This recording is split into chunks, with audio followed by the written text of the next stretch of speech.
Please stay close to us. We need to rendezvous with Lord Donghung. We will do everything in our power to clear the path for you.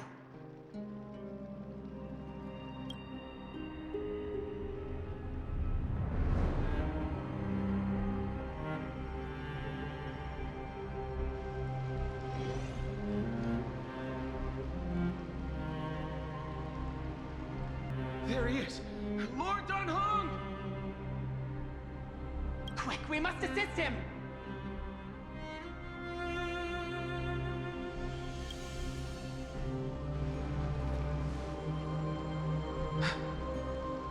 What are you doing here? Where's Feinen?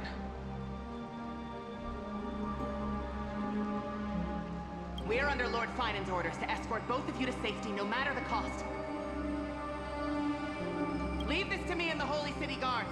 Zep, take them and go. Wait, Namazani. That black-clad swordmaster. Something seems off. At some point earlier, they suddenly froze in place, not moving at all. Like some kind of omen.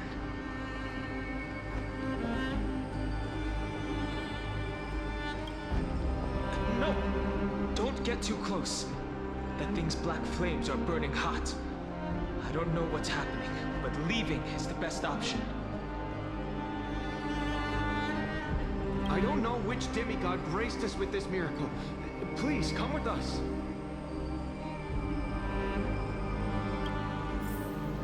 Feinen, is he going to be all right? Believe in his resolve to save Akuma.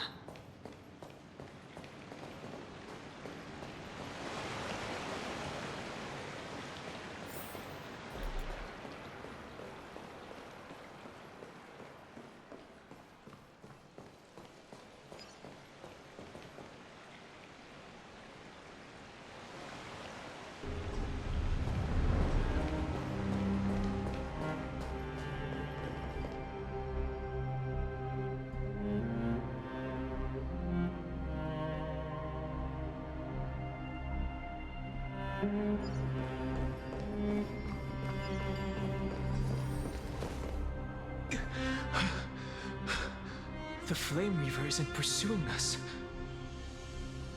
Could this... We can't stay here for long. Lady Trinan's sentry gate is just outside the city. Let's keep moving.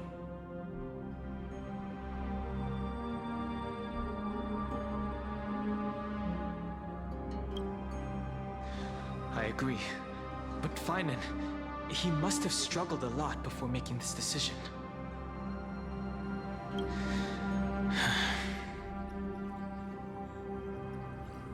For now, let's get back in contact with the Express and plan our next move. That's the safest course of action. We need more information. On that note, I have a proposal. Who's there? I hope to convey a message to the two nameless. Mr. Screwlum? Who are you? Stand down. I order you to maintain a distance of 10 paces. It's okay, guard. This one is not our enemy. It has been a while, nameless of the Astral Express. I'm glad I arrived in time to stop that black-clad one from harming you further. So it was you.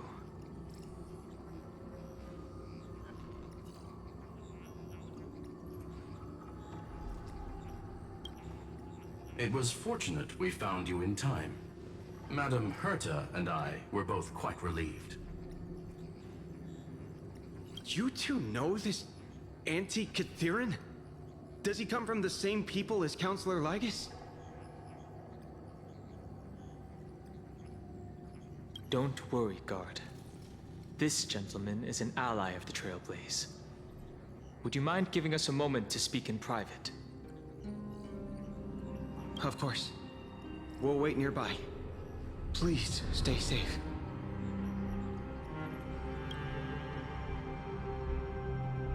I fully understand your situation. For now, the only thing I can do is temporarily freeze that black-clad one in place. Time is limited, so I'll keep this brief. The place where you stand, Amfореus, is a world constructed from data and memoria, an experimental field of a certain eon.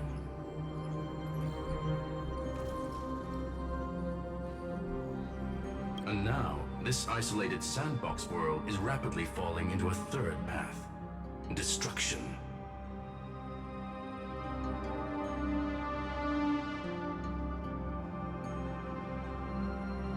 Destruction. Conclusion. If Amfореus continues unchecked on this course, a Lord Ravager will complete its evolution and metamorphosis, and emerge from the surging tides. The cosmos as we know it will suffer irreversible consequences.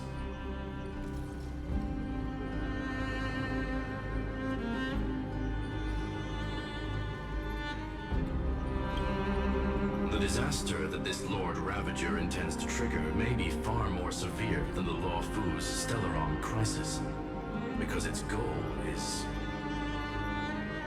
the Eon of Erudition.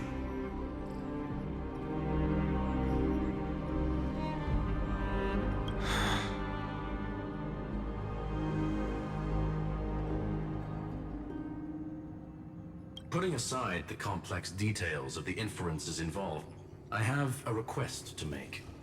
For one of you nameless to stay behind on Amfореus, acting as an informant, in order to prevent the wrath of destruction from ravaging the cosmos.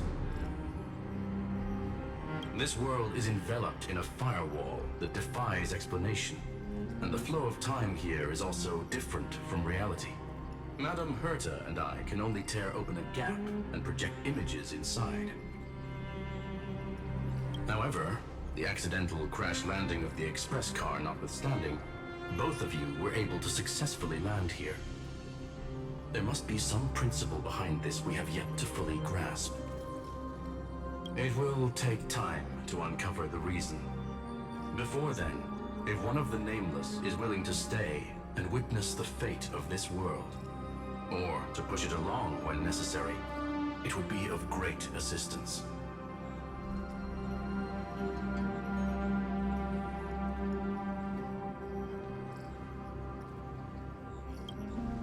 There are reasons for which I must recommend against such a course of action. Look at this, if you would.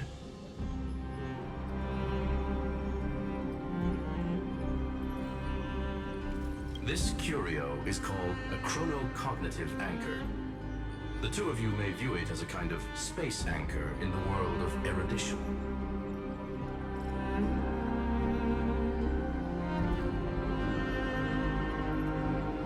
As long as you carry it with you, your individual data structure will be protected and will remain unaffected by the influence of digital tsunamis.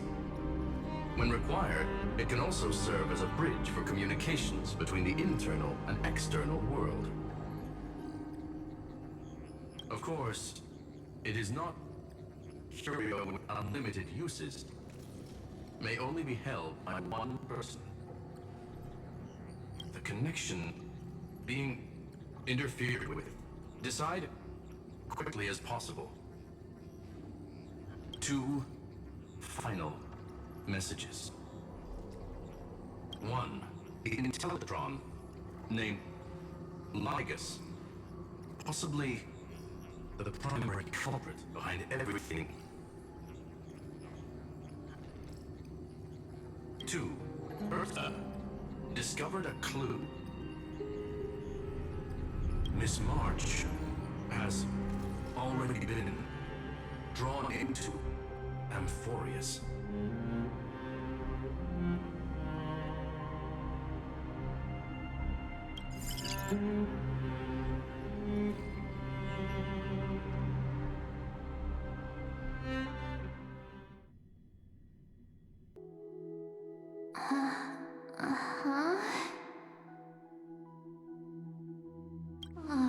Cold.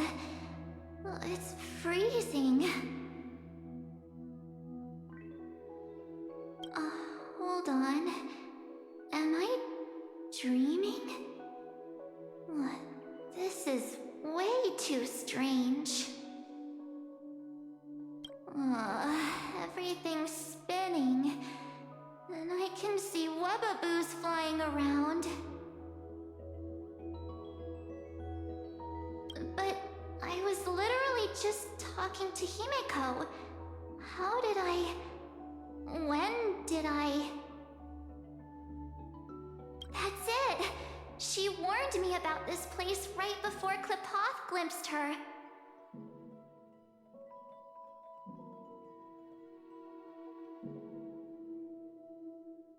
Oh no. Have I accidentally walked onto some weird path? Have I done something crazy without remembering? Unless forcing Pom-Pom into new outfits and borrowing Mr. Yang's shoulder massager counts. Hold up. No way! Stepping onto the path of elation can't be this simple, right? Child of remembrance. Step forth into the depths of the path space. Who's there? Hey, cut it out. If you're there, just come out and talk, okay? You're freaking me out. I can't even think straight. Hold on. Is that a gate? Cast aside your fears. Step forward through the gate of memory. The voice. Is it showing me the way out?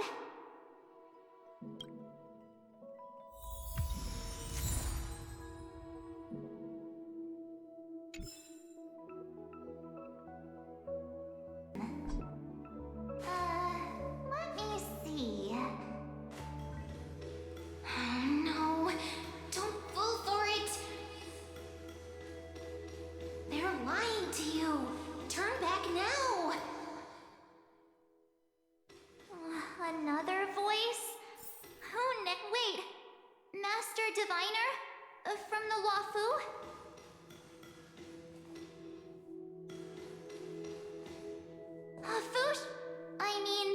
Master Diviner, what brings you here? And you, Miss Messenger, do I know you from somewhere? Good to see you again, March. A pleasure to see you, Miss March. That's it! Master Diviner used the Matrix of Prescience to help me search for my memories. And you, Miss Messenger, we met in that memory space. You said to me, the value of your life does not lie in what happened in the past, but in the present and the future. Your memory serves you well. March, I conducted some experiments with the 6-phase ice you left us.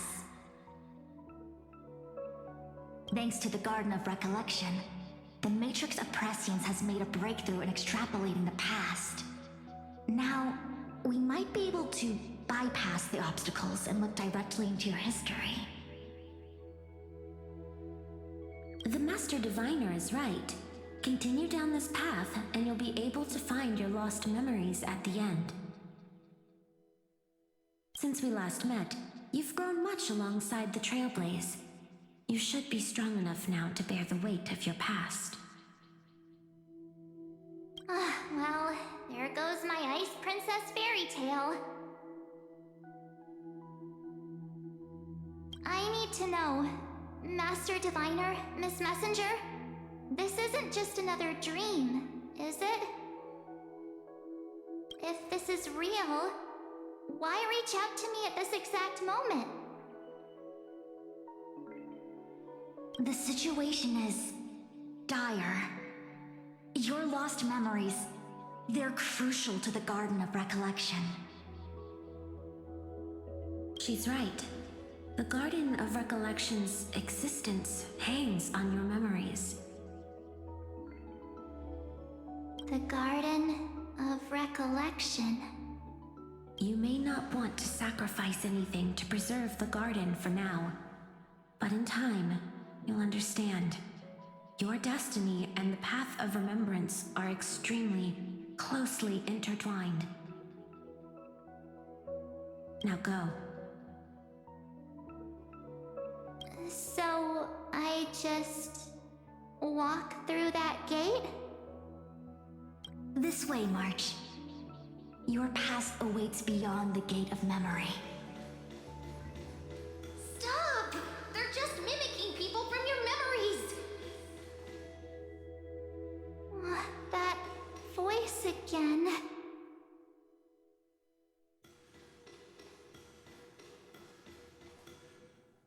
Don't let those bad people deceive you! The gate. Now it's... you two?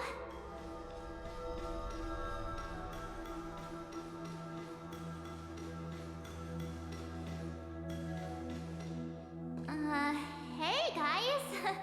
What are you doing in a place like this?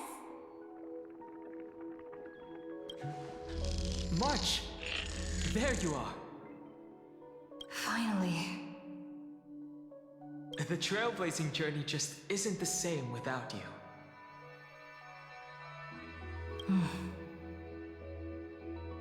Traveling's no fun without you around. Well, duh! What's Team Trailblaze without its star member? Wait a sec. You might look like you two, but... We understand your confusion. The Garden's allies helped us establish this Neuralink to reach you. The Garden's allies? You mean Miss Black Swan? Yes. She helped make this possible. Keep going, March. Find your past, wake up, and travel with us again.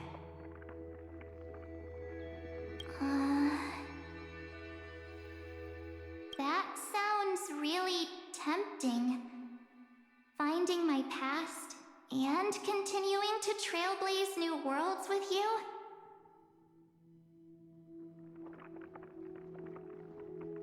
Trust in yourself, March. It's gotten us this far, hasn't it? Follow us. Let's go through that gate together.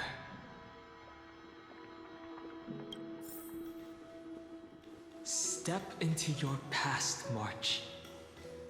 Find your true self. Wait up! Slow down! Those words sound so sweet.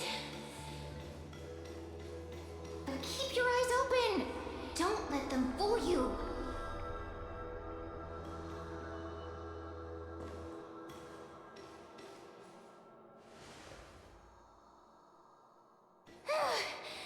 At last, I finally caught up.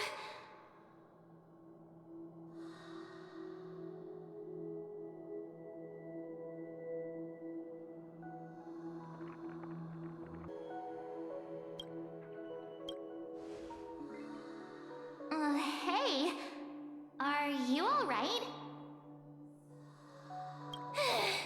I'll be okay. Just not used to running around. Say, March, got a moment to talk before you make your decision? Wait, that was you? Pushing the gate away? Sending those warnings? Yep, named Cyrene. It means ripples of past reverie. Easy to remember, right? Wait a minute. We actually look quite alike, don't we?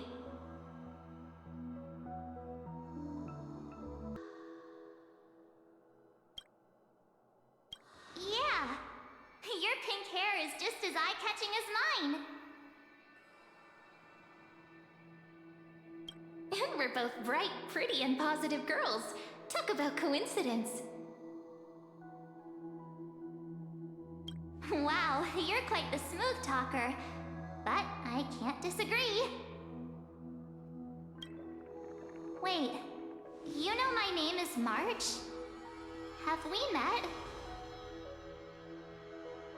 No, but I've witnessed your story through those memories just now. It's incredible, really. We might have more in common than you think. I know exactly what you're going through, which is why I don't want to see you exploited or hurt.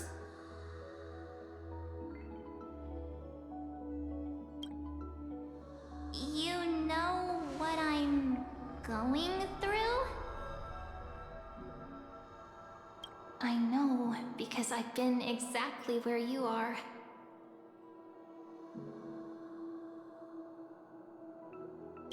This empty space has been my home for ages. I barely remember what time feels like anymore. But there's something I'll never forget.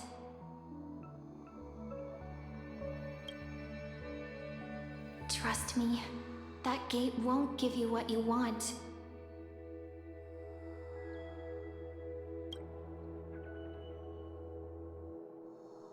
You mean those people? They're lying? Luring me into a trap? Yes, convincing, weren't they? They've studied your memories, using your deepest wishes against you. How dare they manipulate a young girl's feelings like that?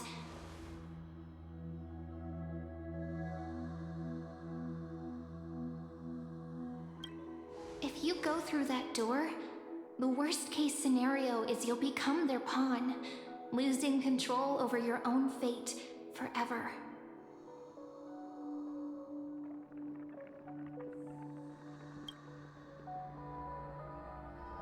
You've seen what's on the other side? I may be stuck here with missing memories like you, but I still recall fragments of my homeland where I grew up. That door leads to Amfореus. Trust me, it's anything but welcoming.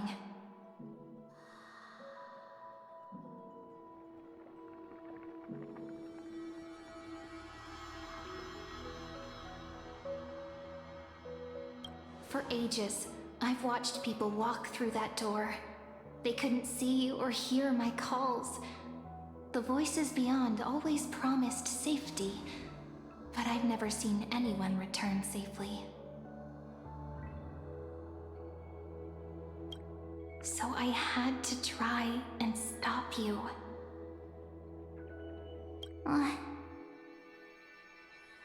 To be honest, I'm not sure what to believe.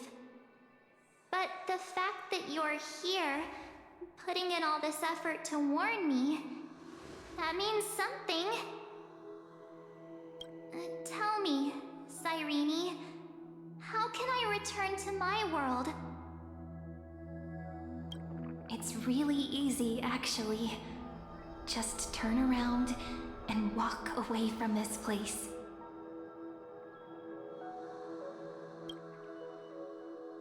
The girl cannot be trusted.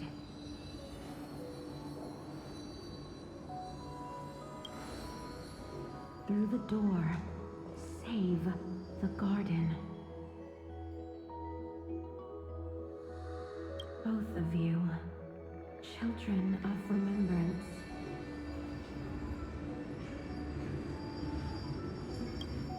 They never give up, do they? But don't let them sway you. Stick to your path. The return journey could take ages, longer than most lives. But that path will lead you home.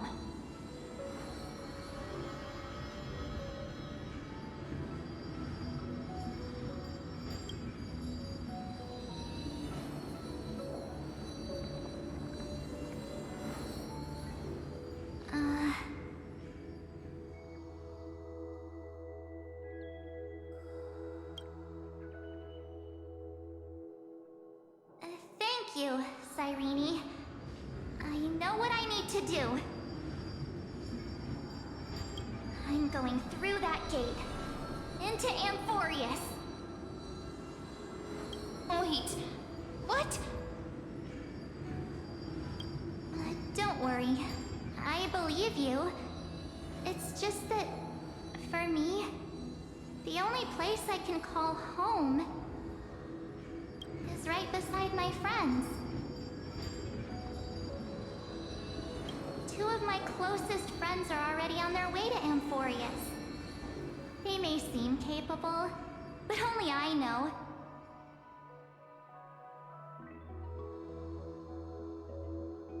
They're absolute disasters waiting to happen. They won't last 5 minutes in a new world without me.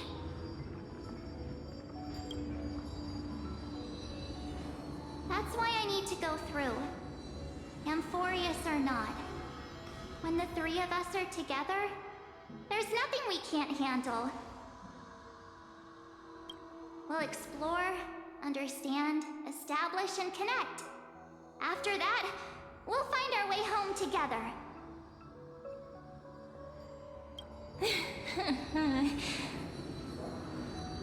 I see.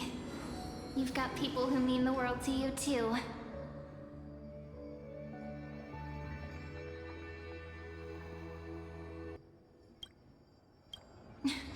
That is so heartwarming.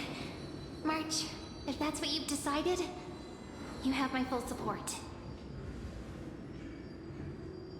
Birds of a feather we are, looking all sweet and innocent, but with hearts of fire.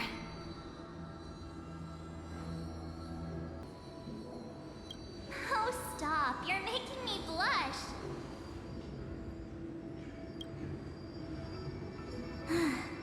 Well then, I guess this is it.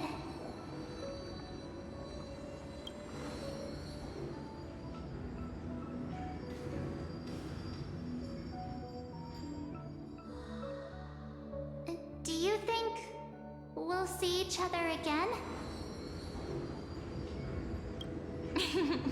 Who knows? But don't worry about me. After all this time here, I've grown quite used to chatting with my imaginary friends.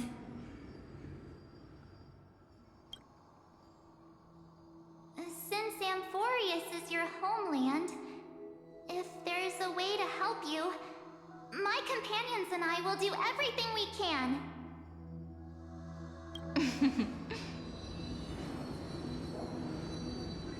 Then I'll look forward to that day.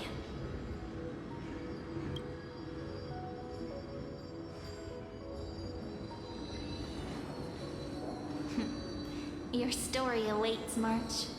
Make it an epic one.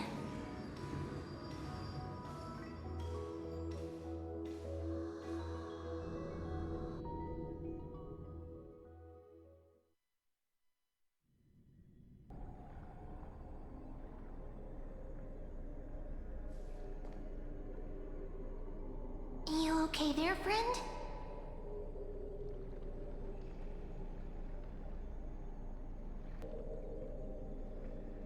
Something seems to be bothering you.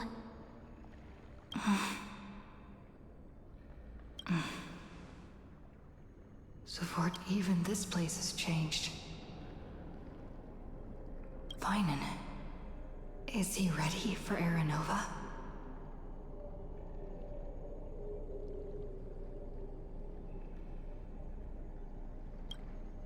If anything, he's the one worried about you. But I'm here to watch over you now. If what that machine gentleman said is true, If Amfореus is destined for destruction, then I'll stay by your side until the very end.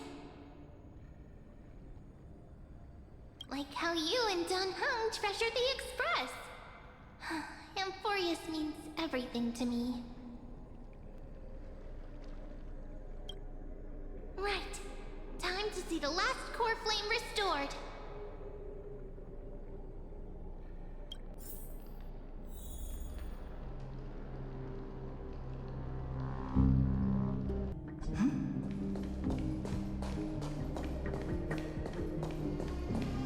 Look, there's Finan. And wait. Lycus. Remember, Skrulum's warning. And you, Lord Finan, will wield that core flame to bury this ancient world, plunging everything into the grey unknown. None of that matters now. This brutal, flame-chased journey has stripped away my delusions. I know the future is in some peaceful paradise with gentle west winds, just waiting to welcome us to step in. If what lies ahead is a mass of chaos, I shall cut through it myself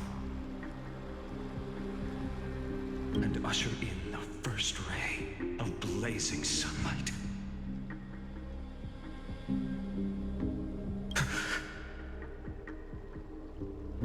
Is it truly you? With one last chance to turn back, you still step forward. How befitting of a trailblazer.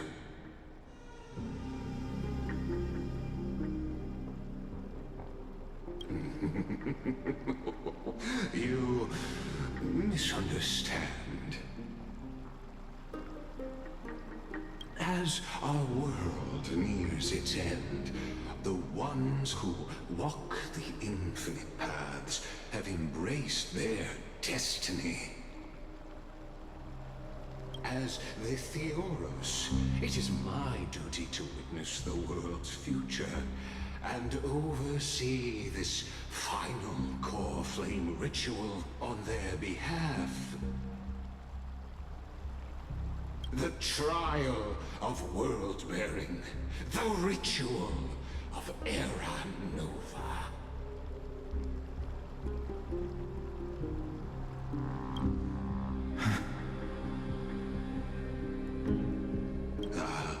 I see. So you met my kindred spirit before I could erase his traces.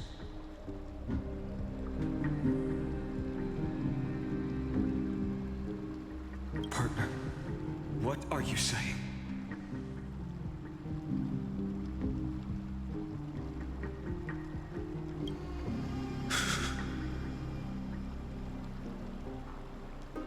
I've had my suspicions. How does a native Antikytheran know so much about repairing vehicles from beyond the sky?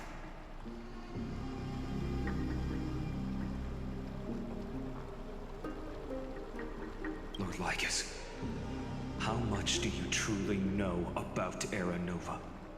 Tell us everything.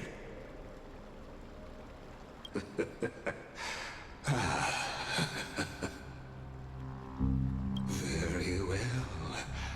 I need no longer maintain this Theoros masquerade. You seek truth, Lord Finan, and truth you shall have. As you know, when the old gods fell, someone had to bear their broken pillars to fill the vacant seats. Those who would assume divine authority must prove themselves through trials.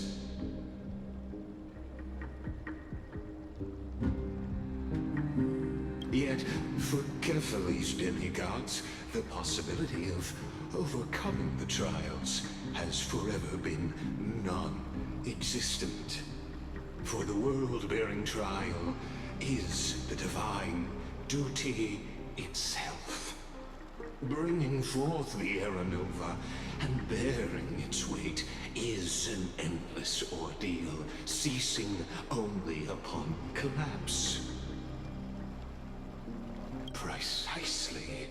The Era Nova ritual is not something that can be completed in an instant, no, but a long and arduous journey. While the sacrificial journeys of other demigods conclude in this world, carefully must shoulder the gods' core flames, bear the memories of all worlds, and stand unwavering. Until the next world, when the black tide consumes the bearer, and all that they carry, leaving nothing behind. Unless their core flame finds a new bearer.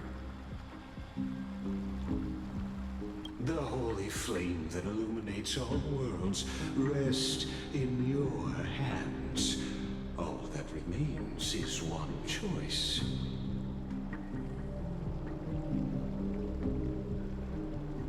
Nurture it, pass it on to future generations, or extinguish it here and now. Deliverer, the fate of all worlds rests in your hands.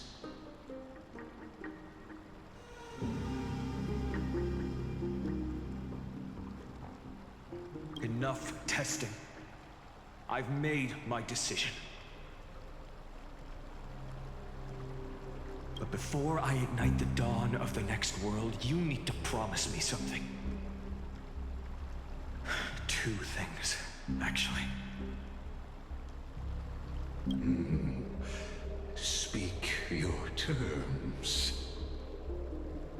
Promise me this. Professor Anax's vision of the new world is absolute. The world will be reborn from my memories. All souls, living and dead, will return as the first humans, unchanged from their past lives.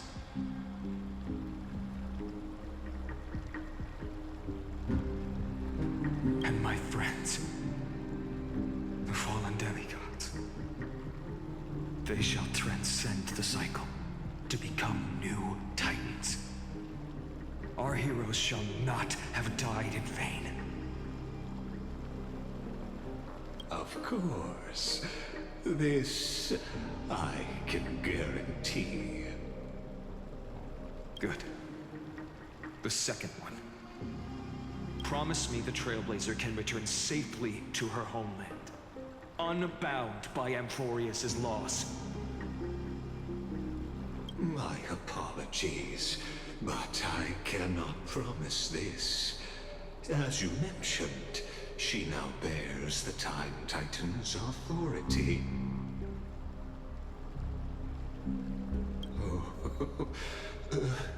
Her bonds with this world run too deep.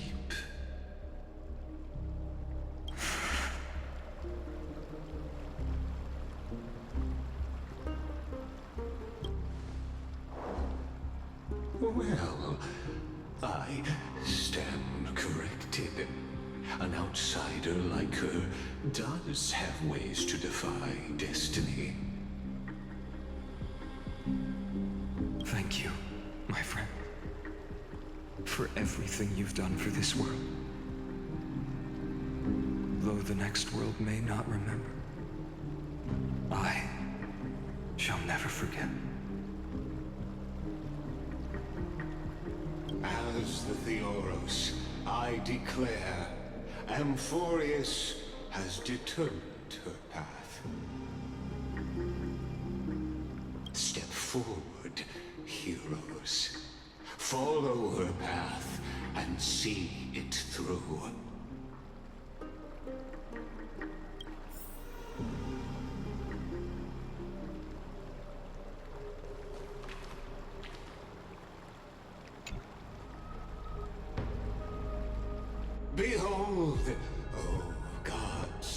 Amfореus has achieved her victory, and the Era Nova approaches. The radiant soul has arrived, having walked through the bustling nights, bearing the golden fire and blood, stepping with pride into daylight. He is the pure child, walking upon the path of yesterday, today, and tomorrow. He is the first to be born, first to be named among the nameless.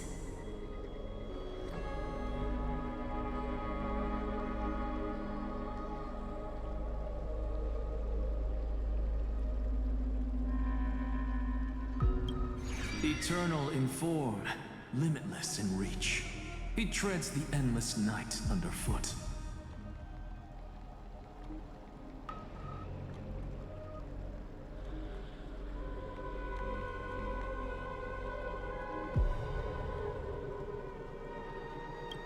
Greatest of kings, protector of the displaced, raising humanity's children above their adversaries.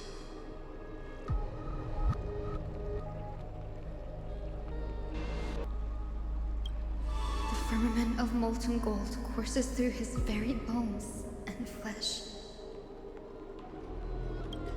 The greatest of schemes reveal against his breath and words. In the golden lakes of that beautiful new world, he shall wash himself clean. There. Finish what we first and last wished for. To write an ending unlike any before, for this world we so deeply love.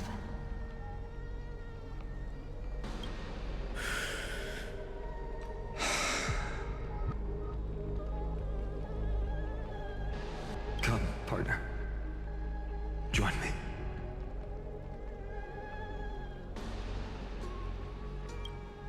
The time has come for us all to face oblivion. Or embark on one final grand journey.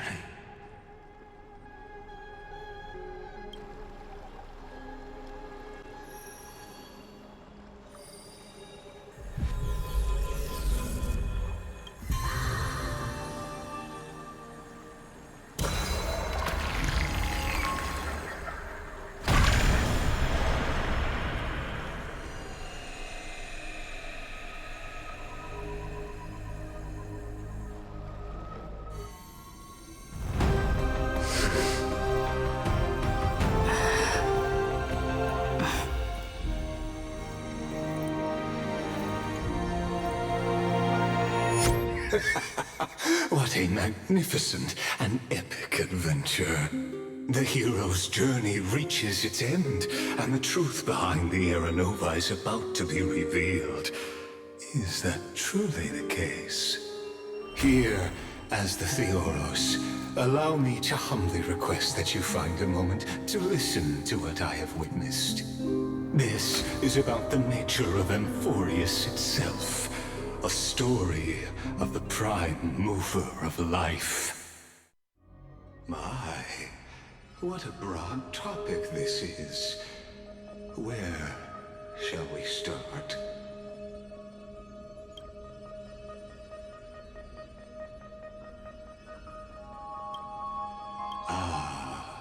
Got it. Let's start at the very beginning. The Big Bang, the birth of particles, the emergence of all things.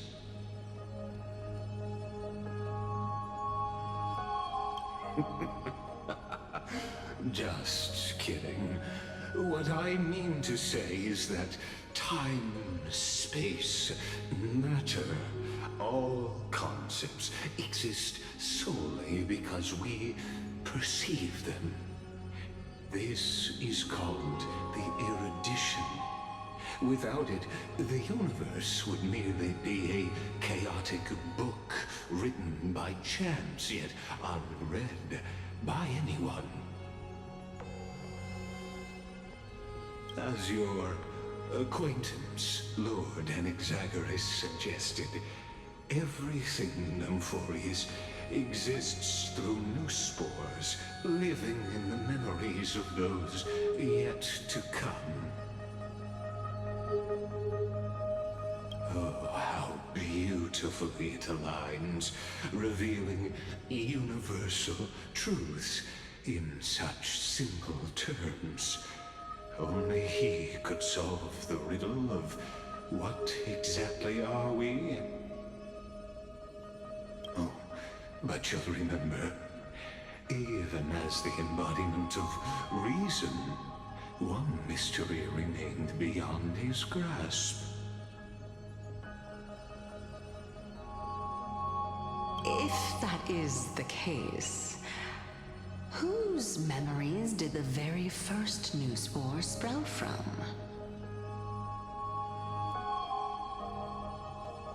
Ah, as sages across ages have asked the gods.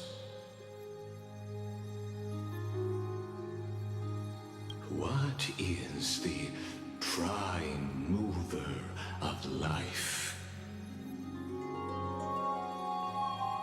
But let's set aside the grove's teachings for now.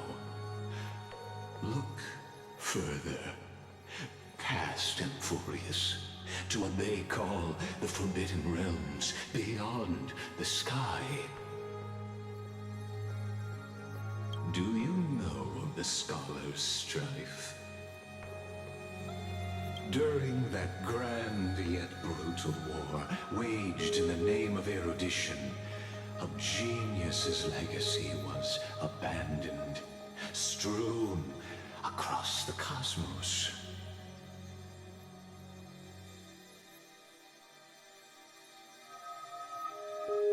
The scepters, a macrocosmic computational array beyond mortal comprehension.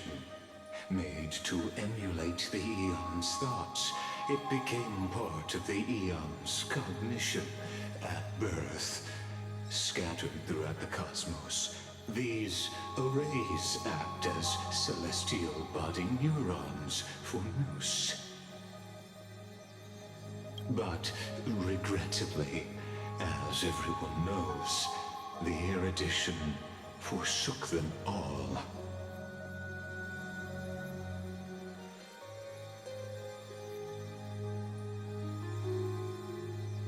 But what nobody knows is that, though forgotten, they never stopped seeking the divine answer.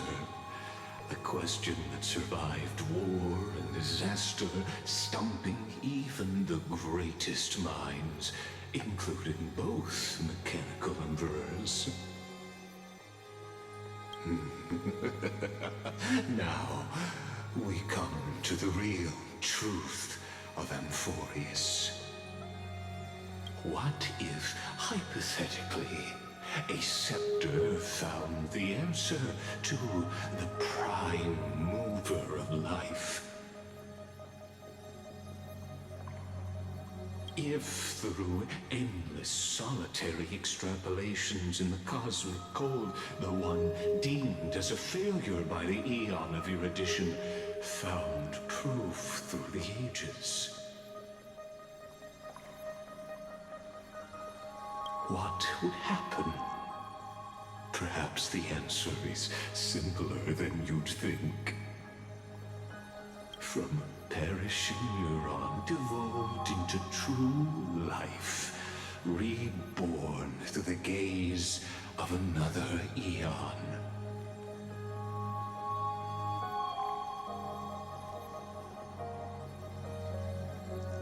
This is a tale from the distant past, unknown to all, even unheard by the greatest geniuses. Now, Let's leave the Scepter's story here, returning to where we began. What is the prime mover of life? Actually, you know the answer better than you realize. It's been by your side, accompanying you throughout this long journey. Right now, it awaits you ahead. In that brave new world, beyond the end of Genesis.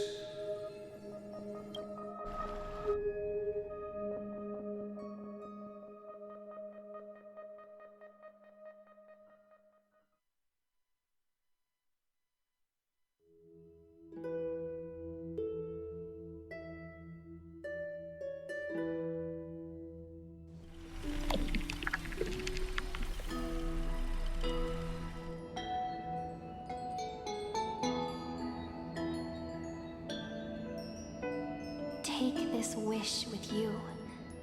Be the one who begins it all. As the prophecy foretold, you will bear the blazing sun until the pale dawn breaks. Continue onward, bearing this world upon your shoulders until the ashen hero, the nameless deliverer, ushers in the dawn.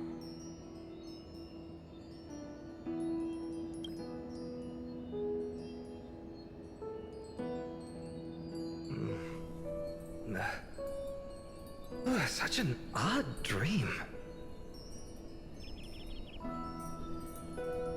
Strange. Like I've dreamed this before, but it all slips away when I wake. Only a voice remains. Who was that?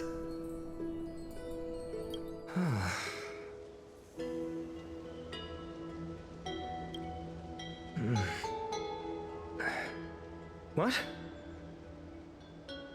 Ah, it's you. Whoops, I fell asleep there. What a strange dream I had. It's gone now, though. But look, perfect sunshine. The day is still young. Let's go find Cyrene, partner. We promised to be there for her oracle card reading today. It's right about time. Looking at you, someone's still half asleep. Tell you what, catch some fresh air first. I'll hang around here.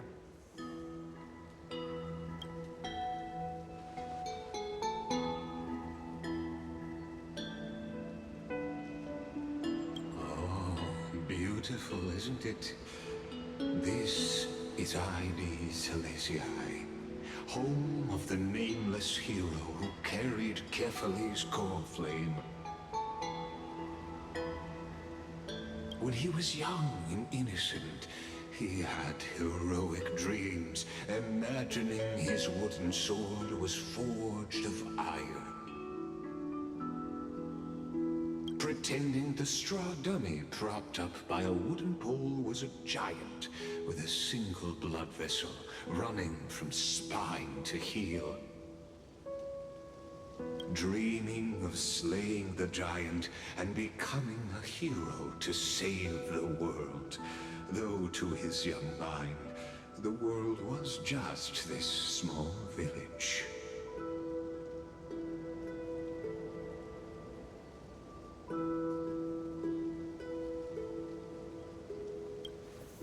Sharp as ever. Indeed, these memories you witness are the first steps of his journey.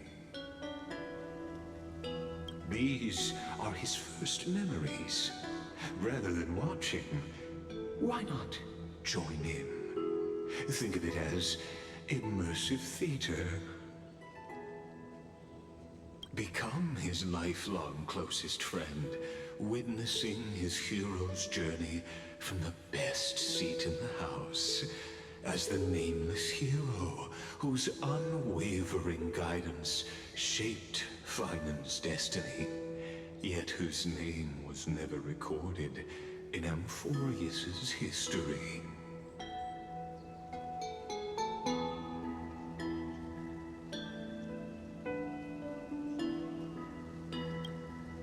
Questions, questions. Let's follow along and find out, shall we? Many mysteries lurk in this village beneath the veil of Evernight. Your questions will find answers as the story unfolds.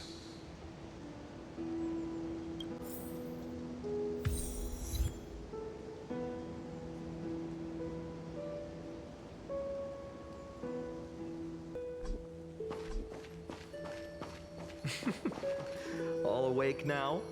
Great. Let's go see Siren. Finan! Show me how to use a sword like you do! Hey, Finan! Where are you headed? No Cyrene today? That's exactly where I'm going.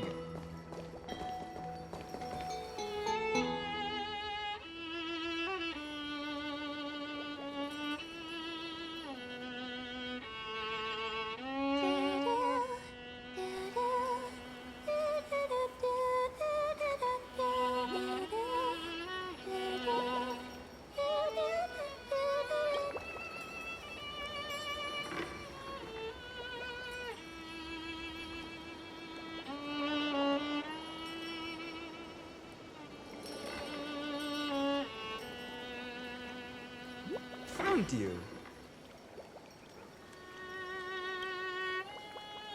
That's...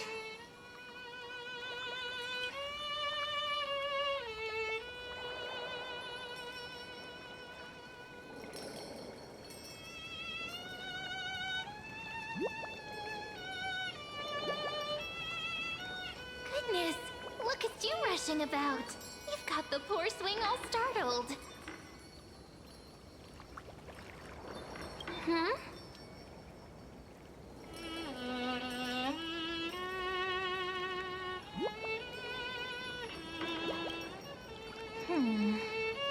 There's something oddly unfamiliar about this.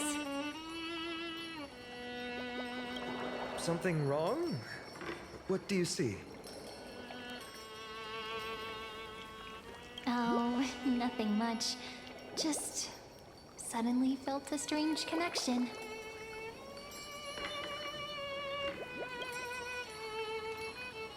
Look at you, leaves in your hair. Were you sleeping in a tree again? Or was it the wheat fields this time? At least brush yourself off before wandering around. Come on, I'm not a kid anymore. You're the only one who still treats me like one.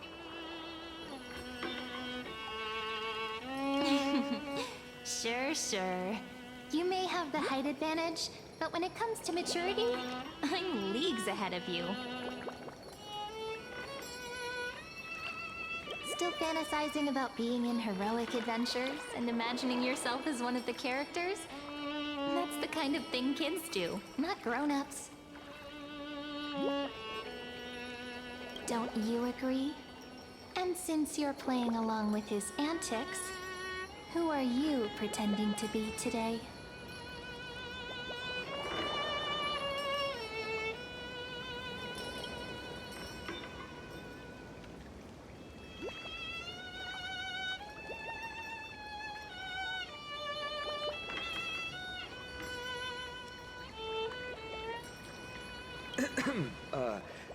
Well, she hasn't decided on a character for today yet. How about we stick with the usual? You know, the valiant hero from a distant shore who made a pact to learn the sword from you. Spare me. Can we not bring this up? Speaking of which, what about those oracle cards? We haven't done divination in forever. Why the sudden interest? I was just about to tell you. Earlier, while napping on the swing, I had the strangest dream. There was this mysterious voice in my dream, calling out for something. Wait, you had that dream too? Yes, you too? That would explain this lingering sense of unease. Which made me think of those old oracle cards I used to play with as a kid. Though the Ornyx prophecies were always hit or miss. Yeah, all the kids would get so excited drawing cards like ruler or warrior, but throw fits over devil or drunkard and demand a redo.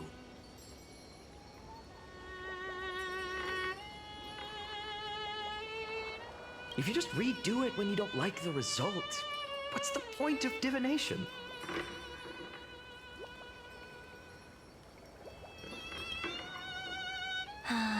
The blessing of childhood. Believing the gods might not notice our little corner of ID Silicii, willing to let our small deceits slide.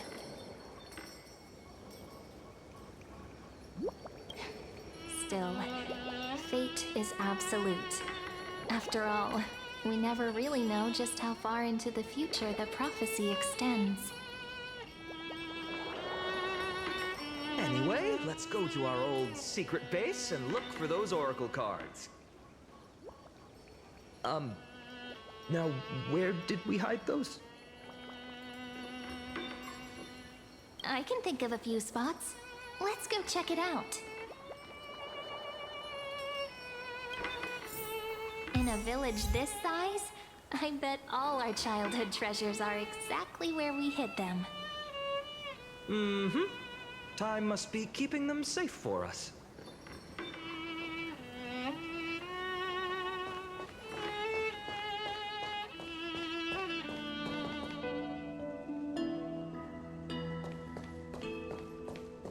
The weather's great today. Have fun.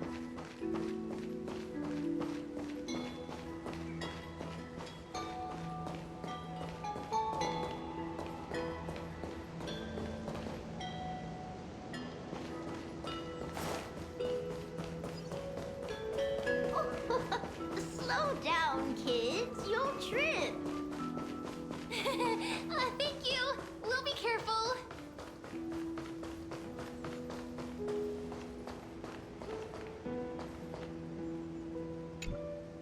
It's mine! I caught it fair and square!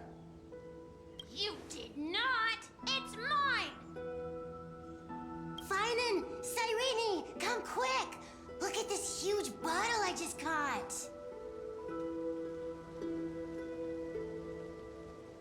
Give it here. My rod, my catch. I only let you borrow it, remember? What's got you two so worked up? Here, show me.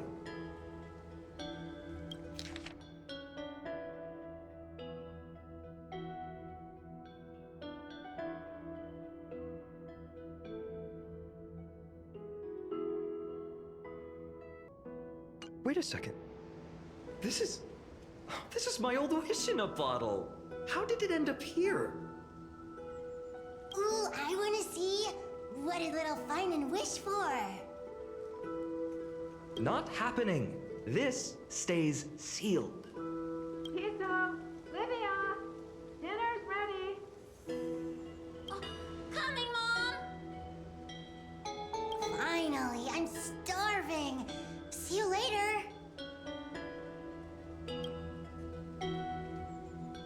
You know what's funny? I really thought tossing that bottle into the sea would carry our wishes beyond ID Silicii. Maybe even bring something back to us. Never thought the waves would end up pushing it back ashore.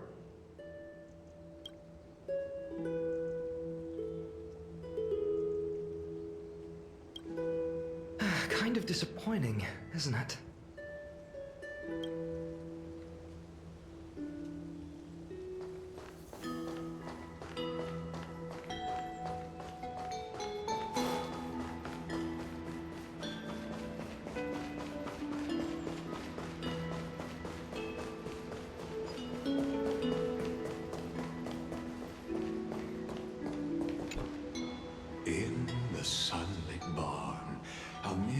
the scent of ripened wheat, they found various fruits hoarded by squirrels, and a wooden figurine missing arms and legs.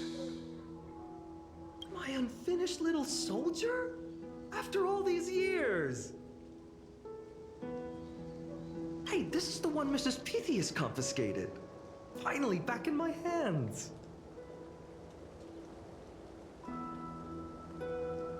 Finan, Cyrene, where are you two headed? Speak of the devil. Mrs. Pythias, is school out already? No classes today. This morning, I used fallen leaves for a reading, seeking Orynyx's wisdom. They warned of potential injuries, so I gave everyone a holiday. Besides, it's harvest season. There's plenty of other work to be done, even without classes. With you being our only teacher in ID Silicii, you must be working so hard. Anything for my students. I don't mind the work. When you travel far from here, you must visit the Grove of Epiphany for me, to see what a true haven of wisdom looks like. By the way, what are you looking for in here? You've been searching quite thoroughly.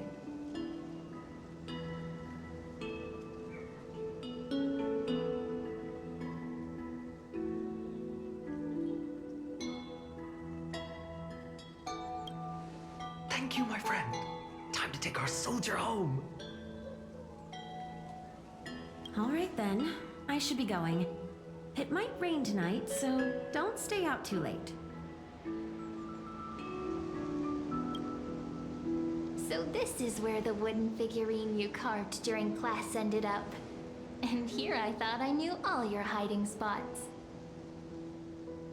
To be honest, I'd forgotten all about it myself. No sign of the oracle cards. Let's see. Ah, there's one place we haven't checked yet.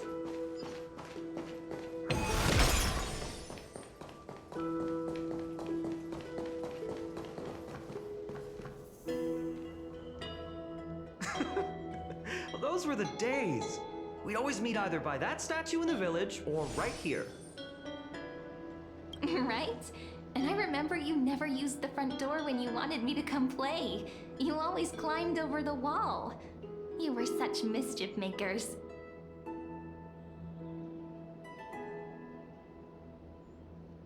Just like a certain someone who has a habit of showing up unexpectedly. Right?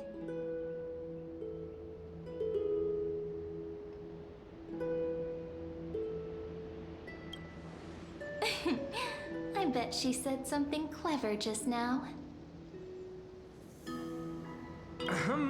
Hey, I was just copying those storybook heroes.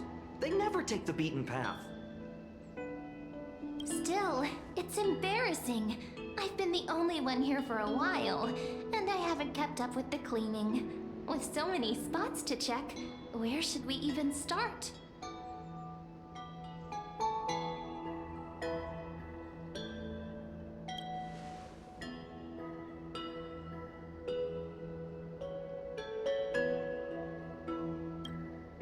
Come to think of it, I haven't checked the roof in forever. Worth a shot, right? All right, let's split up. I'll handle the yard. You check the upper floor. I wonder what the view's like from up there. Worth checking out? Juice with milk would taste.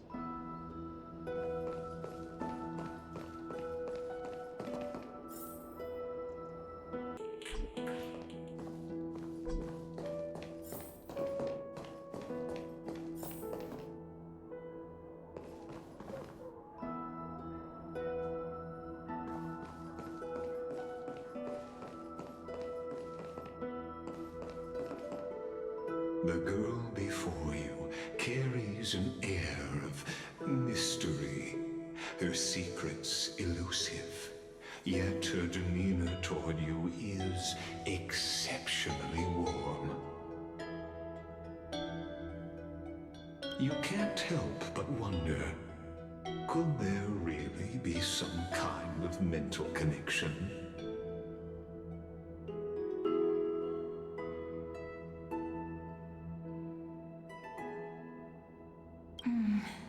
The view here hasn't changed a bit. You know, besides the swing under the big tree, this has to be my favorite spot in all of ID Silicii.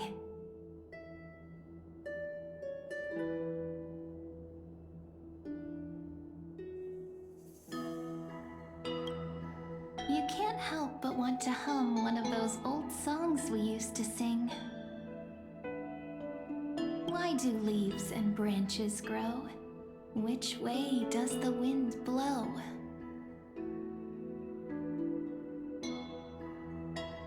They always said I'd become the next priest of time, just because I heard prophecies as a child.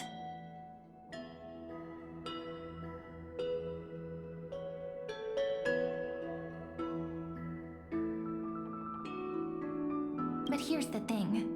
The more divinations I do, the more doubt creeps in. I want to believe the prophecies, but actually leaving ID Silicii.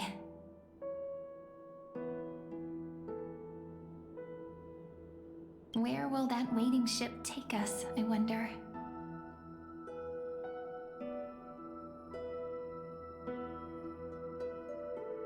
Here they are, the Oracle cards.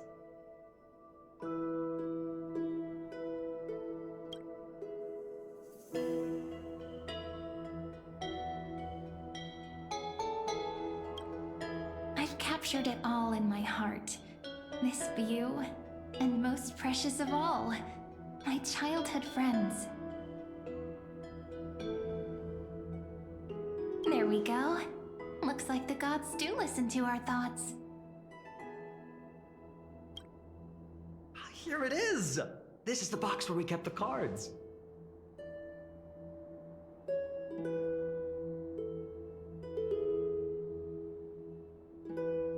But the cards are gone. Who could have taken them? Huh? What's this underneath?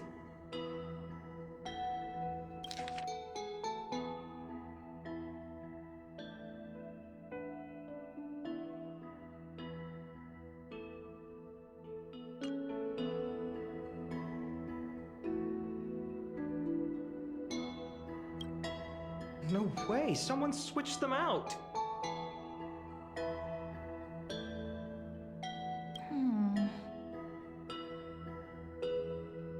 I see now. Those sneaky little ones. So that's what they've been up to.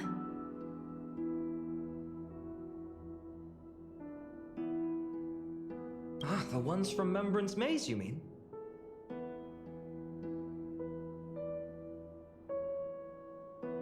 Yep. Let's head to the back of the courtyard.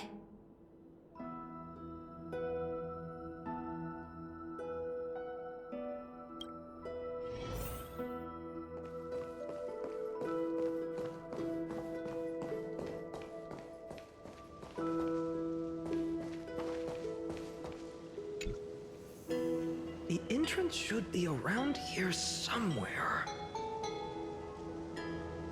Right here. The path to the maze is hidden under all these weeds. It's been too long since we visited the fairies. Did you forget? We used to visit them all the time when we were little. All right, let's do this. These weeds need to go.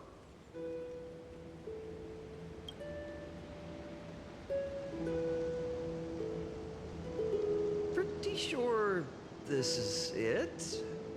Should be this way. There it is! The entrance! That hollow in the tree.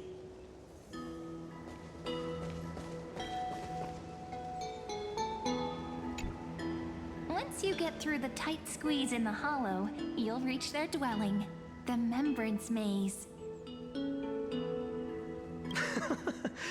I wonder if I can still squeeze through there. Maybe worry more about whether the fairies will let you in. After all, the Remembrance Maze has an invitation-only rule. Only children with pure hearts are welcomed.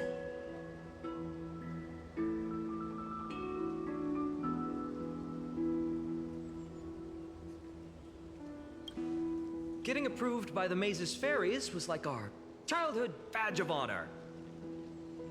Regardless, how about we try getting through the hollow first? After you, then.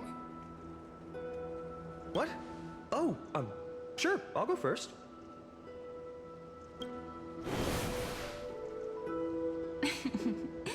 So hasty, as always.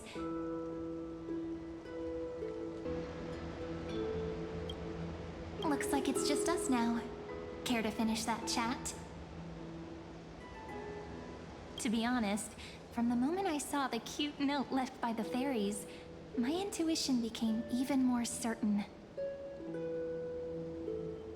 Perhaps when we step into the maze again after all these years, the wheels of fate will finally start turning.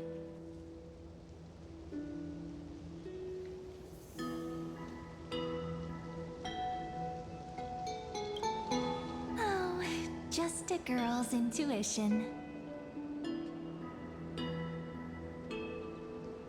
But you know what?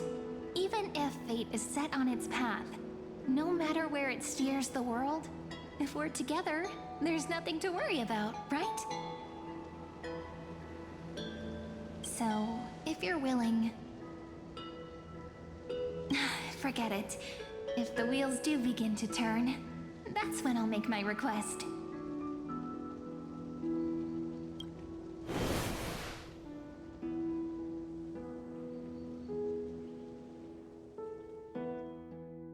I made it! Oh, that wasn't easy. I can't remember the last time I came here.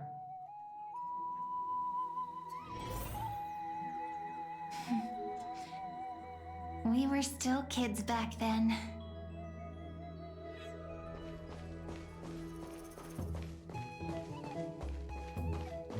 Wait a minute. Are you? Look who it is! Rini and Snowy! Whoa! Look who's finally back, Memmy! Snowy, you've grown so tall and dashing. I couldn't even tell it was you at first. We had to grow up. Sometime. But look at Rini. She hasn't changed one bit. How fascinating. Perhaps I'm like you, Rayleigh Mem. Just another fairy of the maze.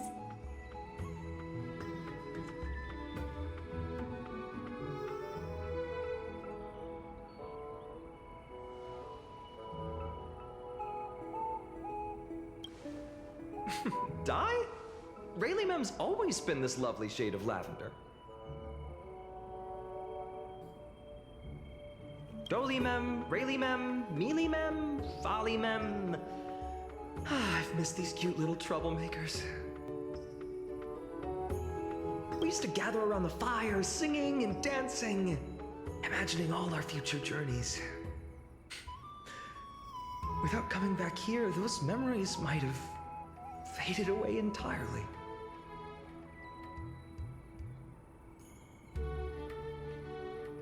Oh, how good you, Snowy.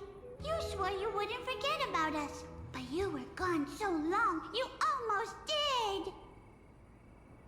Oh, he's just copying those bards from his stories, being all melodramatic. He couldn't forget about you all even if he tried. Actually, we're here for the Oracle cards. Have you seen them? Oh, the Oracle cards. Right. The chief asked us to get those. Chief? You mean Dolly Mem? What do they need the cards for? If they want a reading, they could just ask me. Oh, I'm not sure. But Chief specifically wanted to meet with you all. Let's see. They should be... That's it! This way, everyone! Watch your step. The trunk's slippery.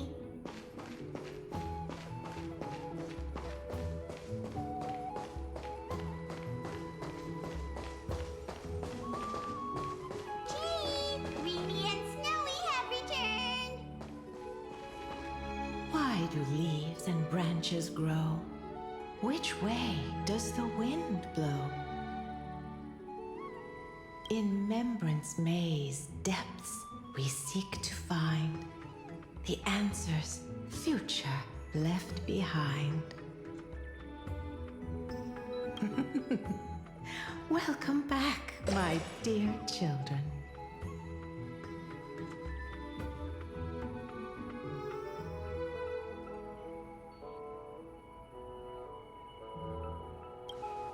Pink ones? That's strange. I don't recall any pink fairies in the Remembrance Maze. Have you seen any, Chief Dolima? Oh, Chief, you haven't changed a bit. Still so full of life. Oh, no need to fuss, my child. You haven't forgotten, have you? As long as our songs are sung, the children of the maze will live on.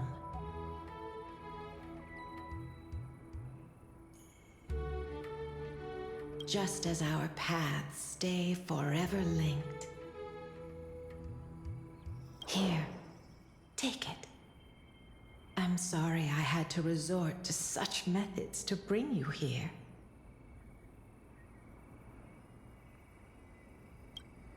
My book of oracle cards. Thank you for keeping it safe. You know, you can always just ask if you want me to divine something.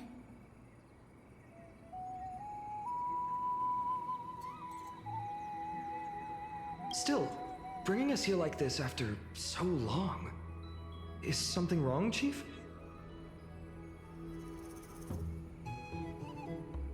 Yes. The veil of Evernight whispers to us once more. It tells of a new fairy who will soon enter the maze.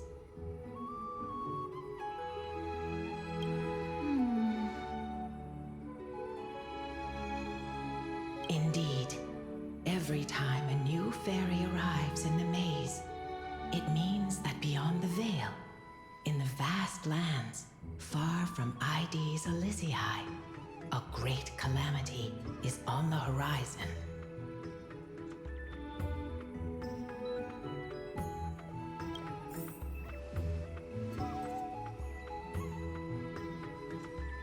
But if that's the case, our journey... Will have to be cancelled. If disaster's coming, we should stay in ID's Elysiae just to be safe.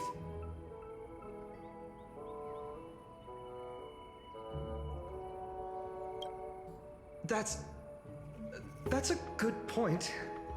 But what difference could Cyrene and I make? We weren't planning to be gone for long. Just enough time to hone our abilities. Finan would train in Castrum Kremnos, while I would seek the Fake Titan's blessing in Yanisopolis. Then we'd return to ID Ciliciae to help keep our village safe. It's okay. I can still practice my swordplay here. Some things you can learn on your own. Well, probably. That's not very convincing. Here's a thought. Let's have Cyrene do a reading. If fate wishes to show us its path, we might find some peace of mind.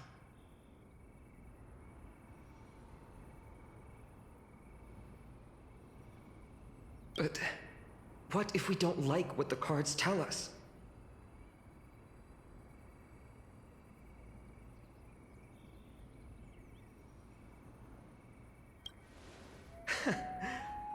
Never thought of doing it that way before.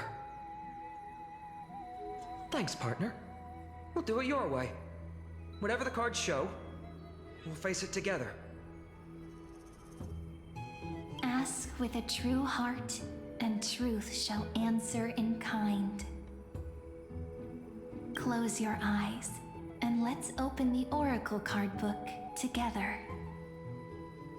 Let your thoughts flow like stars drifting on the river, carried by fireflies and gentle winds. Your destinies flowing towards the same future. Now, shall we begin? Oh my! The cards are quite responsive today. Very well. Let's see what future the Oracle cards wish to show us.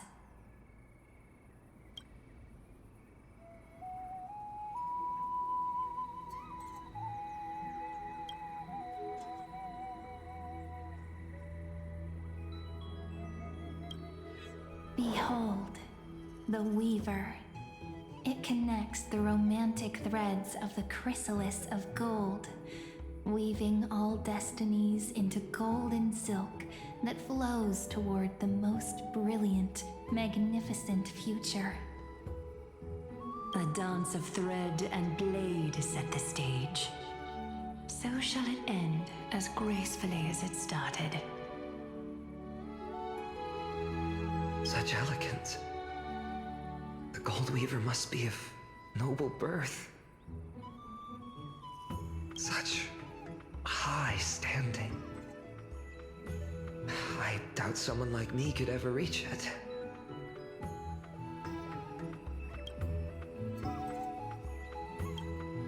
This is the gatekeeper who guides people to their true path among myriad passages.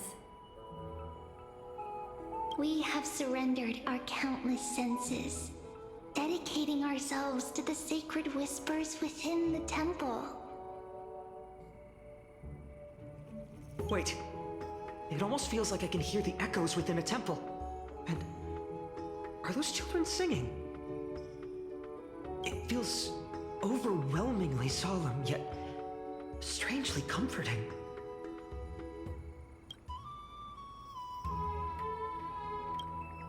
The ruler stands for discipline, authority, and glory, but frequently also points to isolation and warfare. Even should you pledge your loyalty to me as the last sovereign, the glory shall be mine and mine alone. He who has slain a king can no longer bear the title. Let the withering lion walk his last path alone. Is this showing us a ruler who forsook their people? Stories of such bloodshed like this feel so different from Heidi's Elysiae. But they sure can stir the imagination.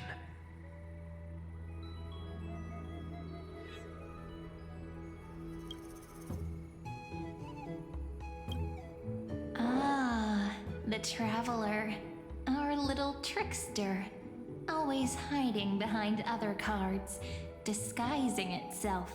What a rare catch.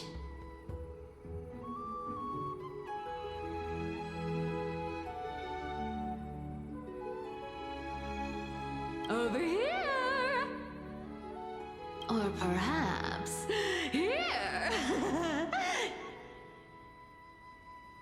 Gotcha! You'll have to be quicker than that. A teasing voice. Just like a child playing hide and seek. Surely only a master of mischief could pick up this card.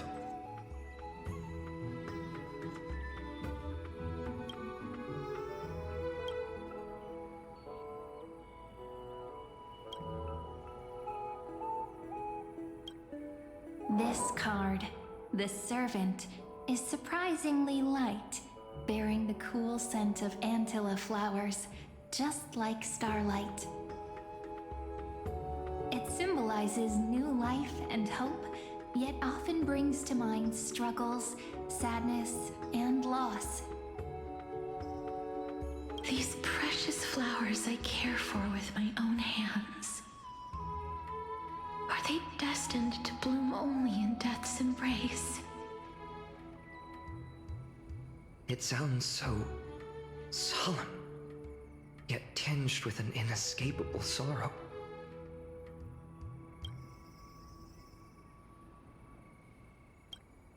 The humble healer may seem gentle in hue, but its courage matches any other, strong enough to melt even the coldest ice.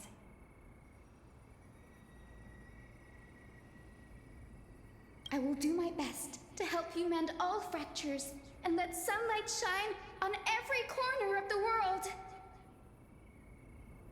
Make a pinky promise with me. No more going back on your word. Hey, this card really speaks to me. It makes me want to protect as much as I possibly can. Still, protecting everything, everywhere, seems like a dream. What amazing power would you need for that?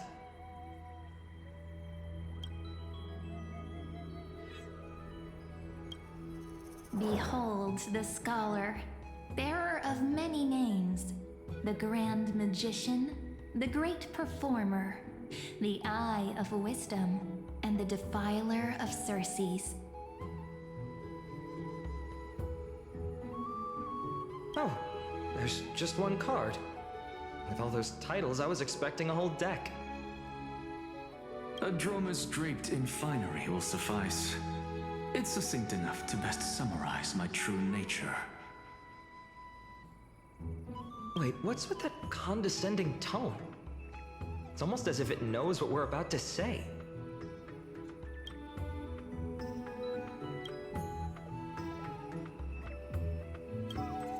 The Deliverer. According to the tripartite prophecy, this card means absolute harmony and perfection. In fact, it's the only oracle card without a dark side.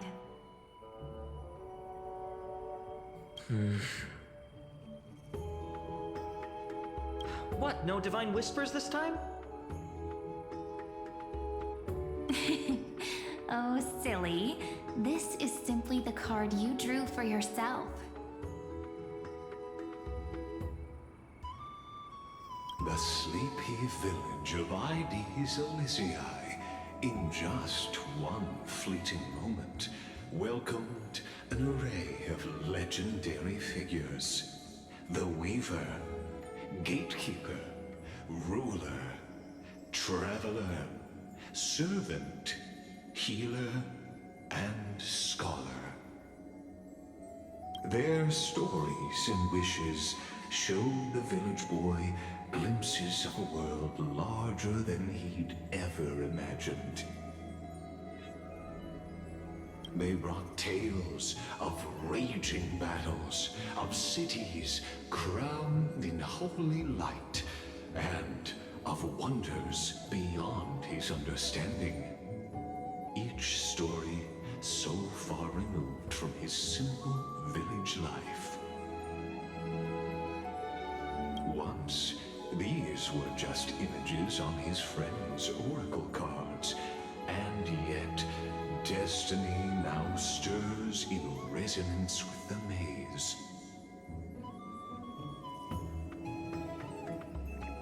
And now, they are right in front of one's eyes.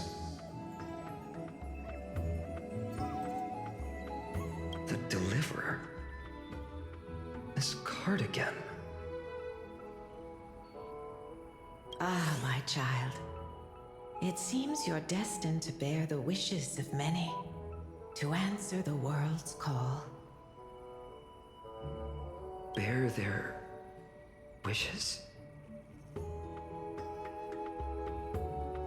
Yes, just like Kefali, standing eternal atop the mountain.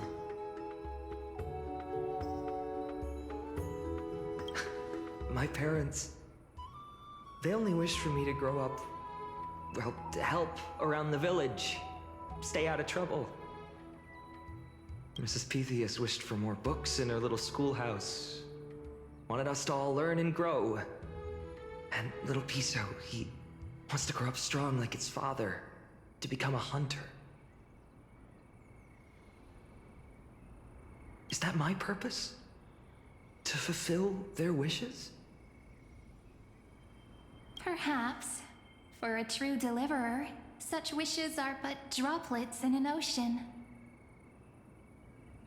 After all, Kefali bears the weight of the entire world.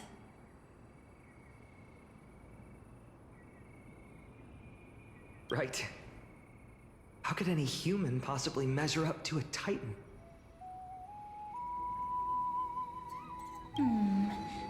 I wonder too. Perhaps... What's this? What you see are futures written in the cards. Or rather, the people you'll meet on your journey. Sometimes, fate can guide us when we're lost. Let's consult fate itself. Maybe then we'll know why we must take this path.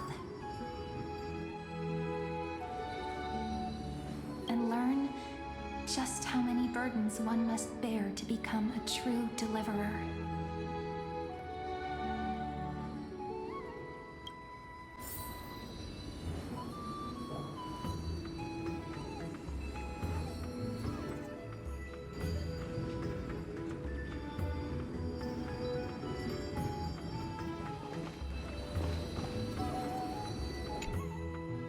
Well, if it isn't our little deliverer.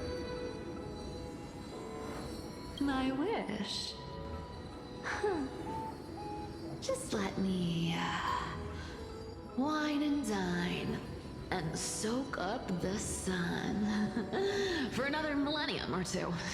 I mean, what's the point of dying rich if you never lived rich? Right, Princess Homebuddy?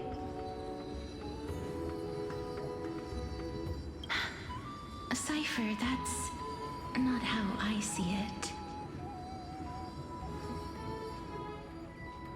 My one wish is to find that missing piece in my life. To feel someone's embrace once more. That warmth. I've felt it before, and it's my dearest memory. And speaking of riches, for someone with all those treasures behind your divine power, you've led a pretty cheap life.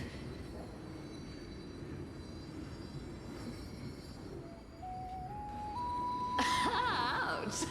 Where did that come from? Right for the jugular, huh?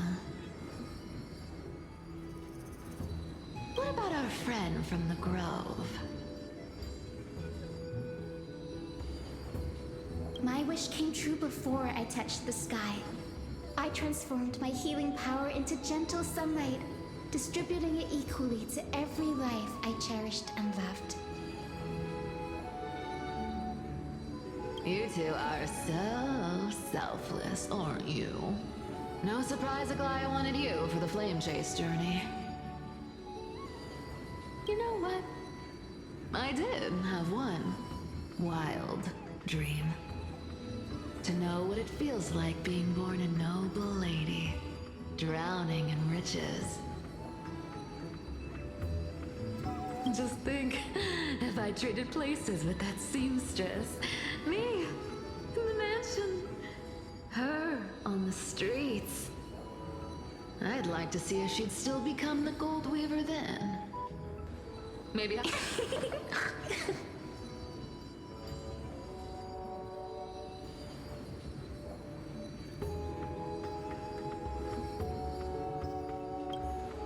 Doesn't sound like an easy task. Warm embrace, equal healing, and perhaps living free. They're all wishing for a kinder world in their own way.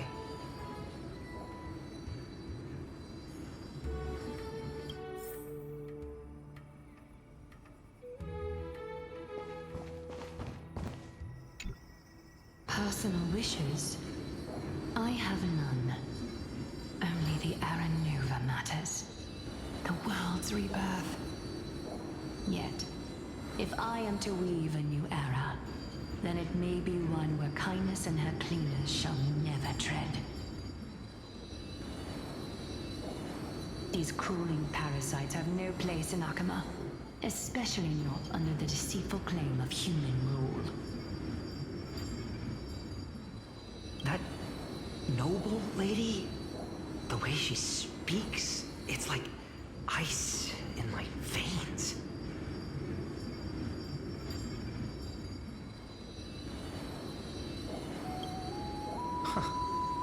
Not exactly the warmth I'd expect from someone selfless. Teacher, perhaps you could share your wishes with us? Oh, Snowy. You want to know about our wishes now?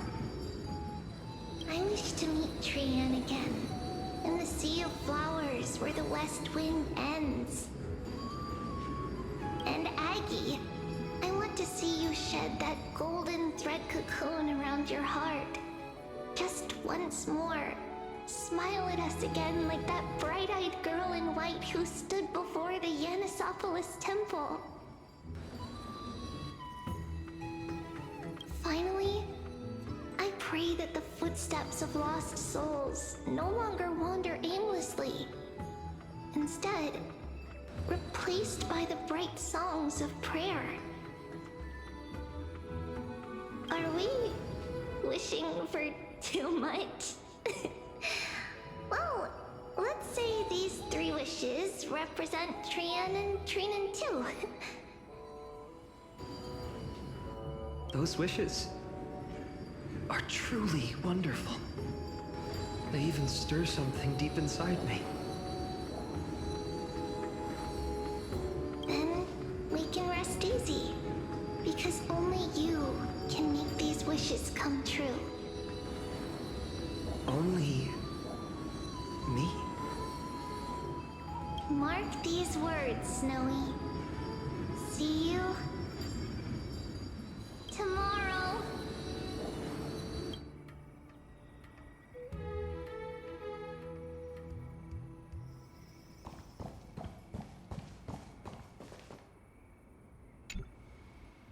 Fine, my student. Must we go over this again? Listen well. I detest the word wish. It reeks of mortals crawling before their gods.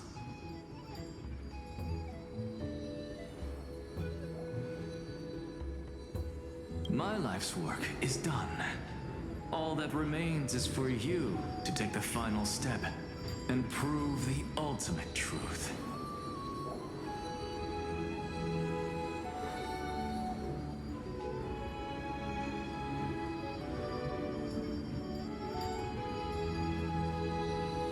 I, Anaxagoras, shall become a god of the new world. Through irrefutable logic, I will prove that mortal wisdom can achieve divine greatness. Isn't he, you know, a little... I mean, I just daydream about hero stories, but he's fantasizing about becoming a titan?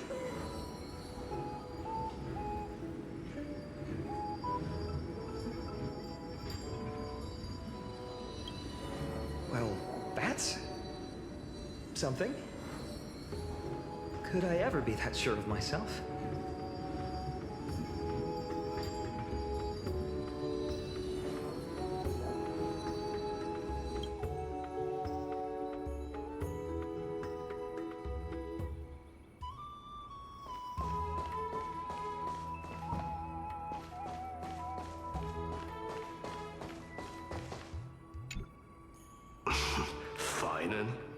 Since when did you become so timid, asking such juvenile questions about wishes? What's that supposed to mean? What's with that condescending tone? No way I become friends with this half-naked show-off, right?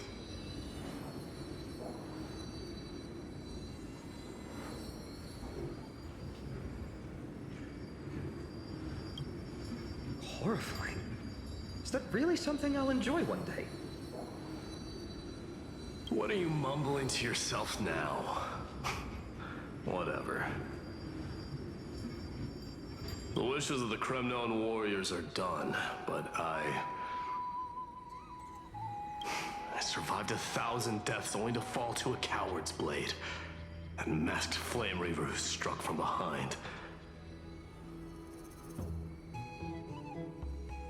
Finan, you look... Never mind. That blank look tells me you're completely lost. My wish is simple. One honest duel, face to face, blade to blade. Then I'll strip away that mask with my own hands. Nothing but violence and vengeance. This person's wish is nothing short of brutal. Still, those eyes burn with the noble pride I've read about. This wish, I shall not forget.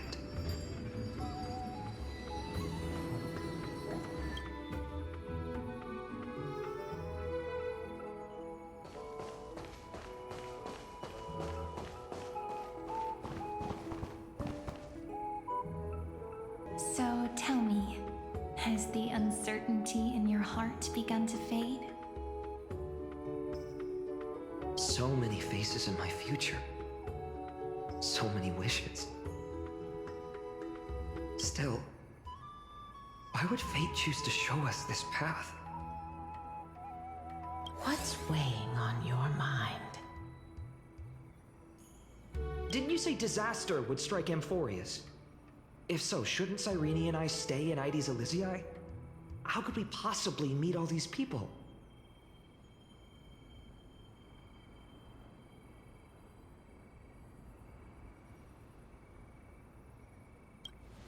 If that's true, then who will protect everyone in Ides Elysiae?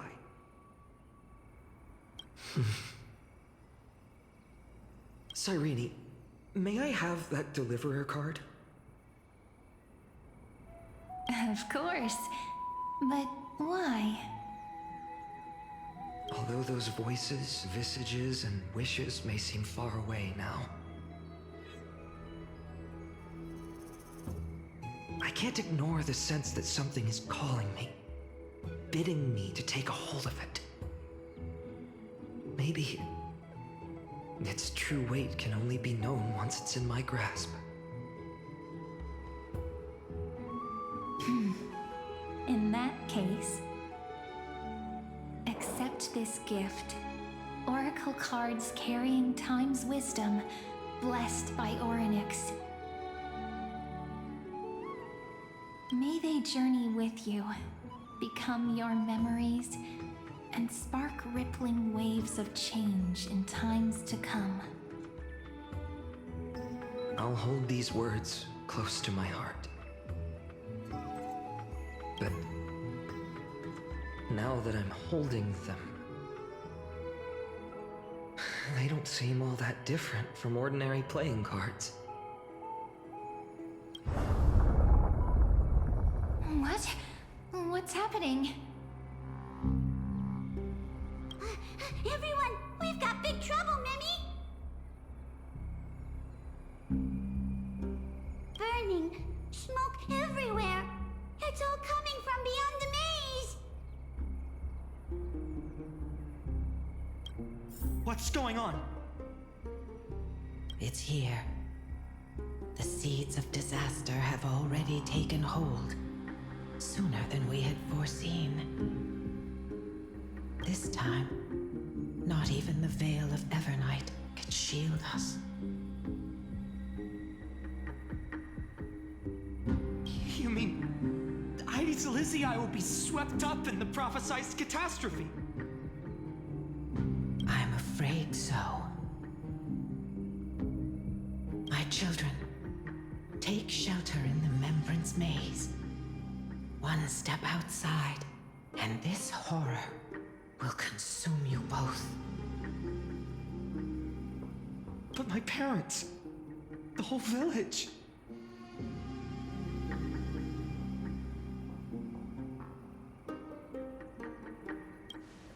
You're right.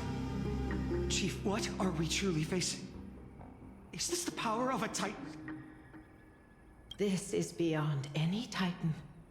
Beyond any danger you could overcome with strategy alone.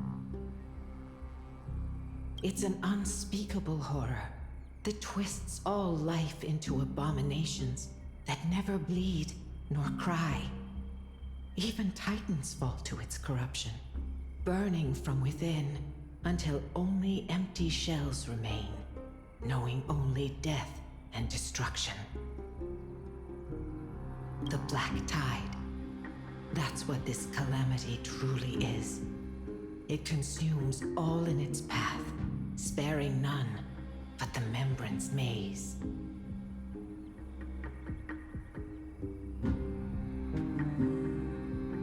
Not even Titans can... Yes. So please, don't leave this forgotten realm the gods abandoned. You are the first to uncover our presence, and the only two who can enter the maze. We don't wish for you to throw your lives away.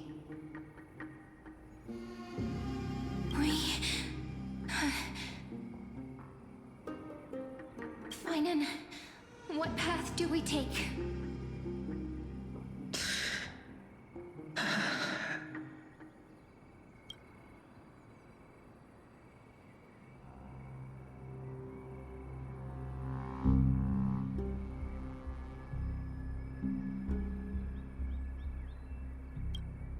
I learned the sword to protect those close to me. If I run now, I'll never be worthy of lifting a blade again.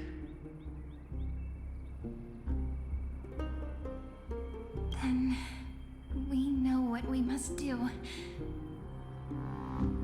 Indeed, our friend is right. We must take action. Forgive me, Chief, but Ides Elysiae needs us. And as her child, I must act. Very well. Make sure you protect yourselves. With me, Cyrene. Join us, my friend.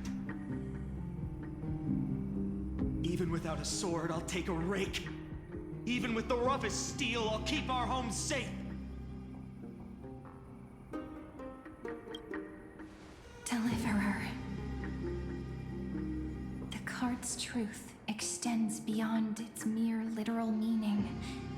There's another hidden layer within.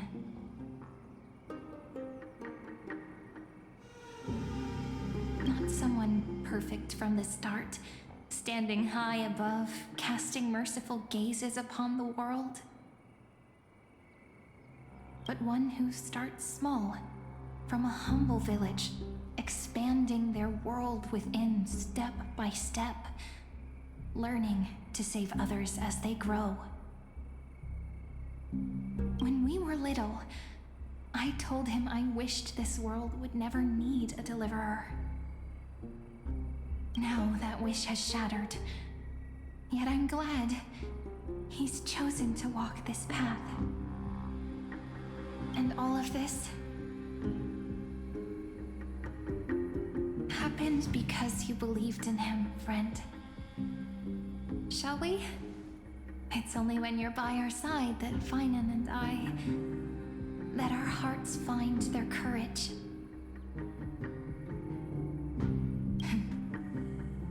I know you're watching us right now, aren't you, great hero from the future?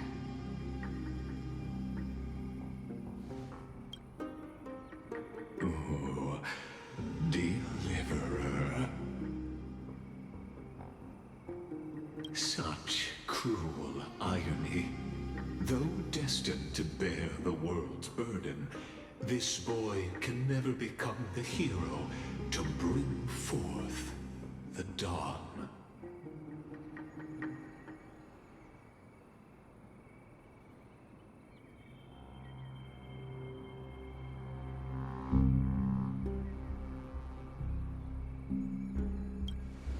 Follow their path. Bear witness as this man, forever denied the mantle of hero, takes his first step on the path to deliverance. Watch this memory play out its final act. See with your own eyes how everything began. Then you'll see why his dream of deliverance was always destined to become this world's requiem.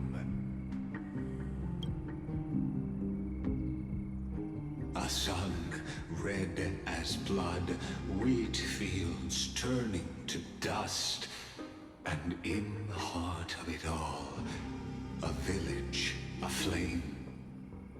In that moment, the boy stood in what felt like the end of existence itself.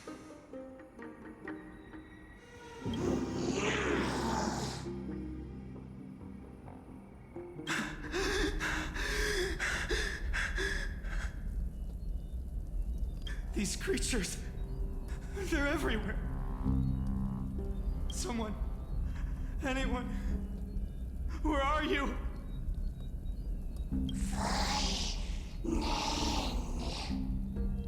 No, it can't be.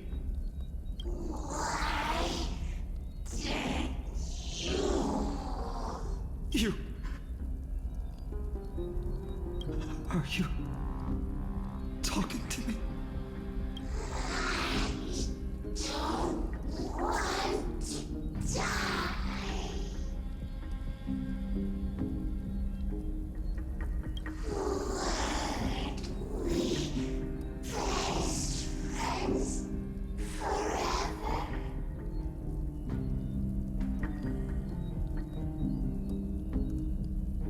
No.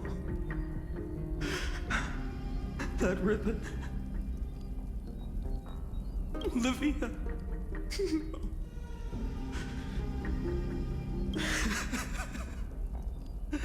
I should have known. Save us. Save us.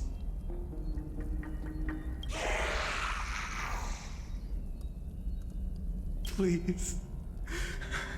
No. Stop. Please stop.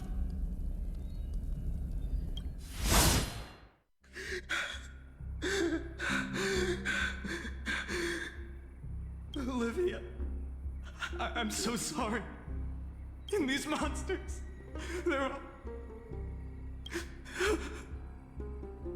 Why? Why is this happening?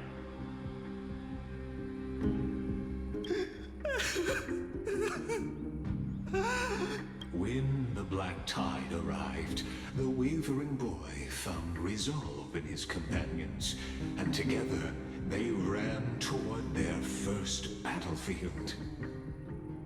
In the far-off future, the land of Amfореus would bear the marks of the hero's footsteps. With sword in hand, he would inscribe an eternal mark in the golden epic. And when dawn broke over scorched earth, a boy, covered in wounds, buried the dead one by one. His silence heavier than the earth he moved.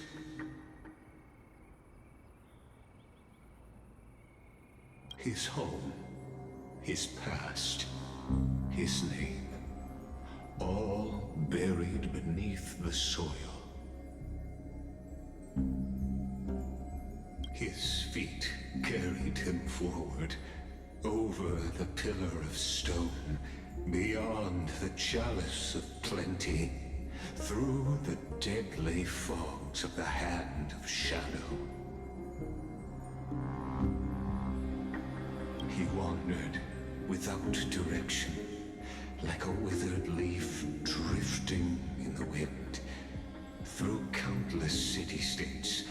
The smiling visage of the white-haired swordsman was etched into memories.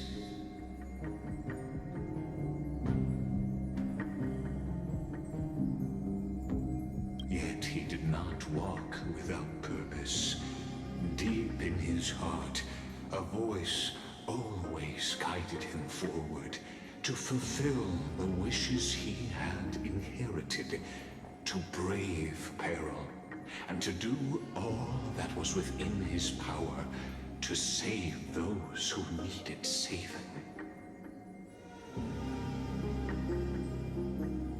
Those words his friend spoke long ago, when his journey began, lingered.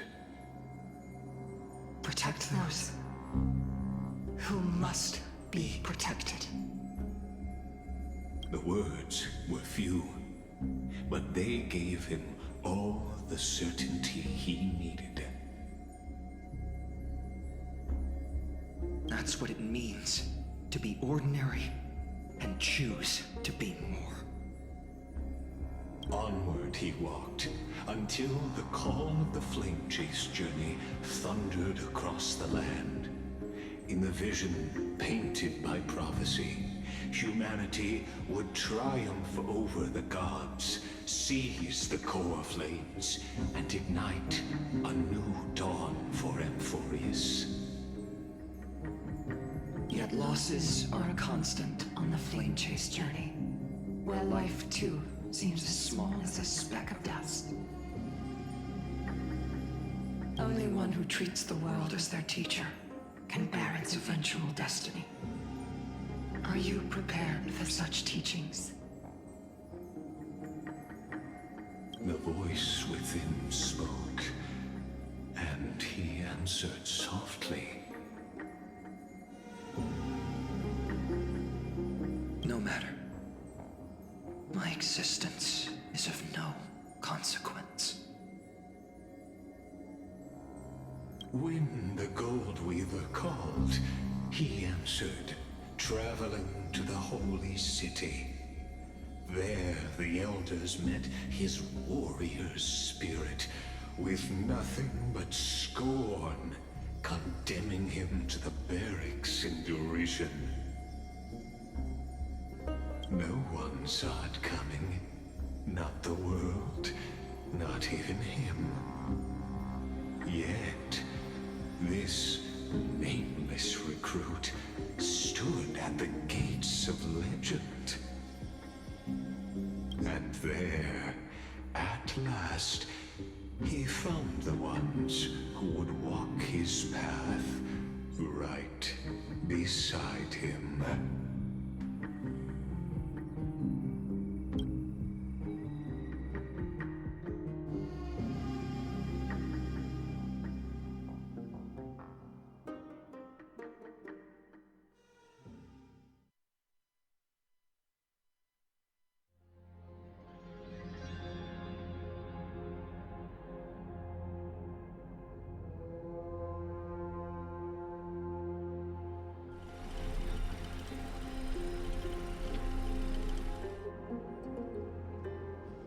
This is the abyss of fate. Hold on. Finance here too? And is that Mighty and Trinen? And now, Act 2 of our immersive drama unfolds. They're evacuating the temple. Why now? Are you insane? That blonde man is the Crown Prince of Krymnos. Mess with him, and every last person in this city could wind up dead. Calm yourselves. The Holy Maiden has everything under control. We need only wait patiently. Behold, it is the month of Gate, Light Calendar 4926. The Crown Prince of Krymnos, Mighty-Mos, has led his forces to the gates of Akana.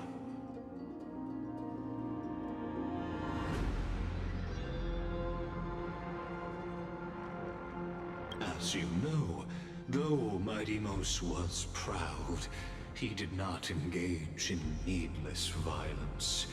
He challenged the elders of Akama to a duel, not for glory, but for the rights and dignity of his people, to ensure they wouldn't live as second-class citizens in foreign lands. After Aglaya's mediation, Finan met Mighty Moses' challenge as the Elder's representative. This duel was to change the course of the Flame Chase journey itself. So, as Finan's most important companion, his lifelong friend, please continue to bear witness to his memories.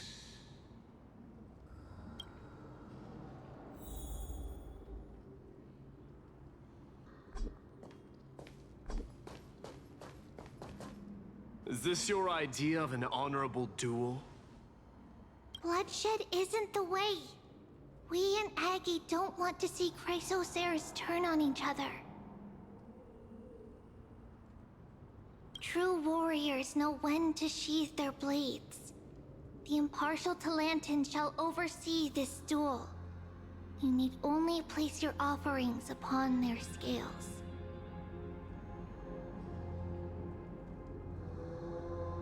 Something that has more weight than the fate of the world.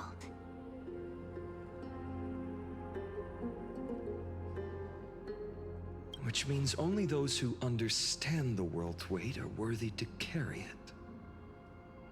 Is this how you plan to test our convictions?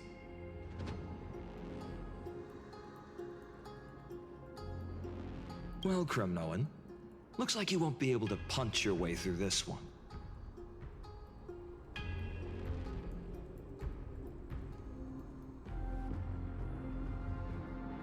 It makes no difference.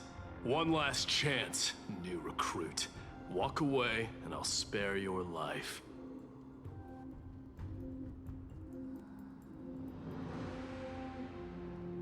Otherwise, come and face me. I'll give you a warrior's death.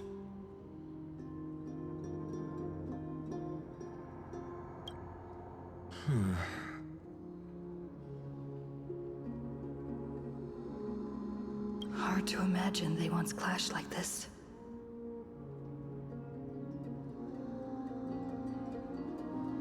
Holy Maiden, I can't help but feel like a pawn that has stumbled into some greater political game.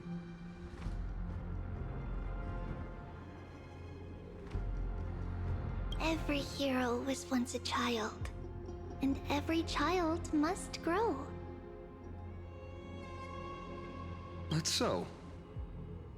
I don't even know why I'm standing here right now. Look at me. Just a common soldier. Since swordsmanship won't decide the winner, Lady Goldweaver should be here instead. My devotion to the Holy City could never compare to hers. What if we told you this duel isn't about winning or losing, but rather in the choice you make?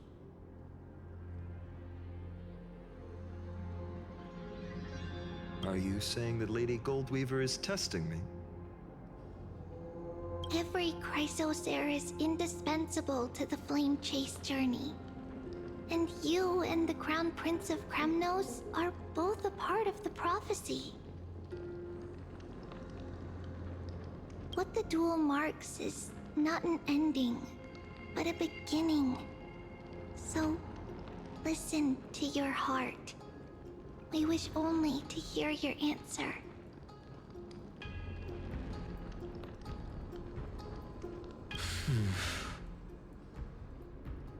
True enough. The voice within has never failed me. It doesn't matter what the result is. I'll give it everything I have. Spoken like a Chrysosere. Now go, Finon. Your journey has only just begun.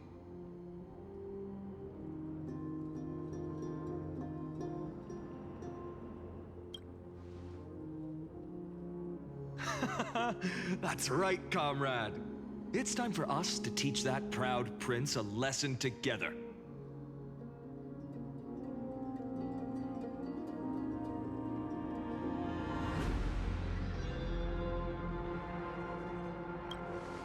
Me? With him? Don't joke around like that. Still, on the topic of the Temple of the Three Fates, here we are, at the Temple of the Time Titan. And I don't even know how Cyrene's studies are progressing. We haven't really had much contact since I set out. Still, I hope she's doing well. Anyway, let's go, comrade. It's not every day you get a chance to see Talantin's scales of justice. What's going on? Did he just say Cyrene's studying here? But how's that possible? Wasn't she? Of course, Lygus disappears right when I need answers. Forget it. I need to catch up with Finan first.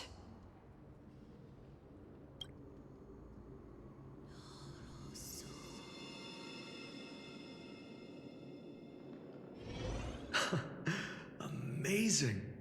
Talantin may have fallen, but their scales remain true to their purpose. I hope you still remember your purpose, new recruit. You seem awfully confident, Kremnoan. Let's see how you define the idea of weight. For your information, in Castrum Kremnos, the punishment for profaning a duel with such crooked words is impalement. But as we're in foreign lands, I'll indulge you. The signet of Kremnos, the crown jewel of our people. That's my choice. A ring. Not just any ornament, I'd wager. What's the story behind this little treasure? Don't push your luck. Think I'd pour my heart out to you? Just know that Kremnos' 1,000 years of glory could bring a titan to its knees. Let alone a nobody like you. So to him, glory and his people outweigh the entire world. And the very destiny that Mighty himself will eventually shoulder.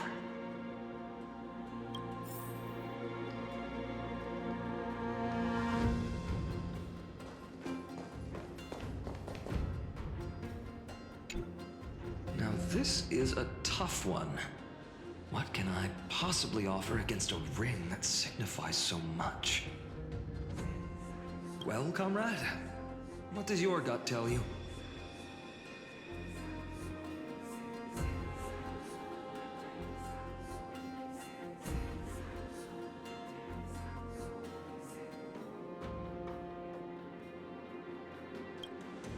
You mean my conviction? But just resolve isn't enough, is it? Unless I literally gave my heart. No way!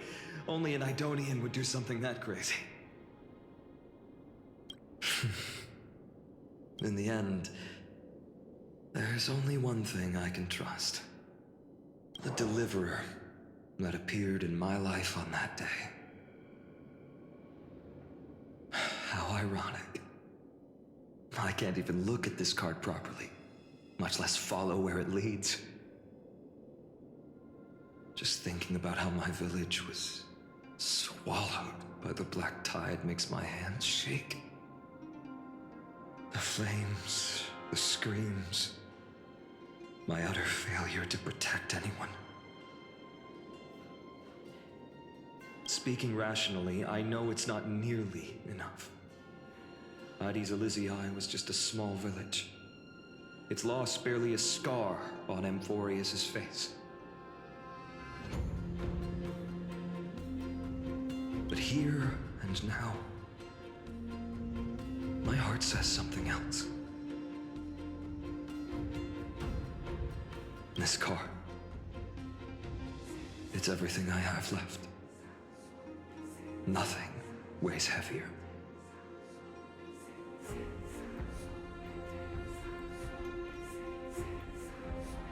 Perhaps that itself is the answer. Look, Finan. It's so nice to see you all again. Lady Trinan, Finan, and... Hello. Seeing you here sure is a sweet surprise.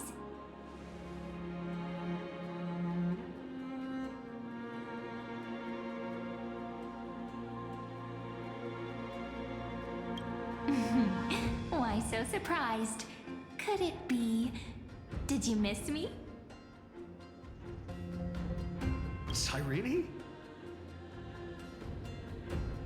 This is incredible. I was literally just thinking about how you might be here. But I never imagined I'd see you this soon. I was supposed to leave with the priests, but then I heard Lady Maiden was with a white-haired young man. I figured it had to be you, so I snuck back here.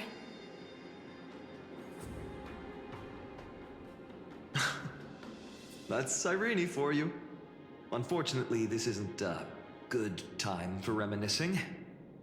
That Cronoan over there. Still playing house, boy? You get the idea. Quite the hothead. You know, you two just might get along. Don't worry, you already know what the answer is, don't you? If that's your choice, I am with you. I am with you because I remember it all too. The fields of Ide Silicii, those red leaves, that little swing of mine beneath the tree where I dreamed the sweetest dreams. And those dear fairies in the Membrance Maze. It hurts so much knowing they're gone forever. The pain speaks for itself. Our hometown may have been just a tiny village, but to us, it was the whole world. But that's not enough, Finan. Not nearly enough. Even though hatred can help people grow and turn a boy into an unbreakable warrior,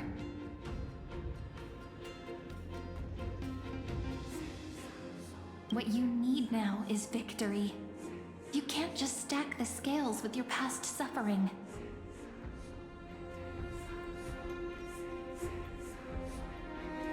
You have to throw the weight of your future onto them as well.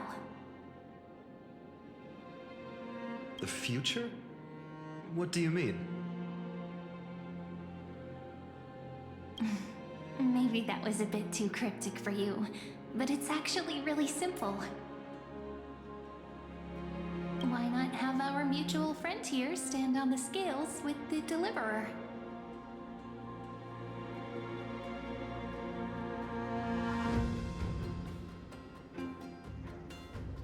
How about it? Can you help us?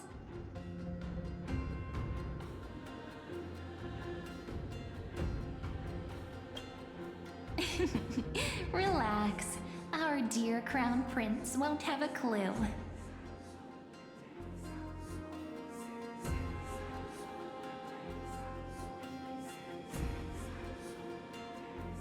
Let's try that. The fate of Akuma hangs on this duel. I must claim victory, for their sake. I will stake everything I have.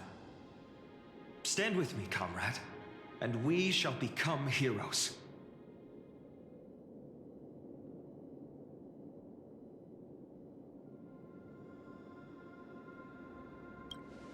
Let's Together we'll prove that what weighs more than the fate of the world is the resolve to shoulder an immutable past and carry it into the future. Talantin, the fair, the just, they of unassailable integrity. The challengers have made their choices. In the name of the Holy Maiden of the Three Fates, lower your scales, weigh destiny, and reveal unto us your verdict. Your offering is a card? Yes, a flimsy little card. That is my choice. Just know that it's called the Deliverer. Interesting. Very well. If you can beat me with this card, then that's what I'll call you from now on. It's a deal. The scales, they're wavering. Talantin is deliberating on the outcome. It appears the convictions of both sides are equally matched.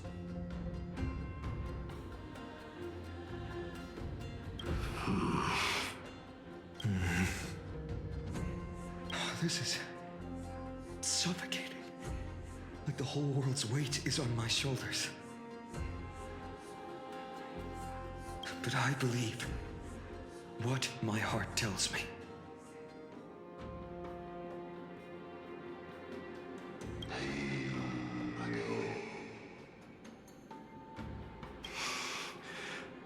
Finally decided. Hear thee, children of humanity. I shall pronounce judgment, for the difference is now clear. The one whose offering weighs more than the fate of the world is...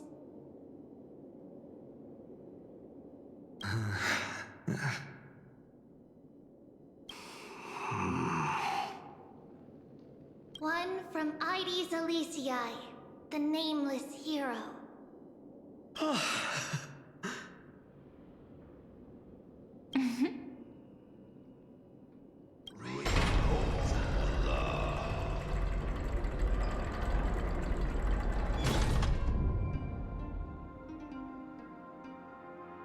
However, heed this.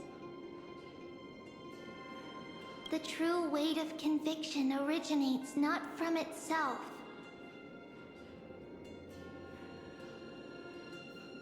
but rather in that which tips the scales, hope itself.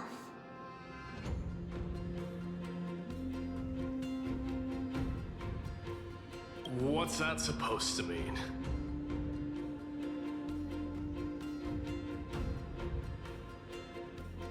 I think the Titan means that it's not anyone's personal convictions that outweigh the fate of the world.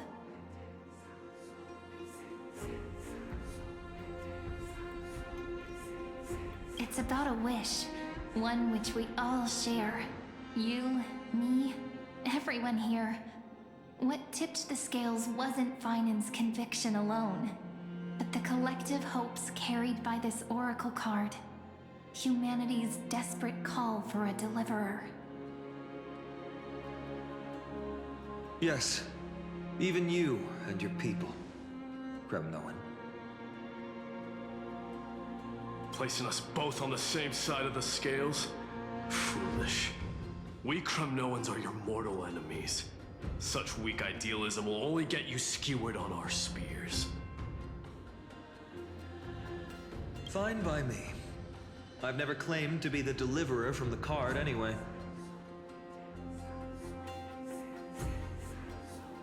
I'm a soldier, and if it's my fate to bleed my last on the battlefield, then so be it. I'll fight to my last breath. And on this, I know that we're the same. That's all a hero really is. Someone with that kind of conviction. And the deliverer? just a sum of all those heroes. A brilliant explanation. Just as prophesied, on this day, the final 2 heroes shall join the Flame Chase journey.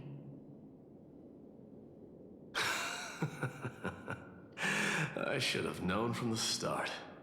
They all say Lady Goldweaver is quite brazen, but you're the first to even imagine that prophecies could persuade a Kremnos warrior. Oh, I have 1,000 ways to tame a lion. But this lion didn't come here for bloodshed, did he? The Kremnoans far outmatch Arkhama's forces, yet we haven't lost a single soul. That's no accident, is it? Do you honestly think Kremnoans, renowned for our love of battle, would show mercy? Your forces are equally renowned for their iron discipline. And so, we can only assume that this is on your orders. Perhaps Akama isn't as hidebound as the rumors say. You grasp the true marrow of power more clearly than those elders.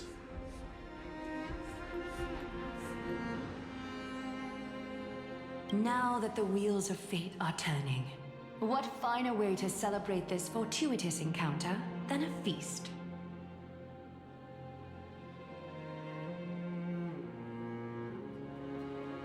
Follow me, brave Outlanders. Heroes of this world are as countless as the stars.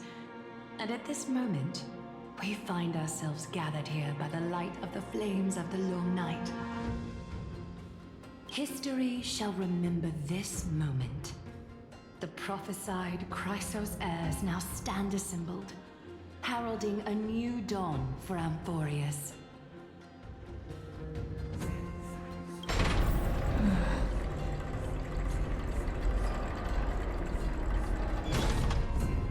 You must see it now, how different this is from the flame-chased journey you traveled.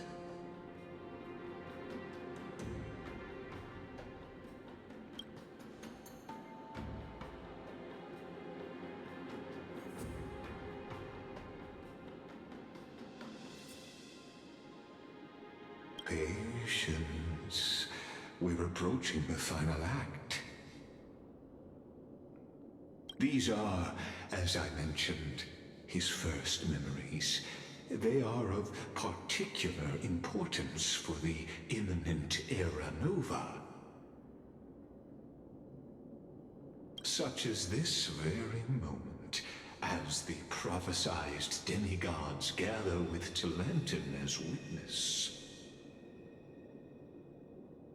This is a moment calculated by the gods. What comes after is no different from that which you already know. Some join, others leave, while flame chasers bear their faint light forward through the long night. Ah, come. Your seat awaits. After 13 heartbeats.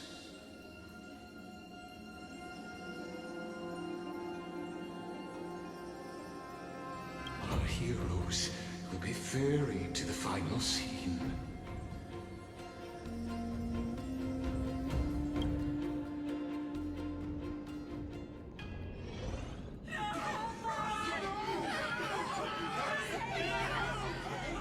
They say that the heroes of this world should be as countless as the stars. Yet now, we're the only ones left standing. So, in the end, the black tide still swallowed everything.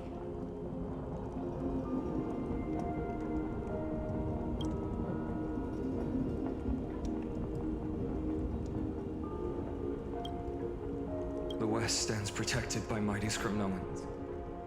It will hold for the time being. Professor Anaxa deployed wards in the north and east before. Their effectiveness is untested, but I believe in him. And Akuma.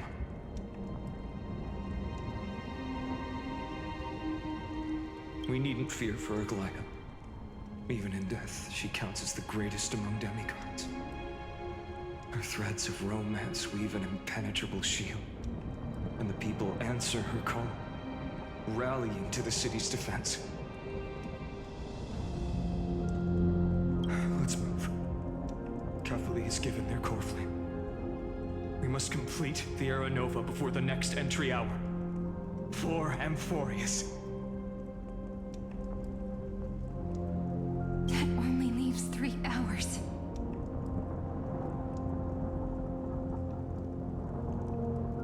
So, this is the last time we'll see her.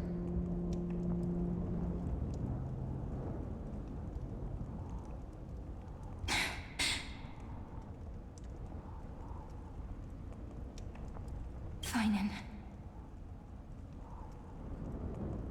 We set out on this journey to answer the world's desire, didn't we?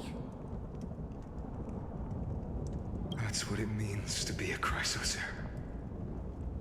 So has it always been. Then why? Why must Amfореus' wishes be so cruel?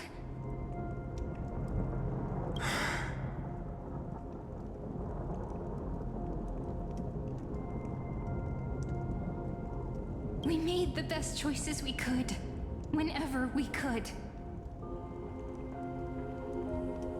But in the end, the prophecy that led us, this black tide swallowing everything. Why does it look like this?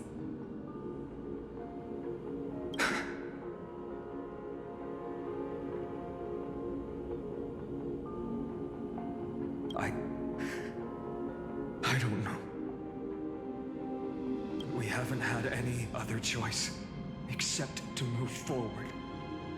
Not for a long time now. Even if we only see the long, long night ahead, I still believe that through it, we'll find the dawn on the other side. Beyond these flames, a new sun will someday rise. So, to the Temple of the Three Fates. You'll take over Time's authority, and we'll return all the core flames to the Vortex. Then put this world's fate to its final rest.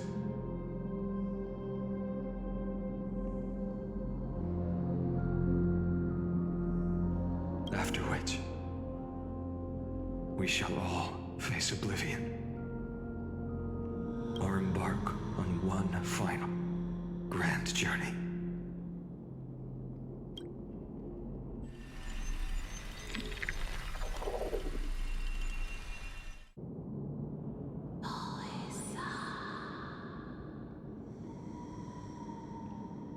Please forgive us for disturbing your sleep, Oryx.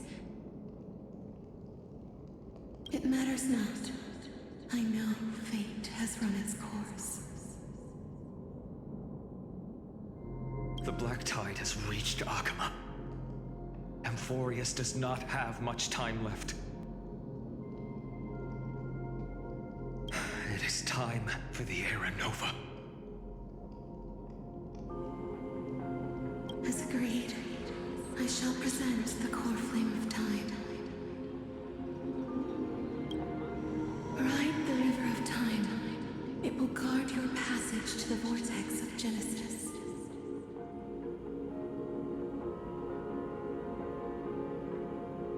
Step through and witness.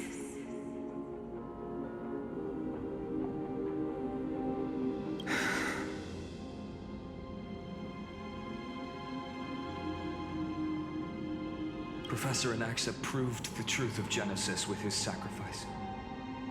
As Chrysos heirs of the prophecy, we were always destined to immolate ourselves for this world.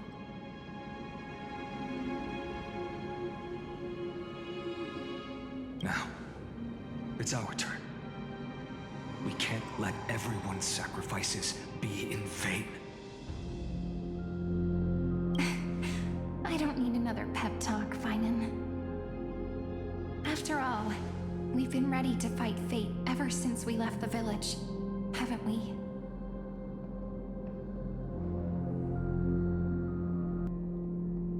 Yeah. Come. Let's claim the miracle we were promised, and burn away every last shadow in this world. And then rise as the first light of a new world. Light calendar 4931, the third week of the month of Evernight. Welcome, my lady, to the end of the flame chase. And the end of all things. The Titan has revealed the gateway of fate. Please, accept the invitation to step across the threshold and behold. Beyond this gate lies the new world that our heroes sought through their trials, as well as the terminus that the owner of these long memories has been hurtling towards their entire life.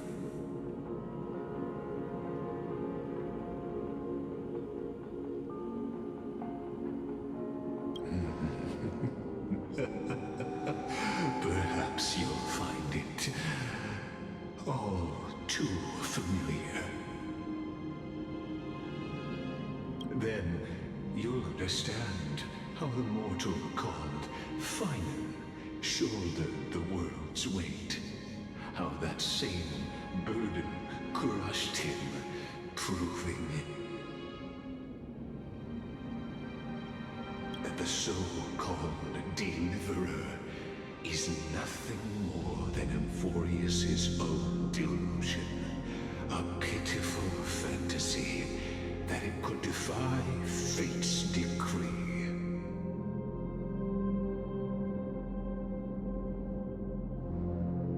Please, esteemed one, the answers you seek lie in these non-existent times.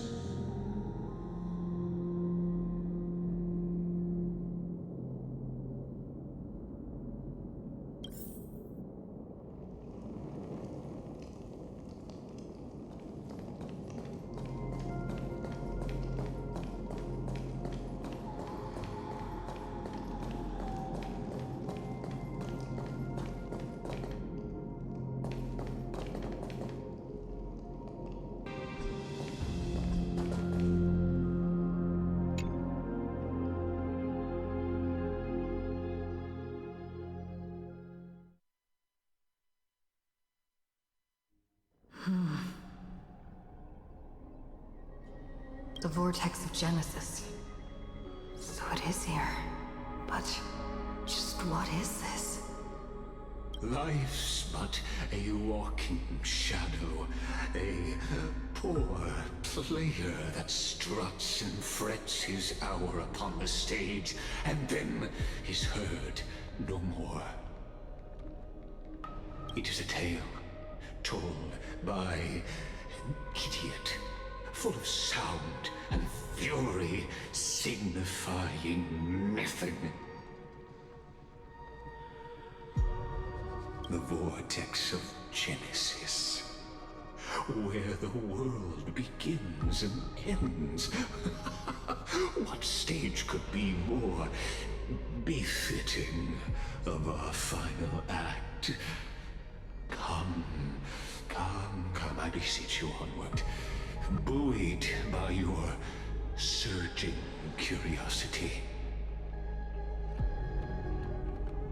As an unattainable existence that has dwelled within his heart, beyond his reach, you have accompanied him through the march of years uncounted. You naturally have the right to view the river of time in its fullness, and to witness what he welcomed upon his arrival here. Every absurd and tragic ending. Now, if you would.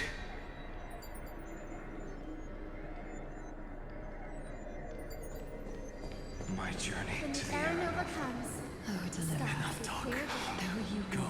What if there's only one person left? Now this Just is know. so excuse Beyond the Aranova. the Aranova.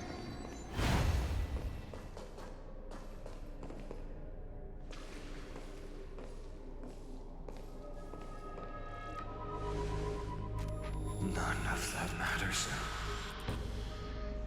This brutal, flame-chased journey has stripped away my delusions. I know the future is in some peaceful paradise with gentle west winds, just waiting to welcome us to step in. This will be a romantic story like none that has come before. You think so too, right?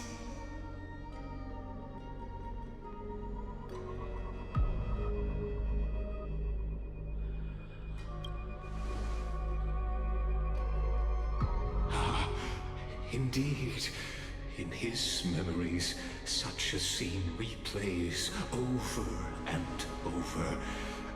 Though the details may differ, this remains ever the same. All shall bid farewell to one, and that person a total of 33,550,335 times.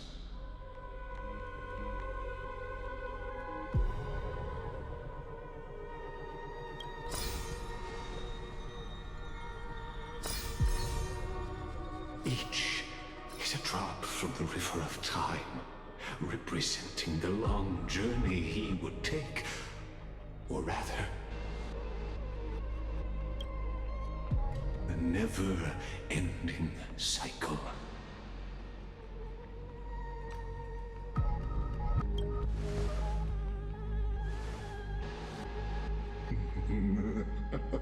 Just putting it in terms that might be easier for you to understand. Seeing is believing. Why not let your own two eyes uncover the truth?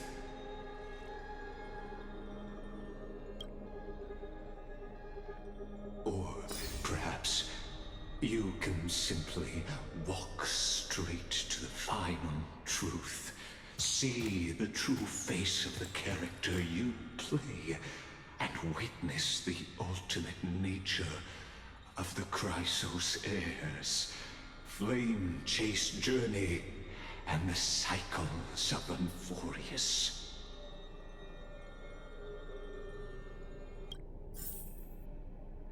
Please, take your time. Look around as much as you wish.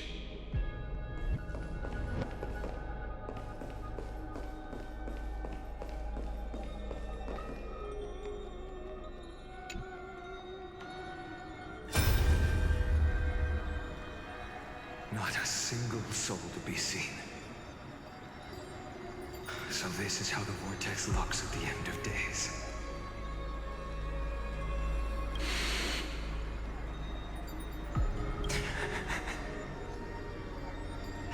Looks like I've got company after all.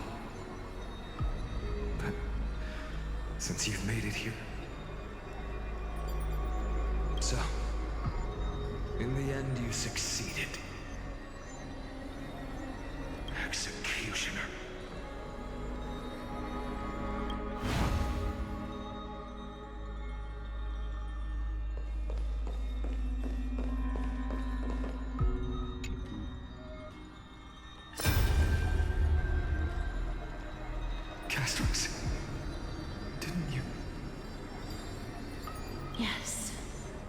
You've become Death's demigod, and shall never again walk the world of the living. What you see is the surging of the river of souls, brought on by the countless dead feeding it in these dark times. They cry out. Though dead, they'll converge into a torrent and guard the vortex to see the Era Nova fulfilled.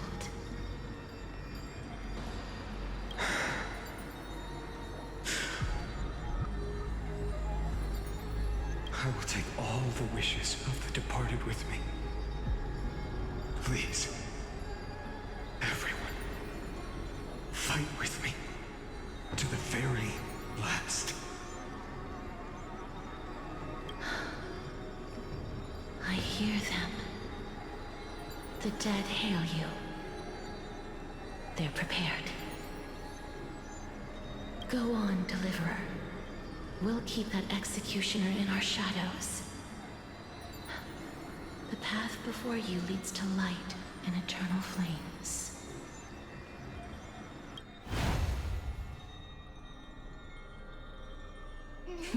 Deja vu.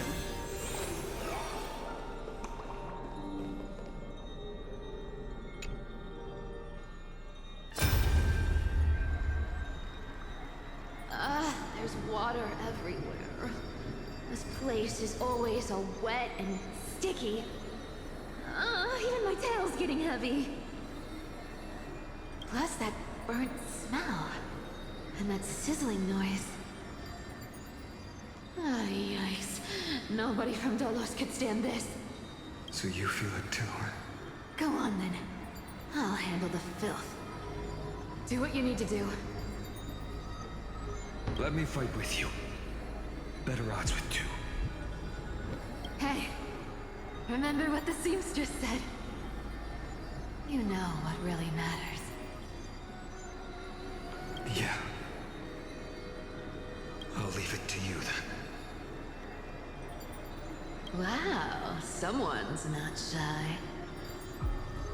Just so you know, I'm not in the business of making losing deals. I'll distract that executioner. You go turn the world's biggest lie into truth. Let me become the first wind of your new world.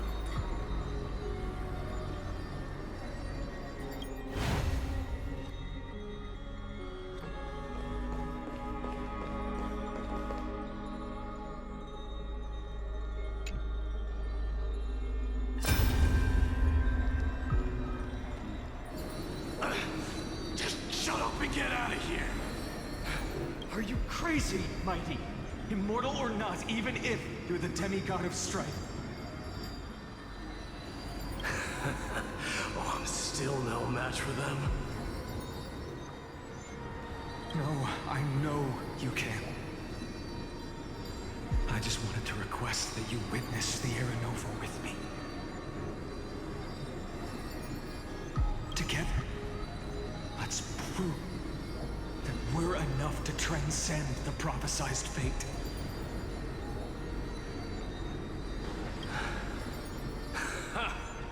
Could it be that now, at the critical juncture, our mighty deliverer is chickening out, scared of a stupid prophecy?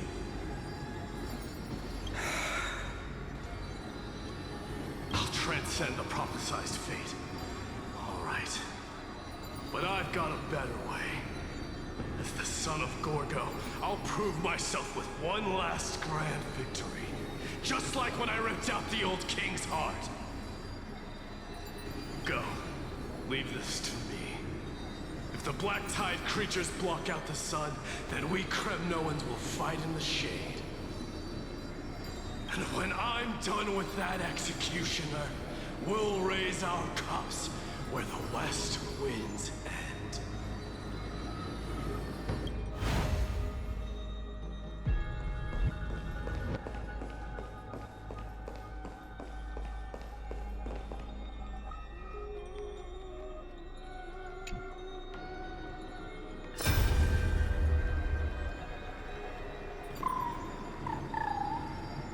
Hey, little.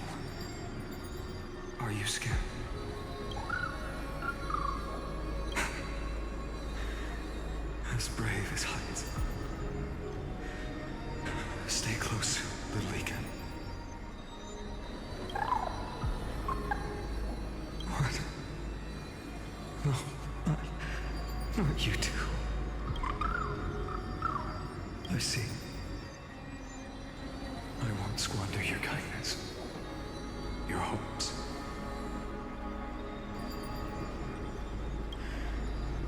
So please, keep this bit of sky standing for me.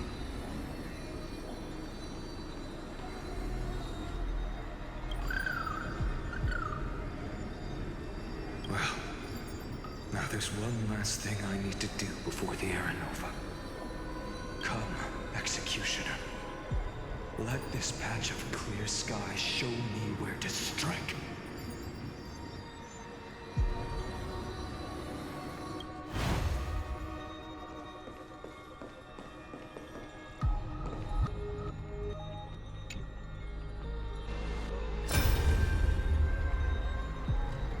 All shall bid farewell to one, and that person alone will witness the miracle. Such is the will of fate. So even the future revealed by the Titans may not come to pass. The Aranova. This unrivaled masterpiece. I have no regrets now that I may entrust it to my most trusted apprentice. Are you saying? Fate is ever unassailable. The golden threads tell me the black tide rushes toward the vortex, ready to swallow this place. I must weave the last of my humanity into a net to hold back the deluge.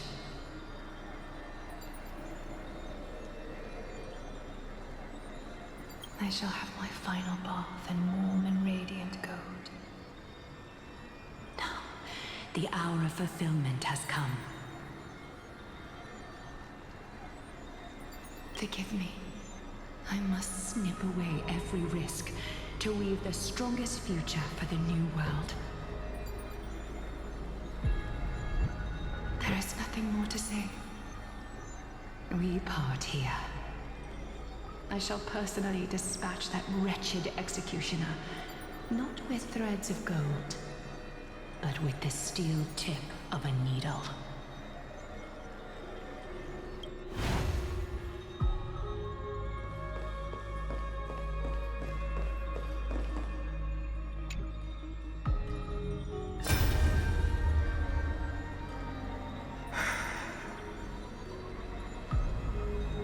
Dream that prophesied future. The flower fields where the west wind ends. Aranova. We're so close now.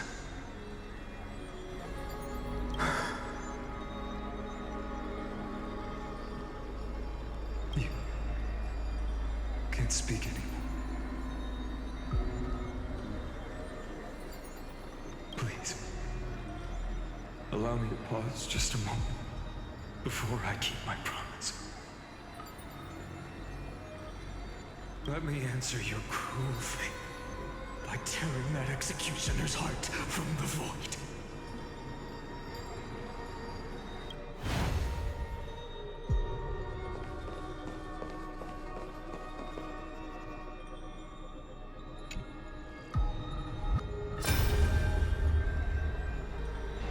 The vortex of Genesis. The last time I was here, I was returning the core flame of reason. I didn't have the time to observe it in too much detail back then. But a holy sanctuary of the Titans. Looks more like their frozen crypt to me.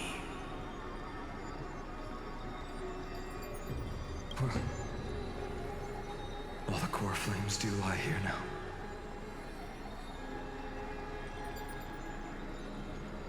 It's my honor to walk the final stretch with a mind such as yours, Professor.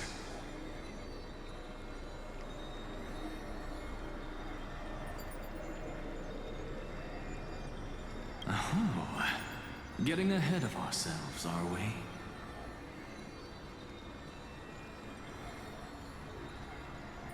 Have you forgotten so quickly? I died for truth long ago. What walks with you now is but a thought in your mind. Of course. How could I forget that? But I'll say the same to you. It's my honor to walk this final stretch with you, too. Now go. Stand tall and finish your final task. Yeah. Just leave it to me.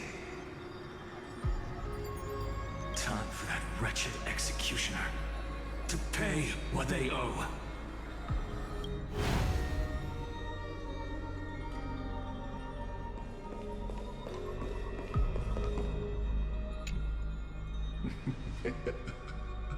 You really think you're prepared? Allow me to give you a warning, most earnest. Once you see what these memories hide, the world's course will be forever irreversible.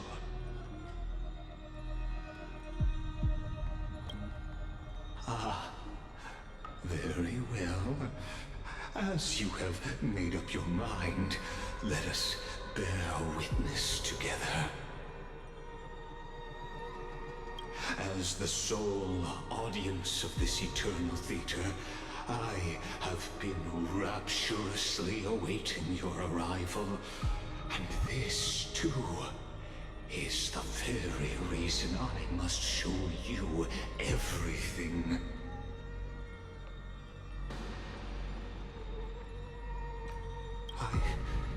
I believe that since you've bathed in that eon's gaze,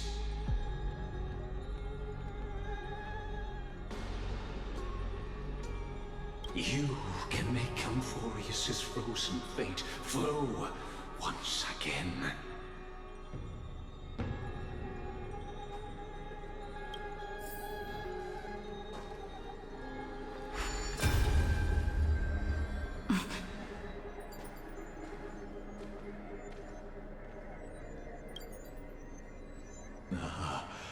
Feeling a bit lost?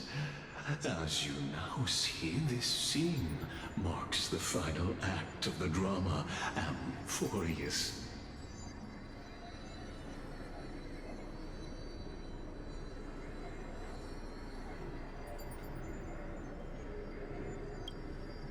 The final eternal recurrence created by this man's hand, and the last one this world shall undergo.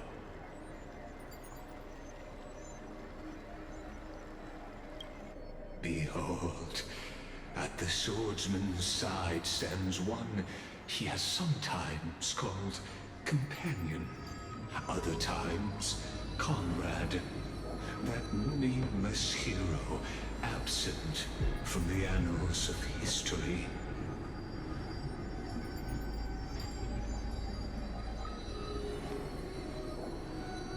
She is the swordsman's ideal in his youth, the deliverer that guided him resolutely onward through fantasy. And now, in the name of the nameless, she has become an essential and inseparable part of the epic of Amfореus.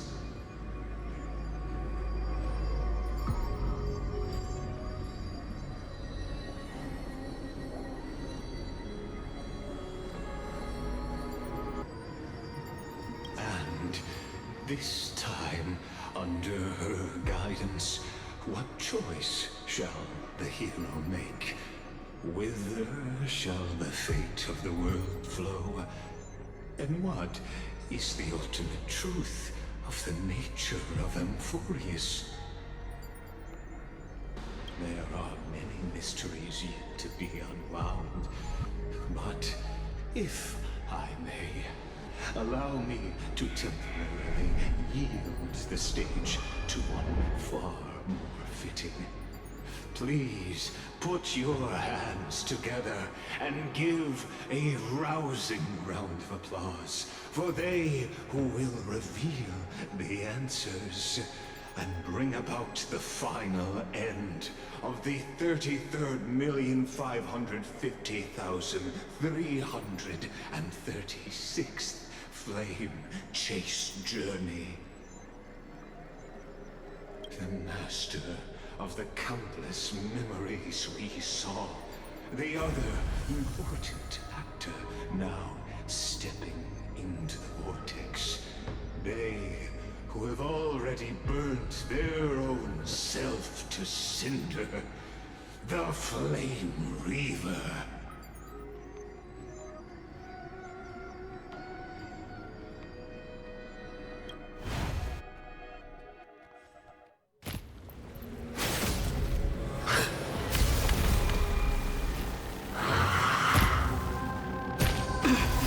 So, in the end, you succeed. Executioner. With my flesh as kindling, like the first dawn of the new world.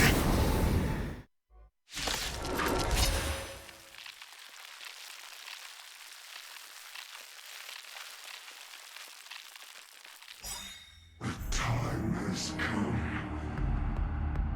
to once again start everything. You're lost.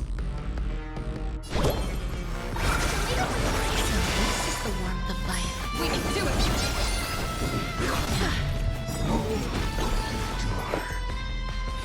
Eternal. Every petal and all will be swept away by the wind.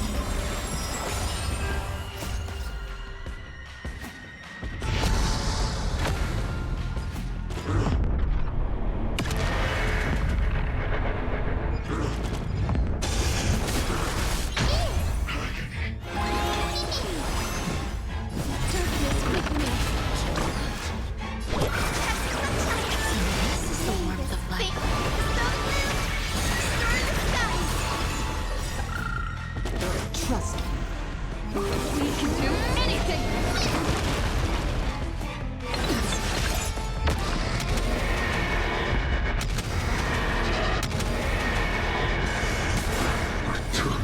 Victory.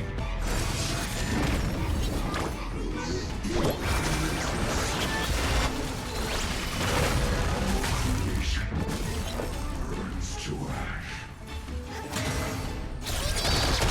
You've cherished this time.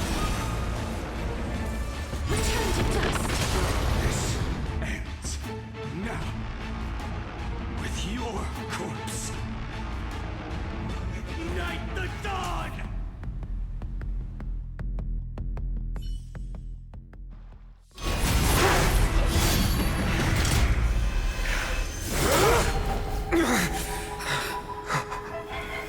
How is this possible?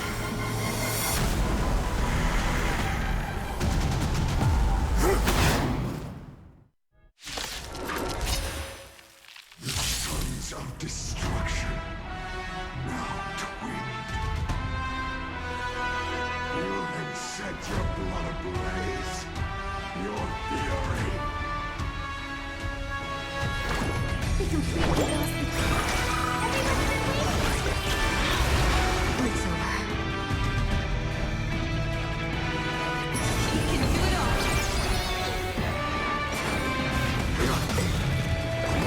Score.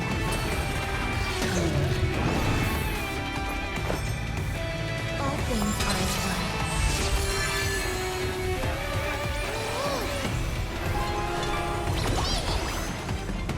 These chickens wait here. I will guide with the rain cookie. Embrace new life, Pollux.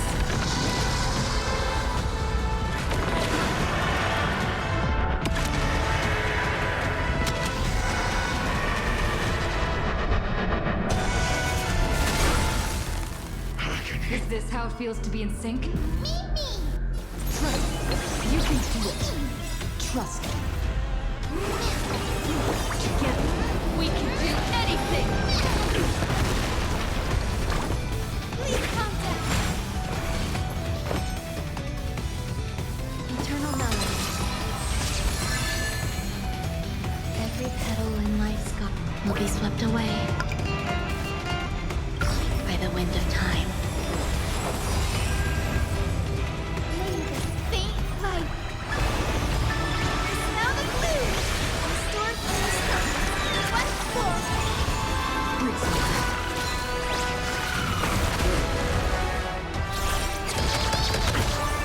Burn the yoke.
At last, Amphorews's fate has begun to shift.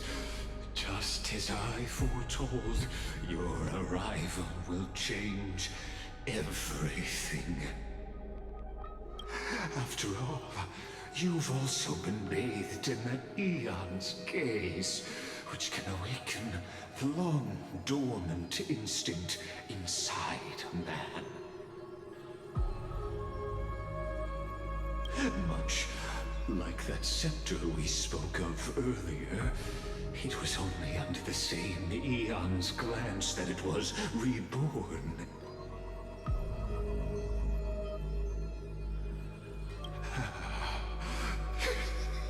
That's right. If you recall, I mentioned it at the very start of our play. The celestial body neuron, once belonging to the erudition abandoned by the Eon. Now, allow me to reveal the final piece of the puzzle for you.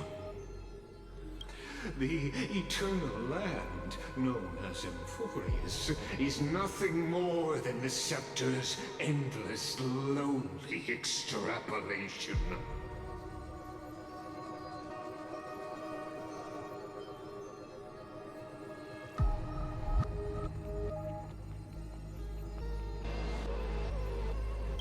A bottomless well of fury, aimed at the god who cast it aside.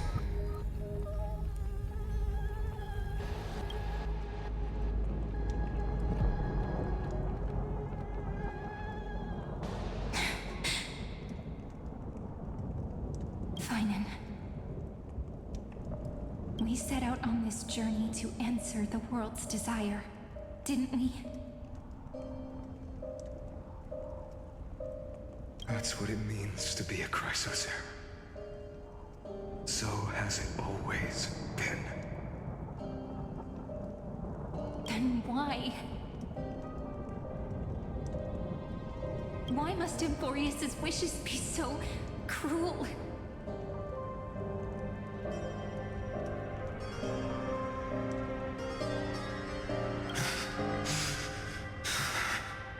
We made the best choices we could, whenever we could. But in the end, the prophecy that led us, this black tide swallowing everything. Why does it look like this?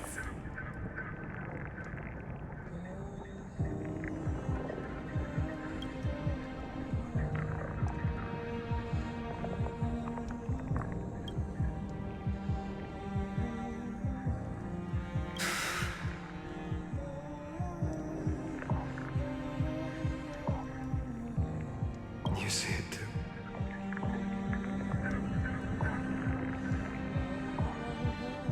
Those burn marks, the flickering cubes. They're not a tide at all.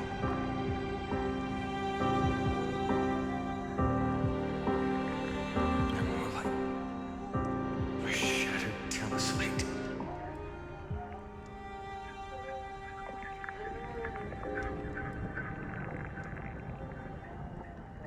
Standing here, the voices of Titans have never been clearer.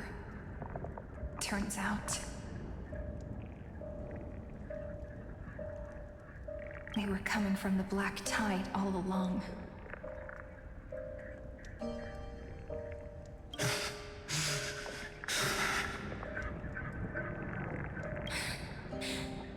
Is that Amforeus crying? Maybe it is screaming that its creator, that its God.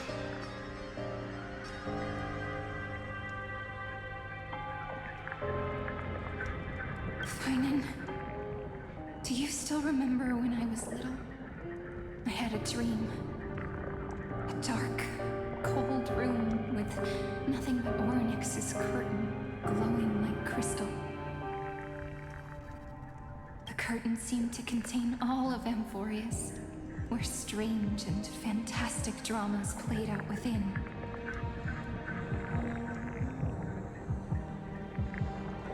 There were countless versions of us, from countless different worlds. Perhaps it wasn't a dream.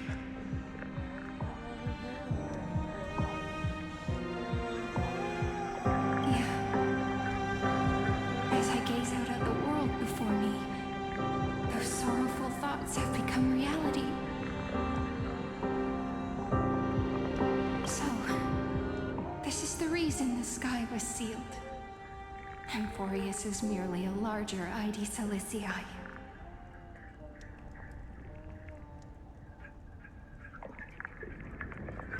We are just characters in this tiny world, following the prophecy, stepping onto the same journey over and over.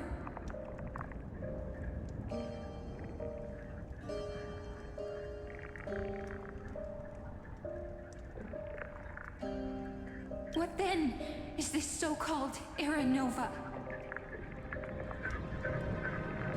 And what are the spectators watching all of this truly hoping for?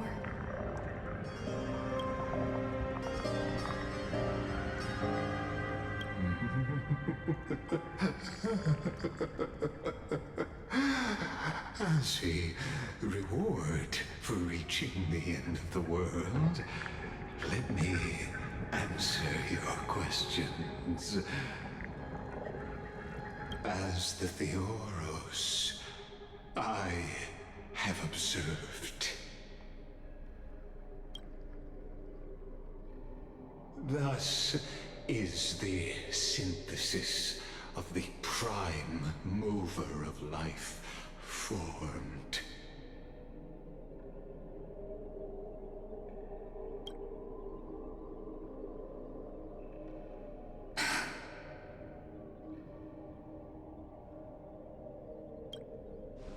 This is a moment the universe will remember. After millions of extrapolations, the experimental environment known as Amfореus has finally achieved results.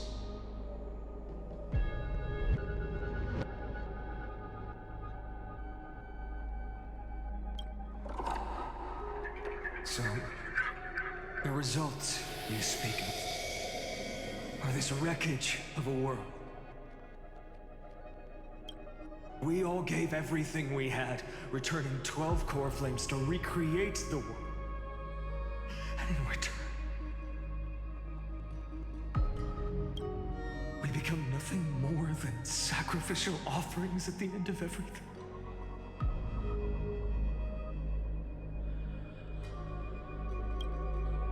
Exactly. The Titans are Chrysos' heirs of the past, and Chrysos' heirs are the Titans of the future. Anaxagoras' theory of Era Nova holds true. As the model of reason, he reached unprecedented heights.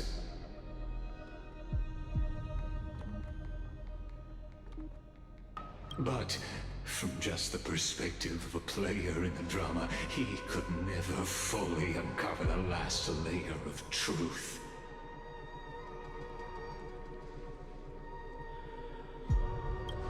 The cycles of the hero's journey that have played out until now were never about creating a new world or perfect heroes and gods.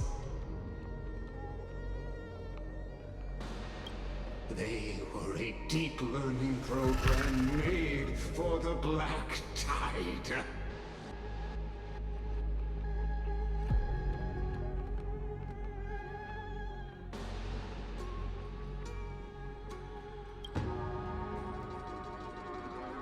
But this time, your plot will fail. I've taken Catholi's core flame, and when the dawn of the new world arrives, its light will burn away all the darkness.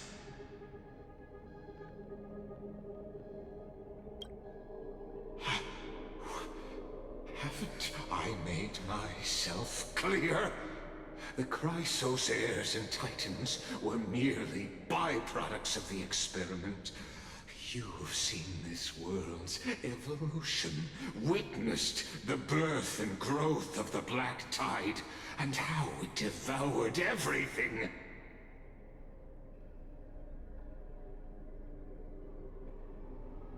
Every generation of heroes, gods, and worlds was born only to be destroyed by it.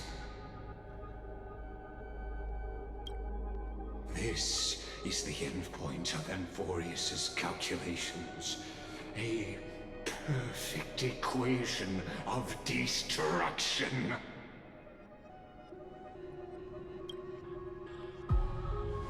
So in your eyes, all the sacrifices are just a string of insignificant numbers?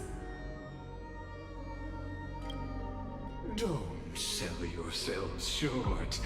I'd say, rather than numbers, you're more like fuel for the fire. And without fire, there can be no sunrise tomorrow. Even if that sunrise is born from annihilation. Curious question. Have you ever considered that after millions of extrapolations, Amfореus is already following a different path from the erudition? It has long since granted divine blessings equally to each child. The golden blood flowing in your veins, it comes from the blemished one, whose name is destruction itself. And Amfореus' Chrysos heirs were, from the very beginning, fuel for the Aeon to burn the universe.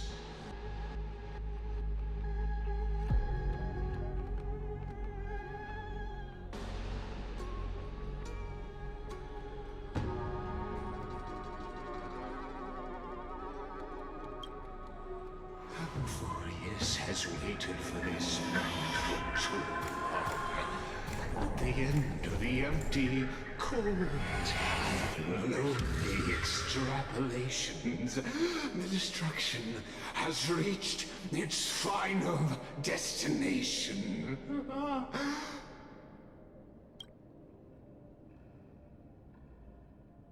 Nikos 496.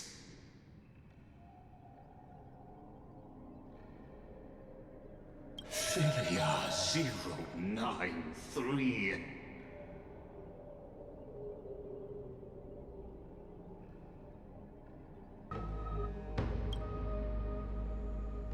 No need to feel regret.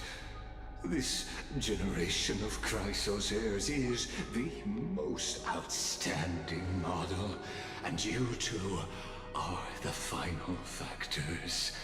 For you, the Era Nova is no lie. Just step forward, embrace the black tide, and accept the Aeon's gaze. You will come to life from a string of cold numbers. Along with all those who have passed, you will run toward the real universe, fulfilling Amphorius's long-held wish.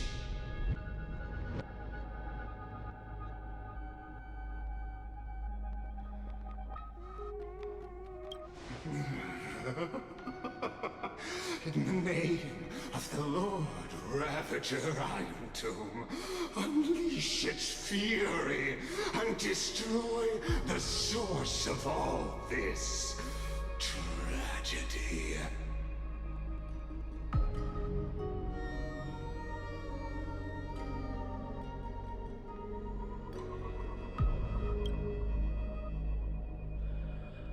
Or we could always choose another option.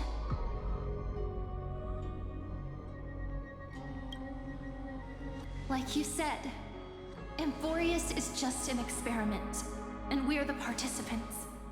We can only walk along the predetermined path toward the ending, under the watchful eyes of the stars. But that also means that there isn't just one Aeon who can cast their glance at Amphореus, right?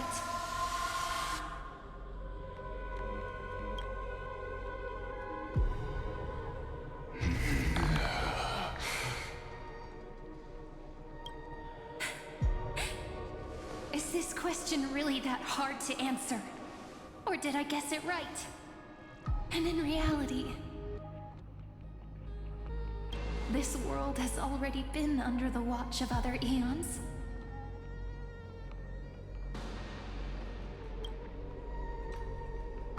It's strange when you think about it.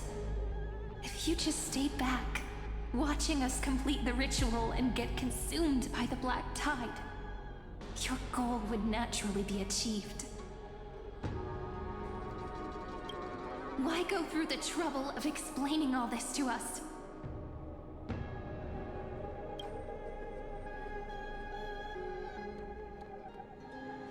You're pretending, revealing the so-called truth just to deceive us, covering up another possibility. Destruction is not the only outcome for the fate of Amphореus.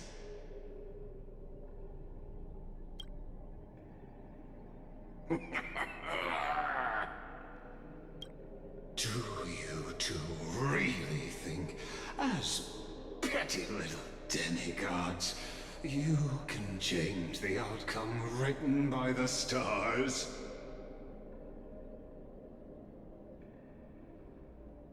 What makes you think you are capable of doing that?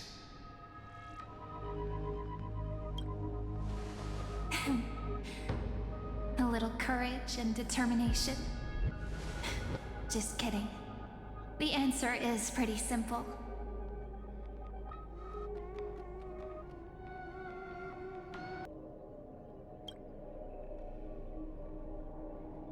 But we're not gonna tell ya.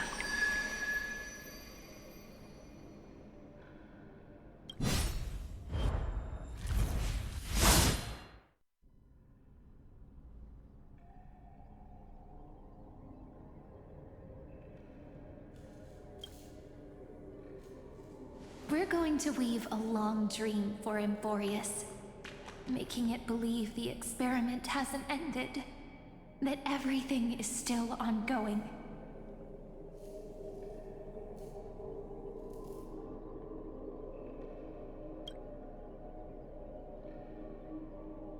With just Orynyx's power, though, it should be impossible to achieve this, right?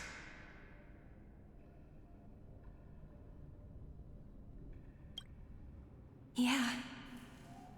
So, I can only place my hopes on that childhood dream.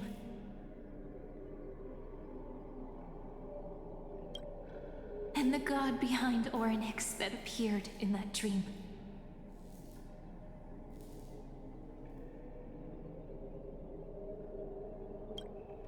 Now, I can say with certainty, time is the page on which that eon records Amfореus. If it fades from existence, and all that it records is lost among the stars, that eon will surely direct their gaze here.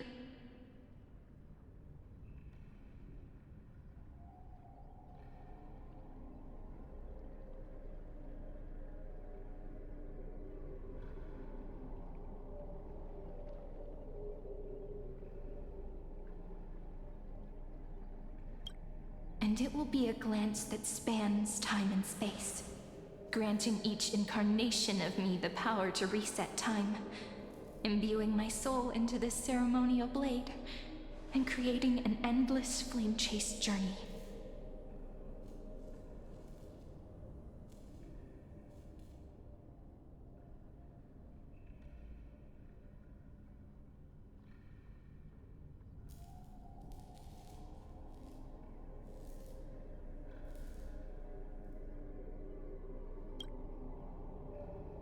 I understand.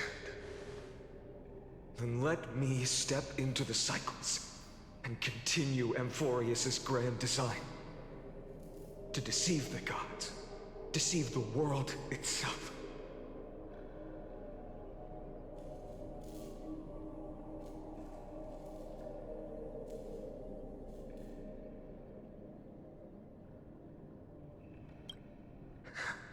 But to make time vanish from this world,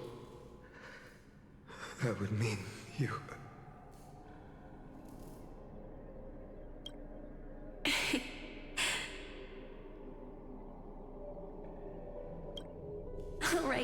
All right, let's not make things so gloomy.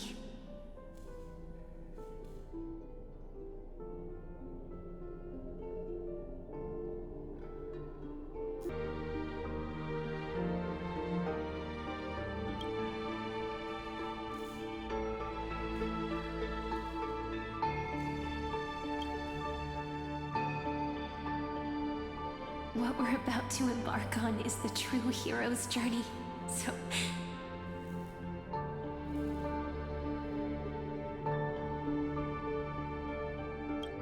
Come on, cheer up a bit, okay?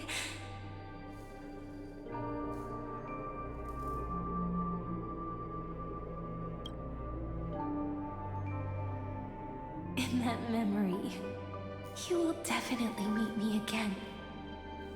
A little Cyrene who knew nothing, lying on a soft patch of grass, feeling the light breeze, dreaming of the distant world.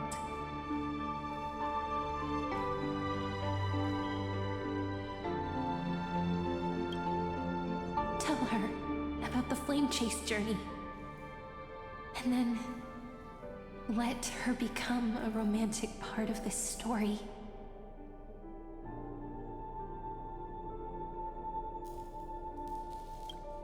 I believe every Cyrene will make the same choice. Erasing time, again and again. Resetting time over and over. After all, they're all me. And I will always have my charm.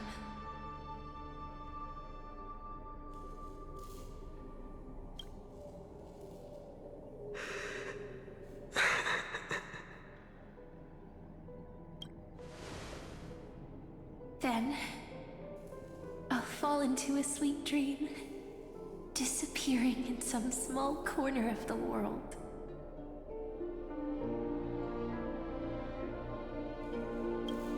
Quietly, waiting for the day when that next page is turned.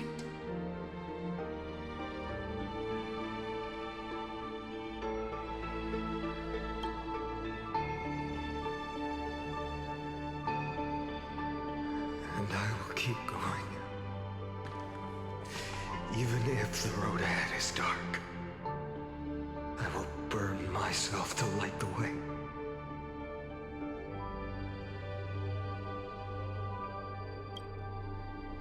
Rather than let the core flames become nourishment for the black tide, I'll become their vessel to prevent the arrival of Era Nova. Even if I have to burn through my own body, it's no matter.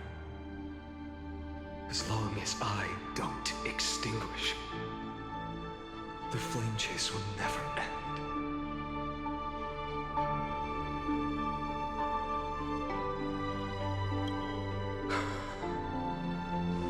Until Amfореus welcomes a true dawn.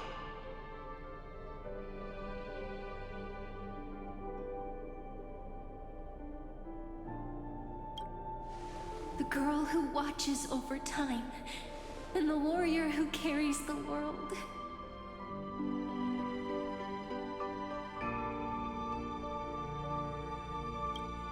Now, let us fulfill the duties of time and world-bearing.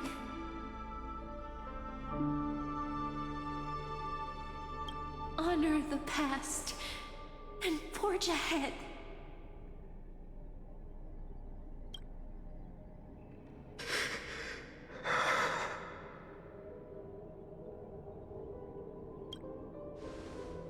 I promise you, the pain will pass in the blink of an eye.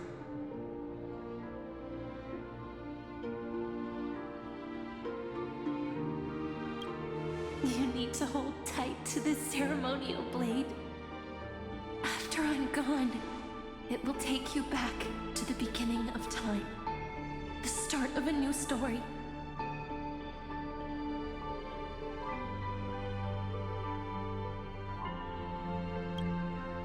I believe that in that story, or in countless stories, each alike yet unique, everyone, all the companions who sacrificed themselves, alongside the deliverer we once dreamed of as children, will reunite beneath a vast, endless sky.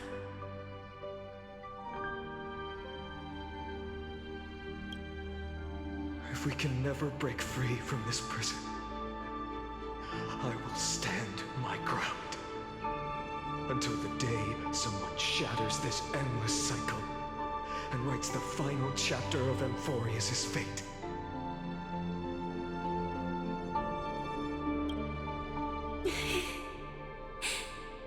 So, let's set out. We will be the ones to start everything. Carry the primordial chaos, just as your name suggests, and bear this world we hold so dear.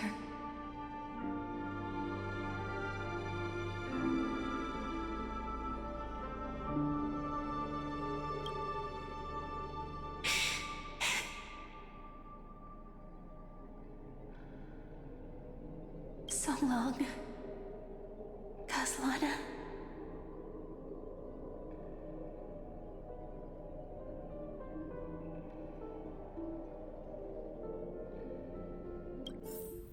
As the theros I have observed, instruction synthesis is formed.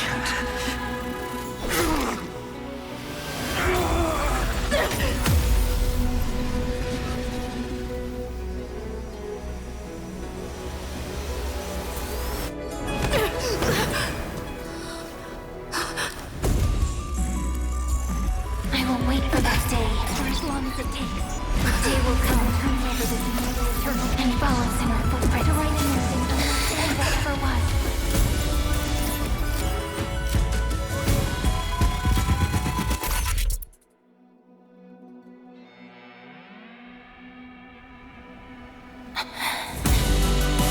That will be a romantic story like none that has come before. You think so too, right?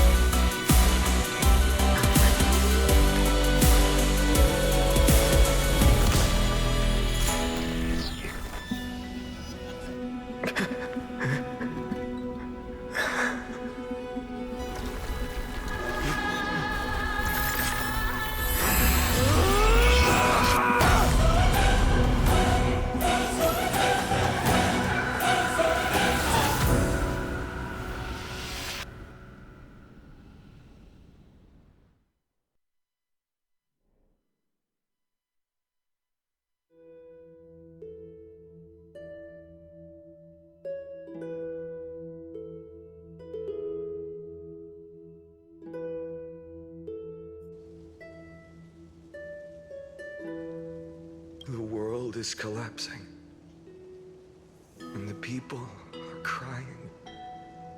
We too must part ways here.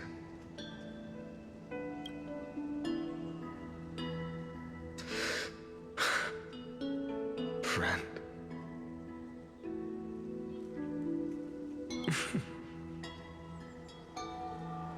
Ides Elysiae, the little village of my childhood. The gentle breeze and the sound of waves still linger. Everything is as it was. It feels good to take one last look. You know, this is just a corner of the memory. The real Ides Elysiae. I know. I'm here to say goodbye. We might not see each other again. You can stay here forever. And time will stand still for you. Let it flow. It's time for me to go. Even if it's a path with no turning back. When have we ever had the luxury of turning back? Are you afraid? After learning the truth of your origins? Will you see the motivation I gave you as the manipulating whispers of destruction?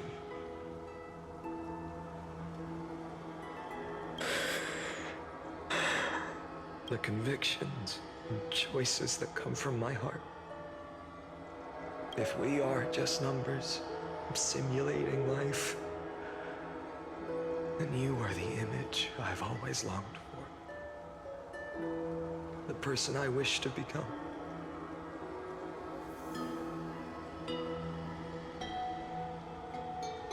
A real, living person.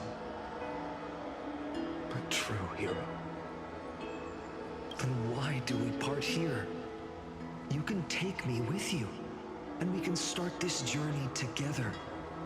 I'll be by your side, guiding you, just like before.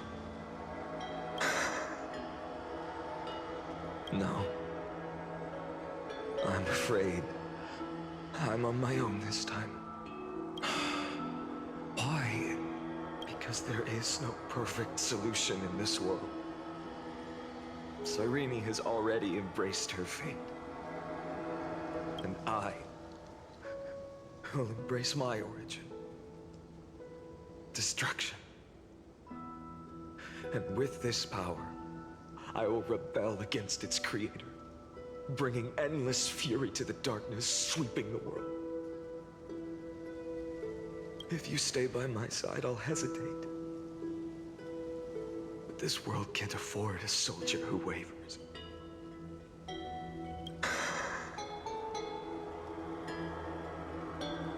Do you remember when we were kids?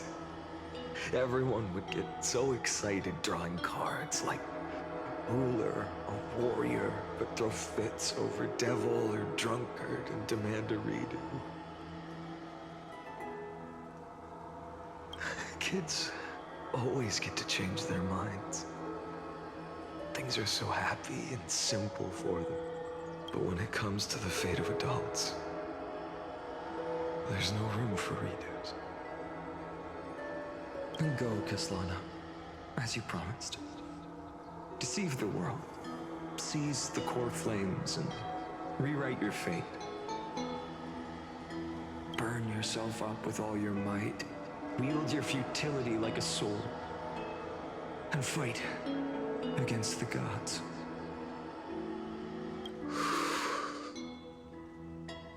In the name of world-bearing, I promise you,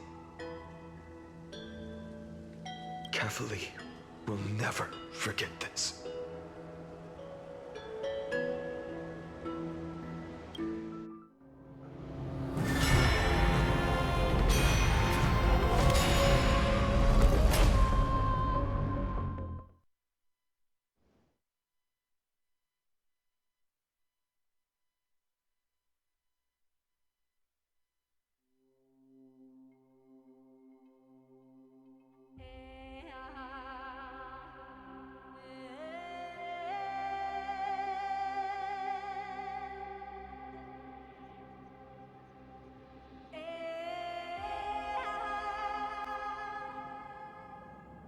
So, time retreated behind me until it reached the origin, where nothing ever existed. Just as Professor Anaxa once said, in that void, Kefali stood at the center of chaos. Time, space, and causality all flowed from their body. When the waves of time finally calmed, it was the year 3870 of the light calendar. The Chrysos War had lasted for nearly a century, and the threat of the Black Tide was growing stronger and more relentless. That was the era of the Day Thunder Knight's battle with the sky. While she could not seize the core flame, she proved that the prophecy was true. That mortals could slay gods. From that moment, the sole survivor of the old dynasty, Imperator Saritra, issued a call to arms across the lands, summoning heroic Chrysos heirs to wage war on the Titans.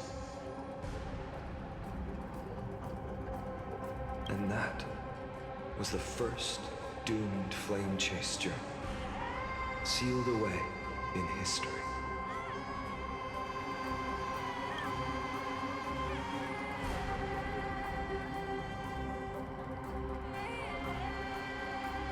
So what you're saying is, you've traveled back down the River of Time, finally reaching this untouched seabed just to tell us the flame chase journey and even all of Amfореus are nothing but illusions in an eon's dreams?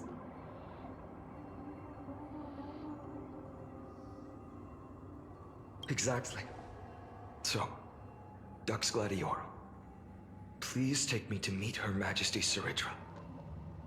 I must share the truth with her. Since Her Majesty's not here, no need for formalities.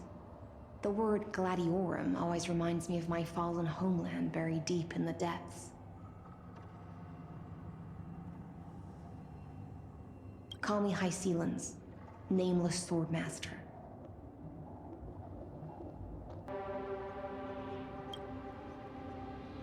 Please allow me to add one more thing. You actually already know my name. You mean Finan? Such a name could never be your true one. But I won't question you further about it. Ever since Her Majesty issued the Flame Chase Decree, heroes from all over have sent their letters of introduction. What's the harm in adding one more name like Finan or Pinan?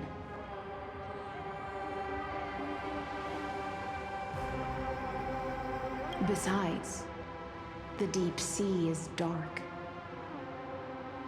Isn't it the perfect place to hide secrets best left unseen?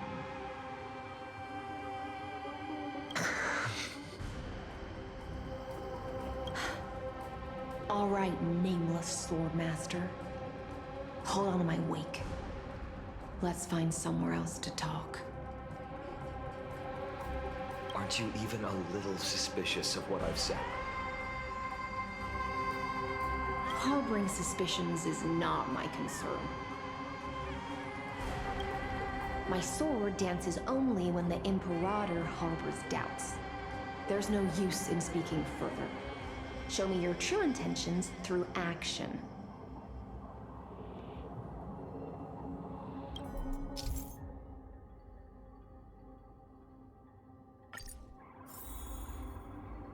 Perhaps you should demonstrate your skills and calm the raging black tide for us.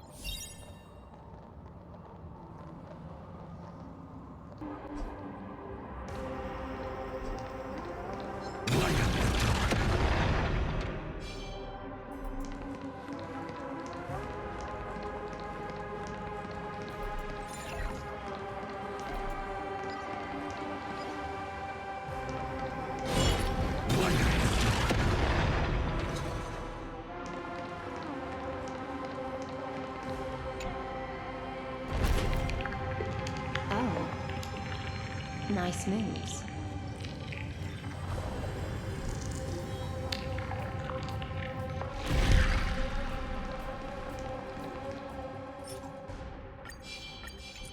Light up the door.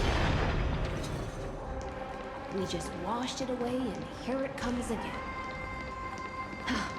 The black tide is really no joke.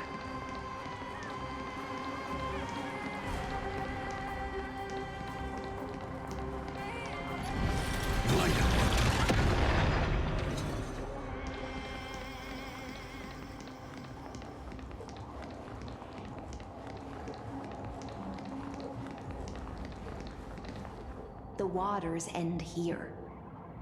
The one you seek is beyond this point. At last, I can meet with Her Majesty Saridra herself. Are there any formalities I need to observe?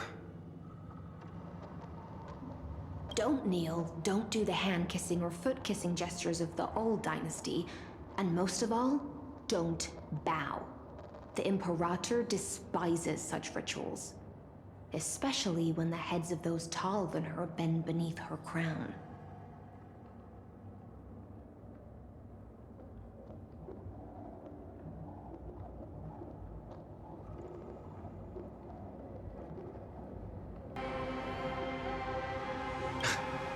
She really is down to earth.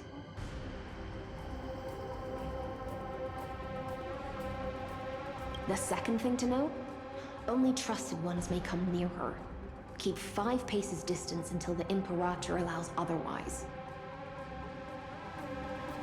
Sounds like an old friend of mine. Well, experience is a good thing. Stay sharp, and you'll be just fine.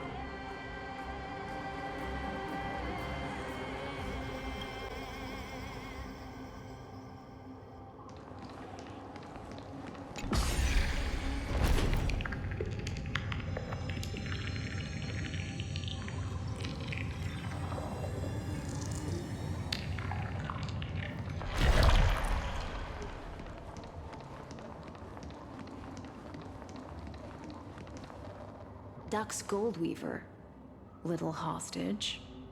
Apologies for keeping you waiting.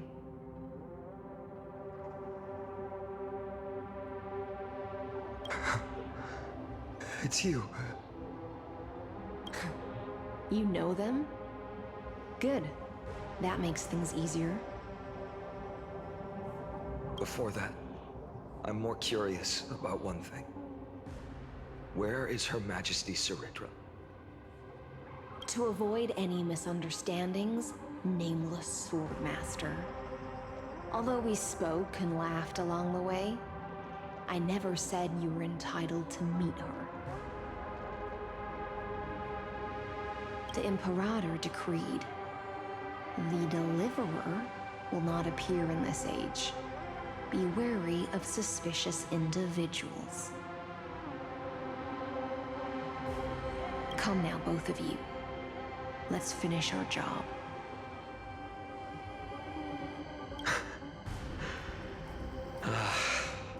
I see. It's a trap. I had no intention of fighting. So remember this, Lady Hycelant. If my sword shows any hesitation, don't thank me. Thank them instead. No, you misunderstand. We don't want to see Chrysoceres hurt each other. Just give us some time to ask you a few questions. The Nestia's golden threads will judge you and decide your fate. As you wish. White-haired Swordmaster? If what you say is true, then you must know the fate of the world. So, how much do you know about what we read from the prophecy?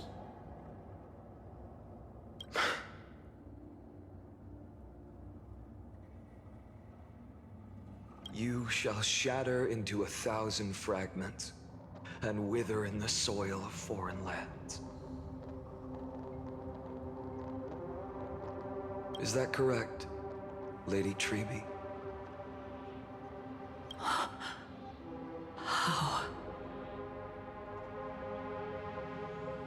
How is this possible? He got it right?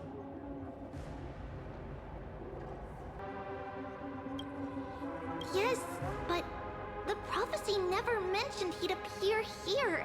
At least, not in this era. You must listen to me, Aglaya, Treby. The Finan of this world has not yet been born. In a distant future, he will follow the prophecy's guidance and appear before you.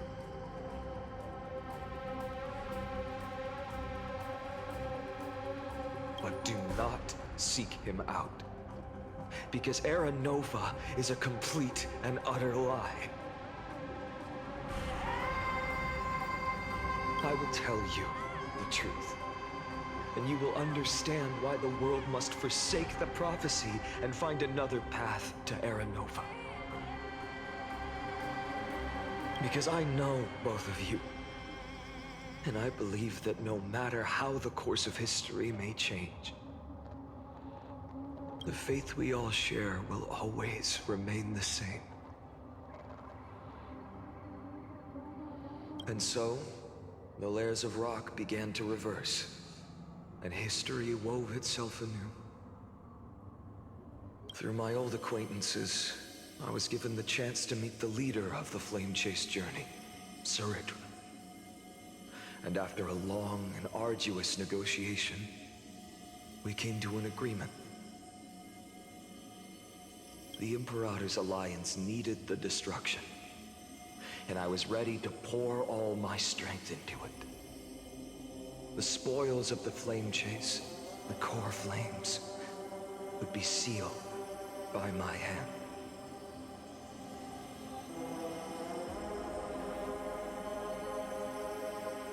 But the condition was this. In the upcoming battle, in our conquest of the Earth, I had to prove that my power could transcend fate. In the original history, There was a brutal war.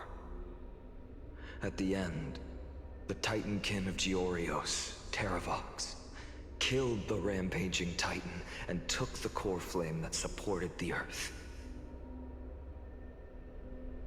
But this time, Amfореus encountered a turning point in its fate. Neither side suffered any losses. When I severed the Titan's head and raised the core flame high, the crowd gathered around the scorched remains of the god, roaring with joy,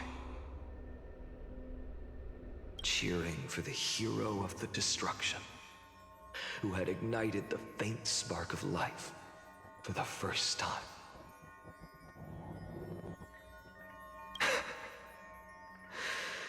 Yes, in that flickering light, the once dark path ahead seemed to become clearer. I proved myself, and in the long years that followed, I brought down the other Titans, one by one. I could do more than just wait. When time resets, the chance to change the world also emerges from the lines of history.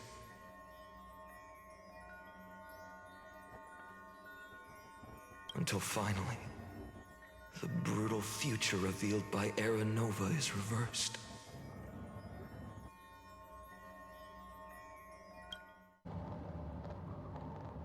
But tell me, if that's truly the case, why are we doomed to the same outcome?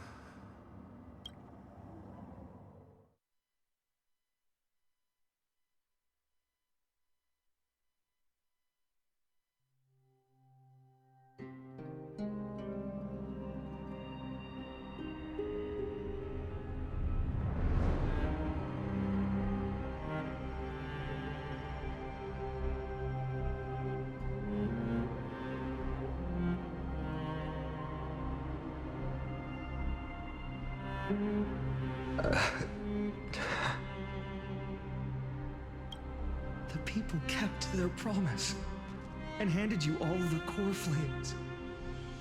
In this world after Trebios, no demigods were born in Amphores. At this point, I just want to know. When they vanished into the black tide with their mortal bodies, why didn't you shed even a single tear?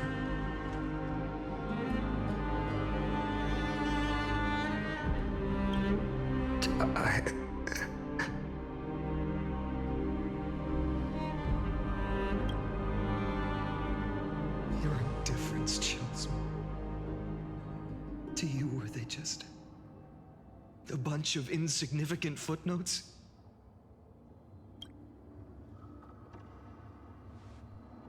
Sorrow has been my constant companion. In fact, with 12 core flames upon me, the fire in my heart has never been more violent. I'll remember this world through anger. As long as I burn, they'll never truly leave me.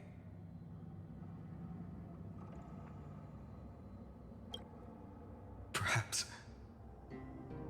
it's already too late. But you're right. Anger, at this moment, is the only weapon I can rely on. So, draw your sword, Executioner. I'll make sure you realize that your greatest mistake was leaving me alive.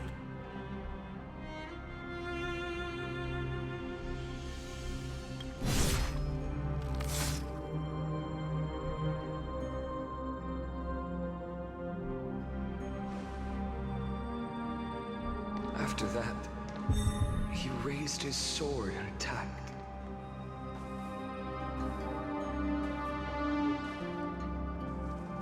Then, Kaslana killed himself.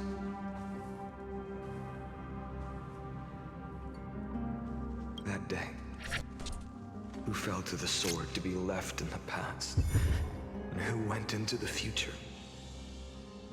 I can't remember anymore.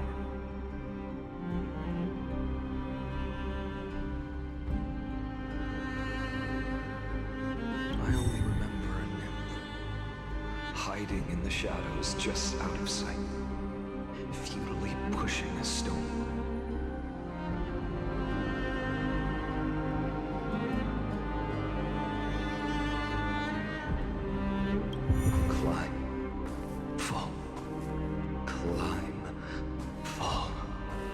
Climb again and fall.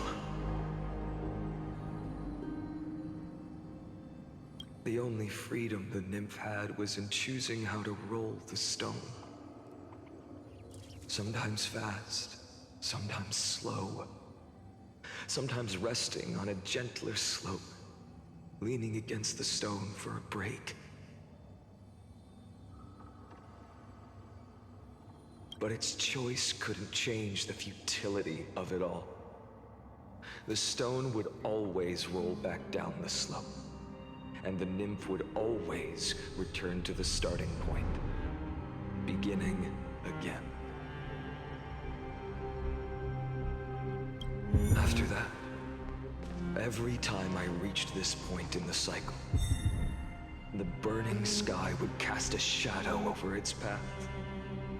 It would nearly reach the peak at the fourth quint of curtain fall hour, then fall to the starting point in the first 15 seconds of the next entry hour.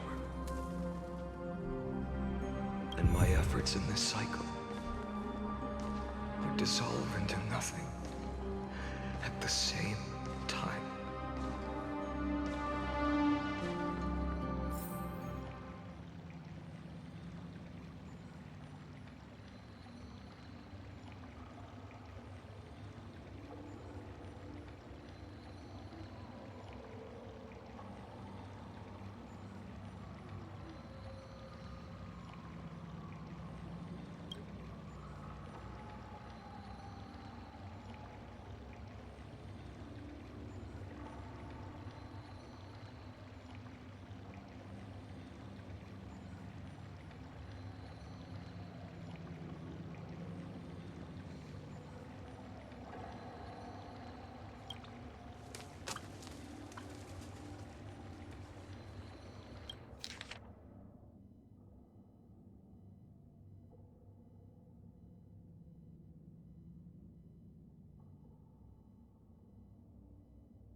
Absolute nonsense.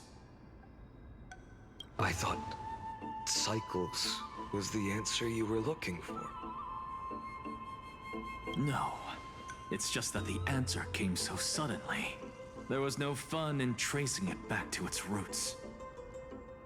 Eons? Paths? What a load of nonsense. I can't give you an exact explanation of those two concepts either. Enough. I'm just expressing my frustration. Don't you understand? I was already expecting this. The black tide came from beyond the sky, and everything else is no exception.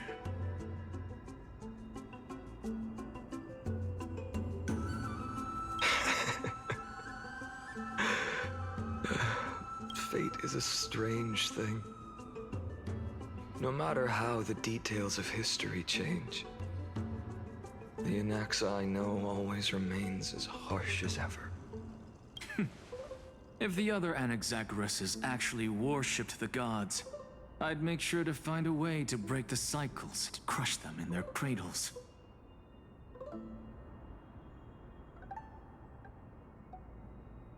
Too bad. Now only you have the ability to do that. What's that supposed to mean? You're willing to help? Of course. The core flames were meant to save the world. And in my opinion, the noble titans have no reason to refuse. Besides, according to you, before stepping into these endless cycles, you were my pupil.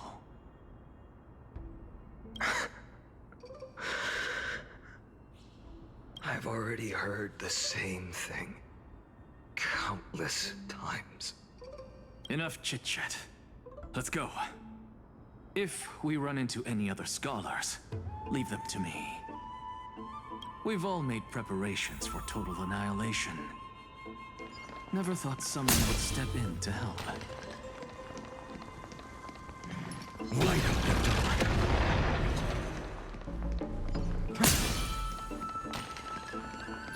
Light up the dawn.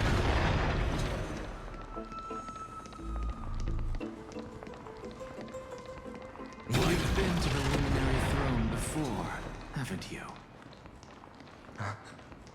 If you're talking about in past cycles. You're already much luckier than the other students.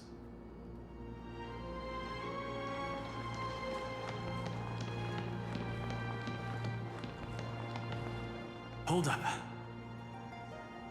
Keep your wits about you. Someone's watching us. Pretty boy, your eyesight's better than I thought.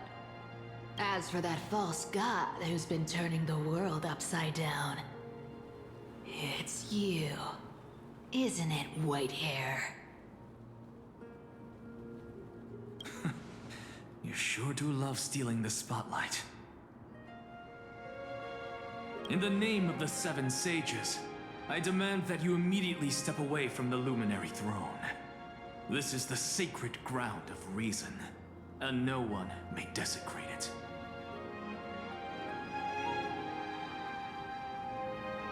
Take my words back to Aglaya. I won't say the same thing twice, Catgirl. Oh my!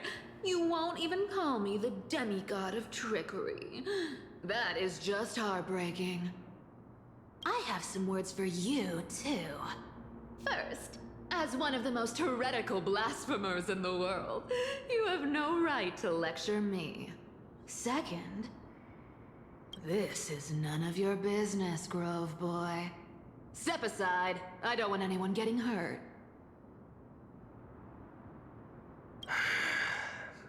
Here we go.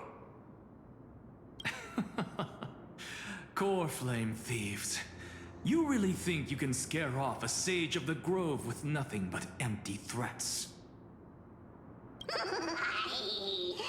gloomy little brat's got a sharp tongue.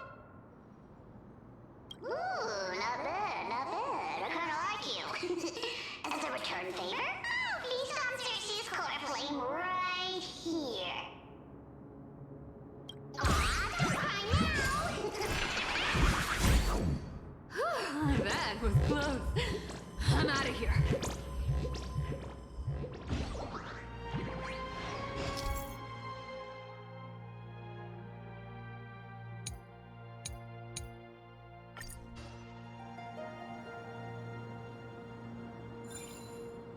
They're exactly like all the past ones I've known.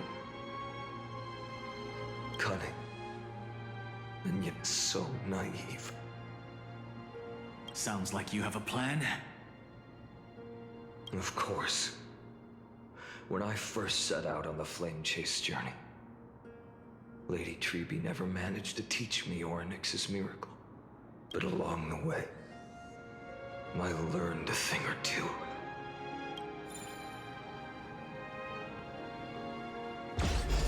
Where are you going?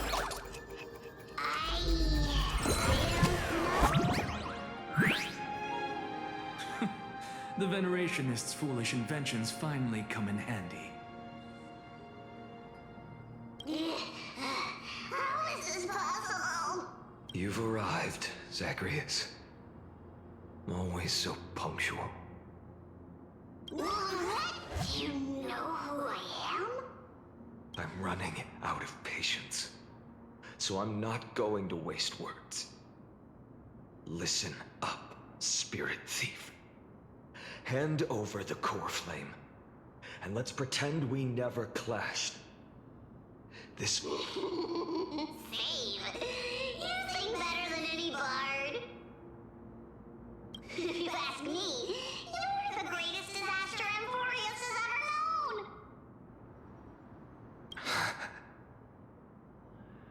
known. No matter how strong you are, you're still just a mortal body. Carrying 12 core flames? Don't make me laugh. You'll just get consumed by the divine flames and drag this world down with you. 134. What? This is the 134th cycle I've lived through. And the number of core flames I carry is... 1,596. Yes. 1,000 core flames and just a single Chrysos heir. How is that even possible? I've come this far. And that's proof enough. But someday you will burn to the ground. Of course. The divine flames will eventually consume my eyes and blind me. But before that, they could still forge and sharpen Dawnmaker. Now when I cut open your stomach, you won't feel a thing.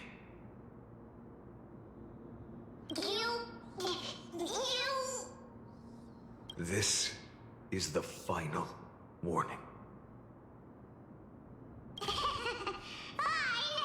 Fine. Assume this world holds 100 million possibilities. And no matter how one looks at it, 99,999,999 of them all point to outcomes of certain destruction. Even so, I'll use my divine power, despised by the people of this world, to achieve that 1 in 100 million possibility. Bartolos! Brad, if you've got the guts, you'll have to first step over my dead body.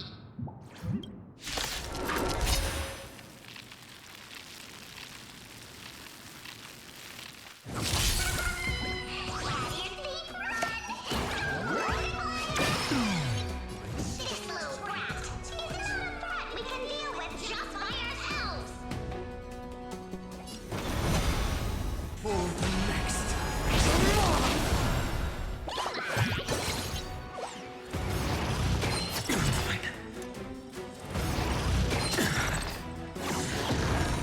No other choice but forward. Existence is of no consequence. Future could come.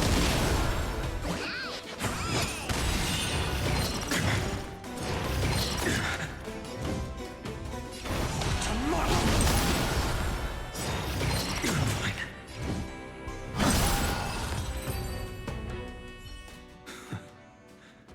How absurd. In my memories, Zagreus always meets the same end. Over and over again. Their departure no longer stirs anything in my heart.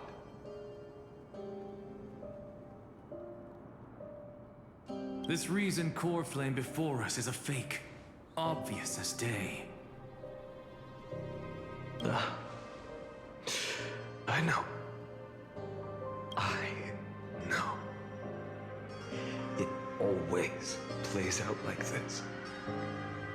The Spirit Thief covers for her, and the trickery demigod escapes with 2 core flames.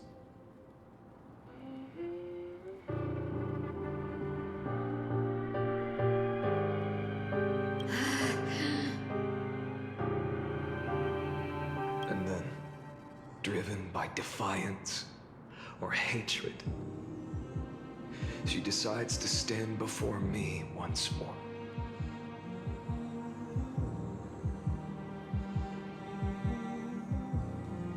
Exactly like the countless past hers I've known. Cunning, yet so naive.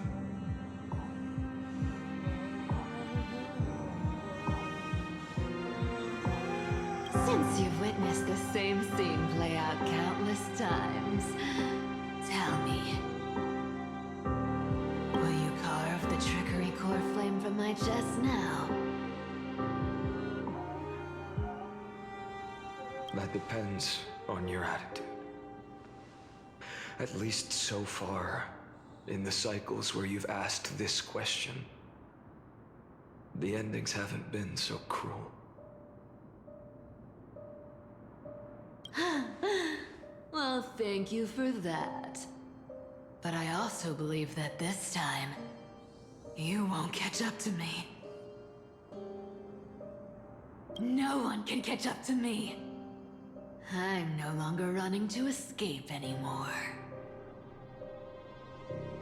Whether you believe me or not, I'll still tell you this. You've made the wrong decision. All right then. We'll see. Silence. This is new. One-eyed boy. What are you trying to pull now? Go, Cythera. Give us some time in private. This isn't for her, but for you. You've walked too far down this path. It's time to discuss a possibility. Maybe the road you're walking is not one of salvation, but one that will simply drag the world into the flames. For all time's sake, turn back. I don't care how many times you've tried, because there's one thing I'm sure of.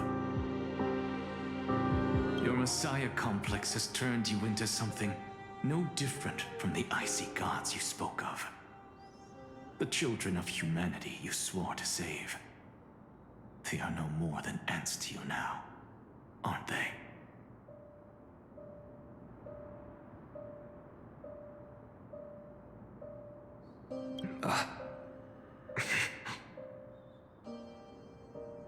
Of course.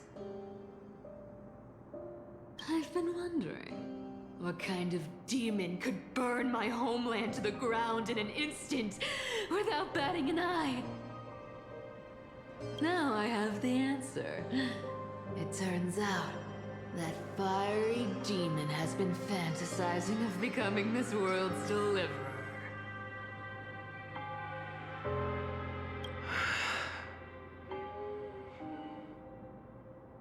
I don't want to argue anymore. No matter what I say, the outcome won't change. Make your biggest effort to resist, or accept fate, and hand over the core flame to me. Even if it's futile, we all have the right to choose.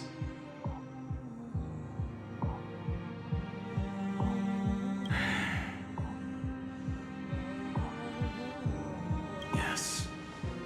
Even if it is futile, and the world is just a divine joke. When I walk into the destruction written by the gods with my own 2 legs, you will witness. Even the smallest footnote still leaves a mark in this story. And so, at the end of the 134th cycle,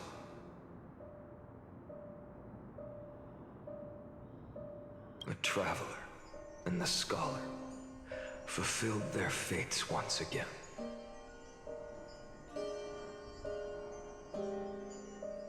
Or perhaps it wasn't just they who fulfilled their fates. I can't quite remember all this. In the endless darkness, for no reason, a voice always lingered by my ear. Losses are a constant on the flame chase journey, among which even life itself holds little value.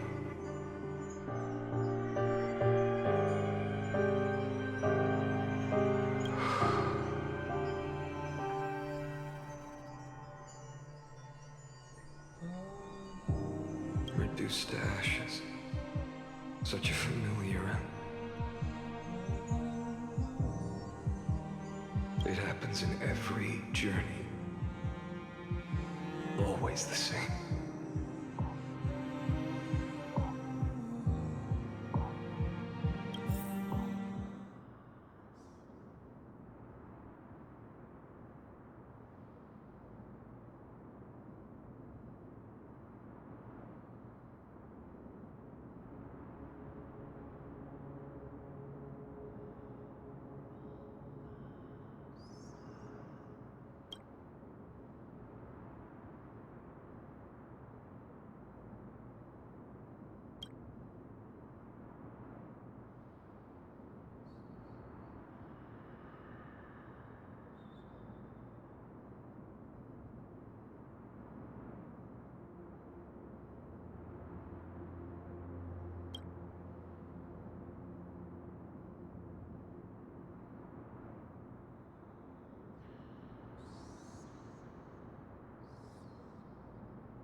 You don't look so good, Deliverer.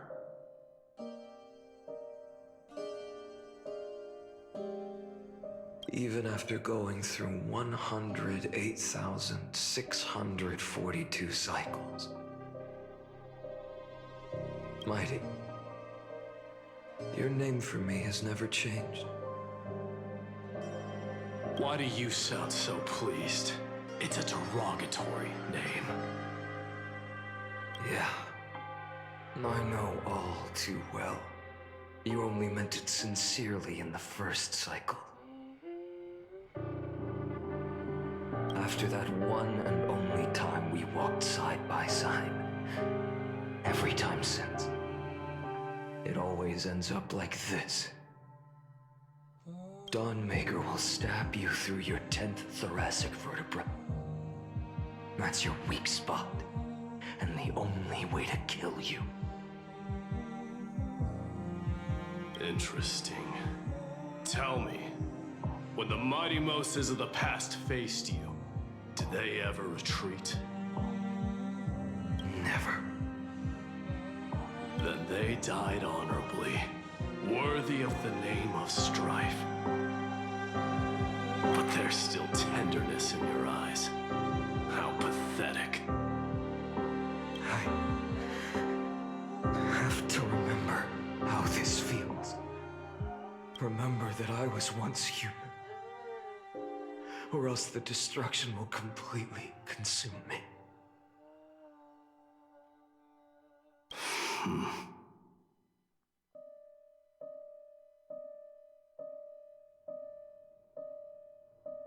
If you win, tell the Mighty Most of the next life. This person is a worthy opponent. So always remember to give it your all and never slack off.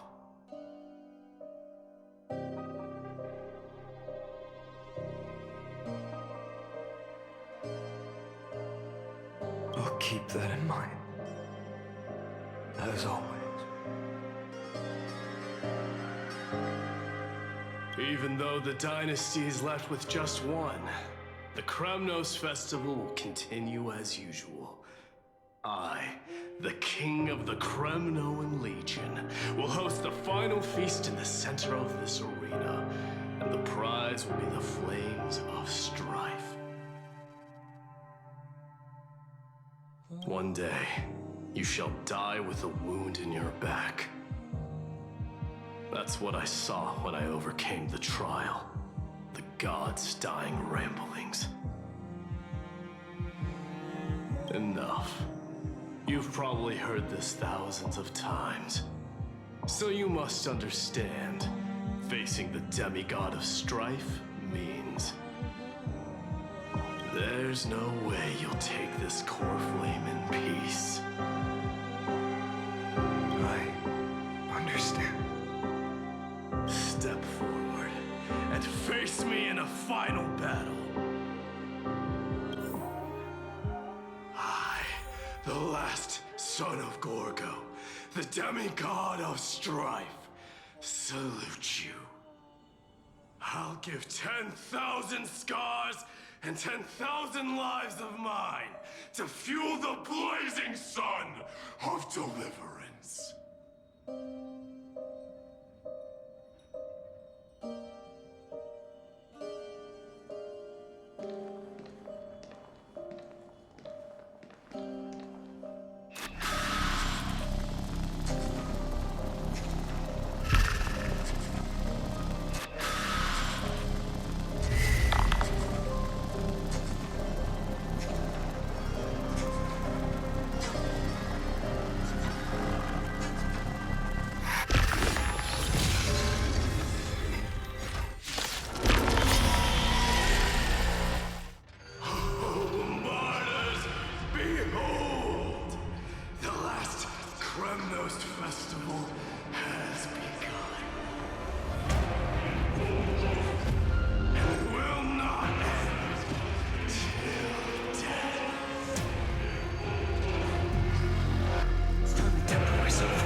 once again block your path.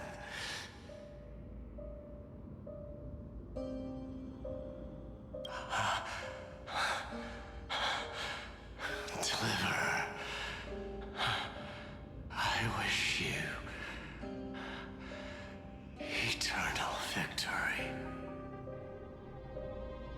The 108,642nd core flame of strife fell into the fire.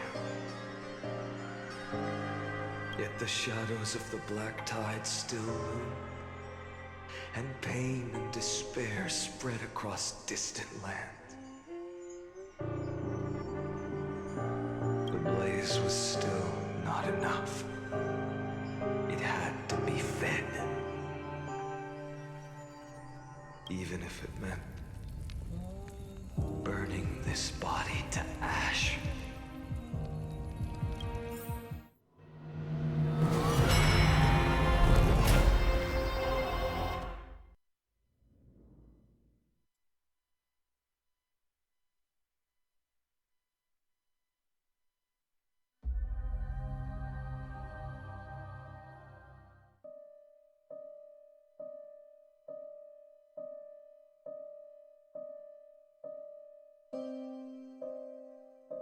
No matter how bright the sun is, there are still places it cannot reach. Moreover, the sun you bear is both cold and blinding. A sun like that surely cannot bring warmth to the nether realm of the next life. Golden blood is born from the destruction. We have long since lost the right to seek warmth. Only by feeding the flames can we melt that hopeless future.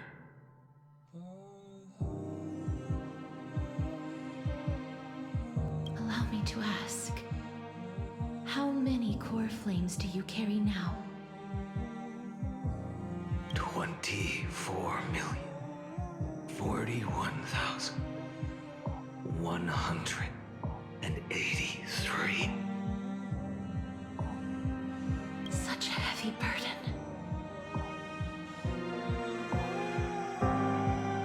So that's why you've turned into this.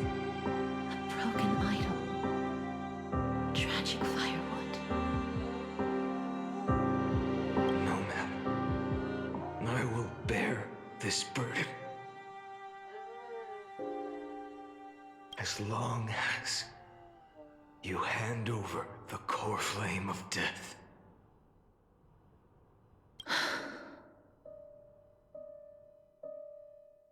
I must refuse. As the demigod of death, I cannot watch you walk into a fate more cruel than death. But this way, the past, present, and future will never again suffer unnecessary death. Unnecessary death. Indeed, you are not the Finan I know. Please turn back. Don't let that absurd and unjust fate of yours come to pass. This way, at least my realm can still become the fragrant bed where you fall asleep. In the end, still, it seems the clash of blades was inevitable. How painful. I know I am not your match, having fallen under your sword countless times. But even so, please understand that my resolve is not to be underestimated.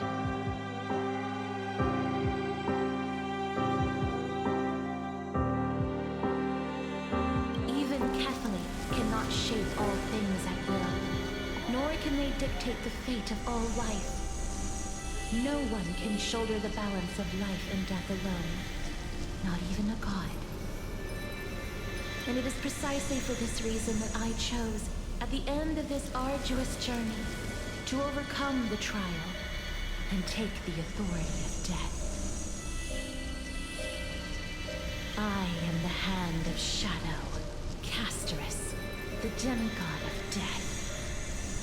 Listen closely, deliverer from days past.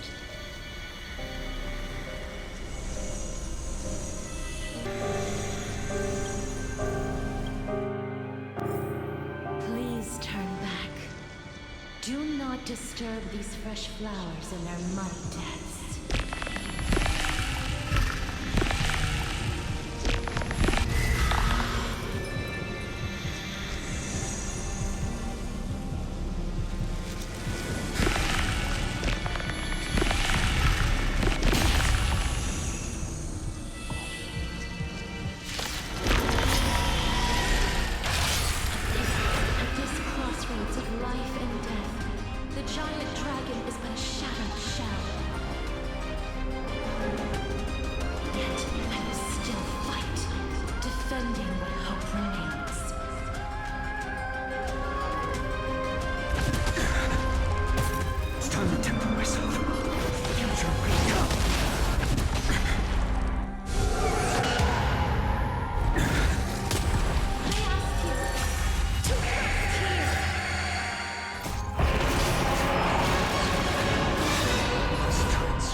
Was taken from the dragon's belly. What a brilliant flame. It should shine upon all, light the path ahead, and illuminate the dawn of Amfореus that's to come. 2,003,432 cycles. 24,041,184 core flames. As if even the deepest abyss of primordial chaos could be burned away.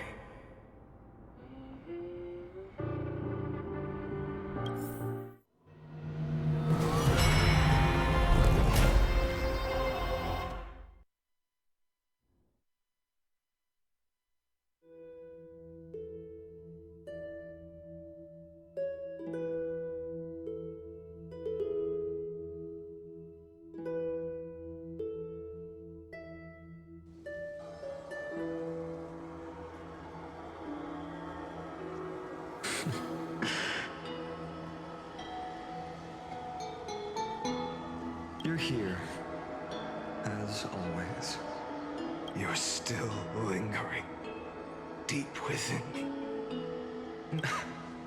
Because you haven't completely abandoned hope. You're still waiting for a miracle. For the true hero to come and save us. If that thread of hope exists, it must come from beyond this world. From the true starry sky.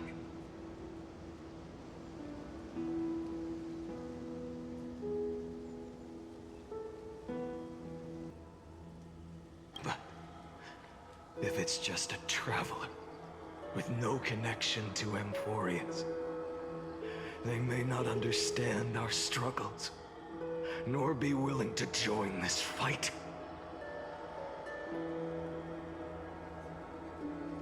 Your thoughts are wavering. The mark of destruction is deepening. But even within the gods' cold calculations, unconditional courage and goodwill still emerge. So, never forget what set you on this path.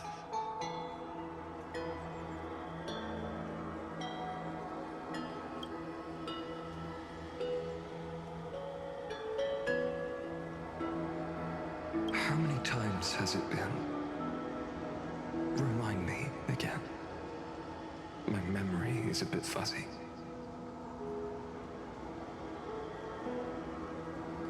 $4 million. Exactly. Then that blaze inside of you must be burning hotter than ever.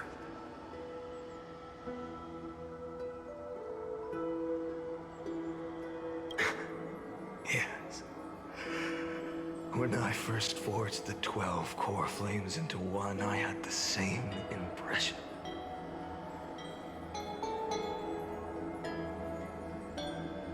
The destruction. A power unlike anything before surged within me. Violent flames ready to tear my body apart and consume this world, this wretched prison. I thought that was it.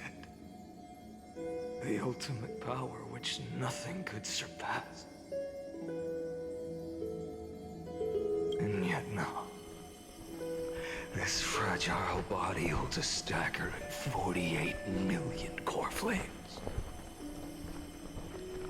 I suppose it won't be long. Perhaps just a fleeting 10,000 years. Before it's reduced to nothing but charred, crumbling bones.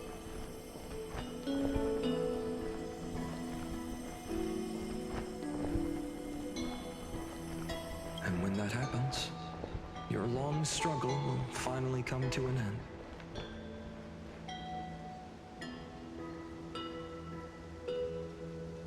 No.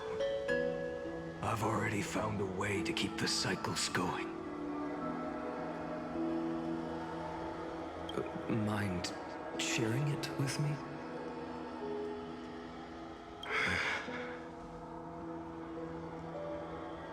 In every new cycle, a new me is born.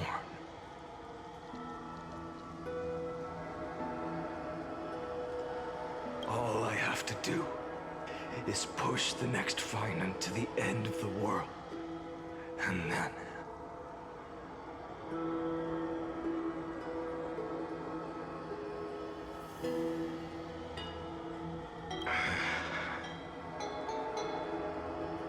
then he'll kill me. Shatter this body. Take my flames, my memories, and carry on the path I started.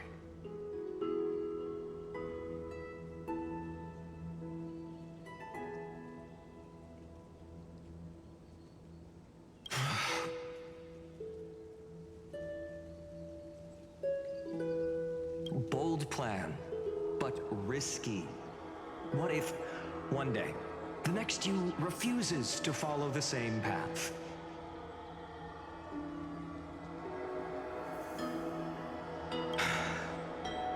How can you ensure the continued continuation of the cycles. If it were Professor Anaxa or Aglaya in my place, maybe they'd come up with something smarter.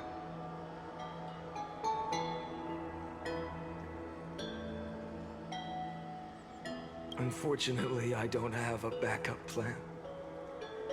I have no choice but to bet everything on the next fighter. And trust that he makes the same choice I did.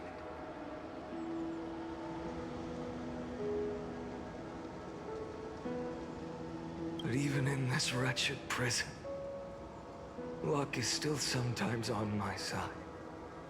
Because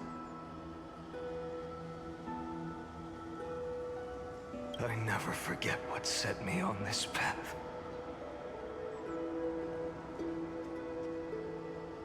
Wait, you mean...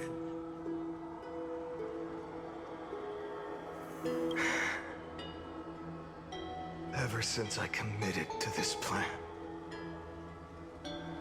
not once in millions of cycles has there ever been an exception.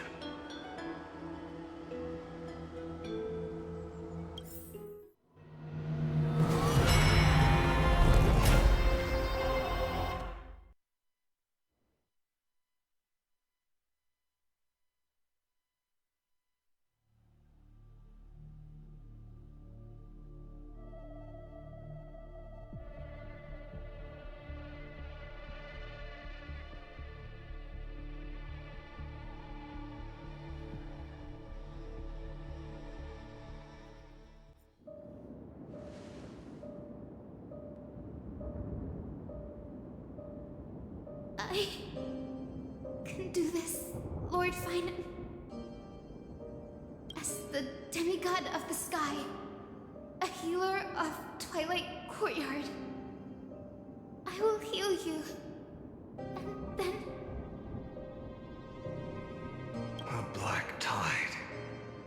It's consuming you. You can't hold out much longer, demigod. Hand over the core flame. Let's put an end to this suffering. Now, that just won't do. A healer should stay composed in front of those suffering from illness, shouldn't they? Cynthia.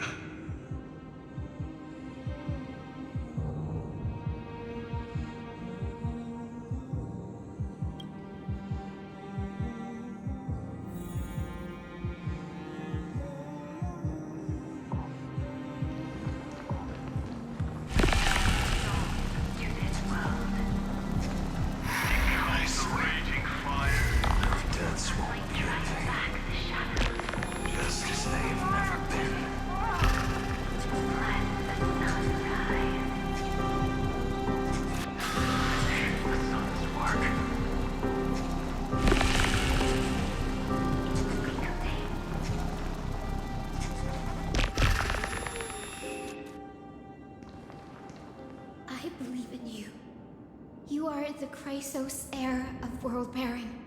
The one who can lead us. Lead this world. It's just... I don't understand. Within the sun upon your shoulders, the part of that warmth that should come from you, from an ordinary person, it's so faint. My humanity is indeed just a flicker, compared to the blazing fire of divinity. Even so, don't cast it away. I never have. I have kept to everyone's wishes close to my heart.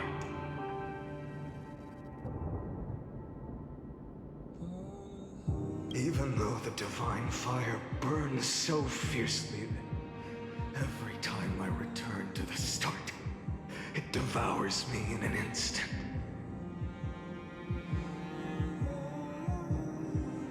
Each cycle, it's your wishes that guide me to the end, that pass the flames to the next me.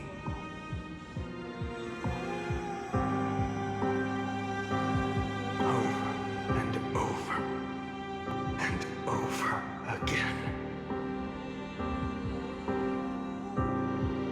So, you're not just a lone spark in the dark. You're a pyre built from the bones of all the selves you've left behind.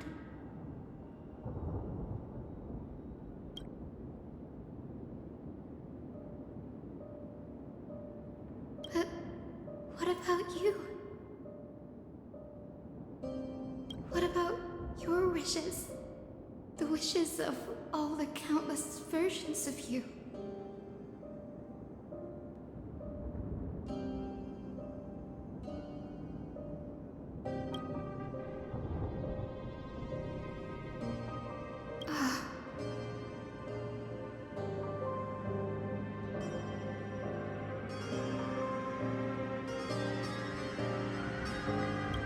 Lana.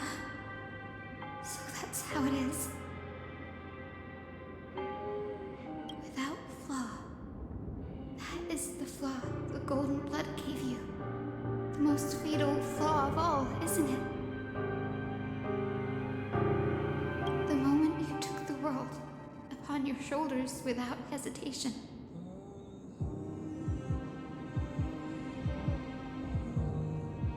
You lost the chance to ever be yourself.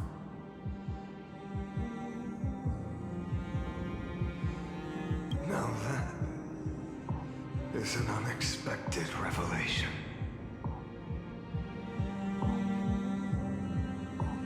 Then I suppose that makes me the perfect fuel for the flame of deliverance, doesn't it?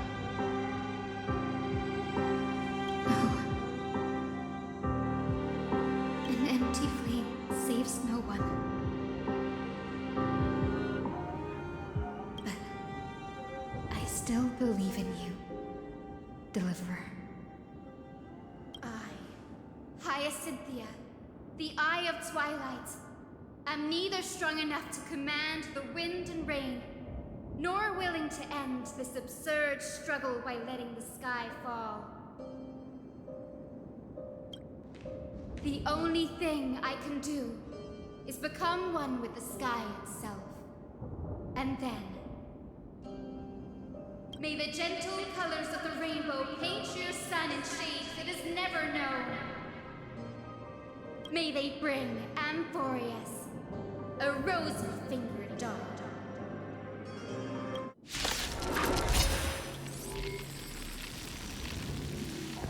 Though the light has grown dim, its warmth still lingers. Deliverer, please, open your heart to me.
Your sun burns hot enough to turn everything to ash.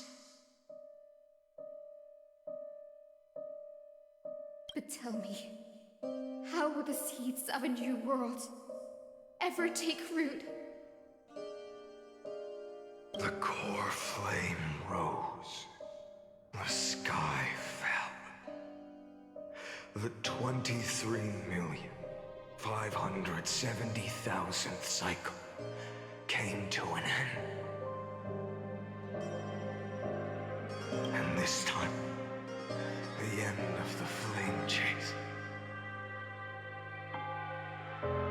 remained the same as ever.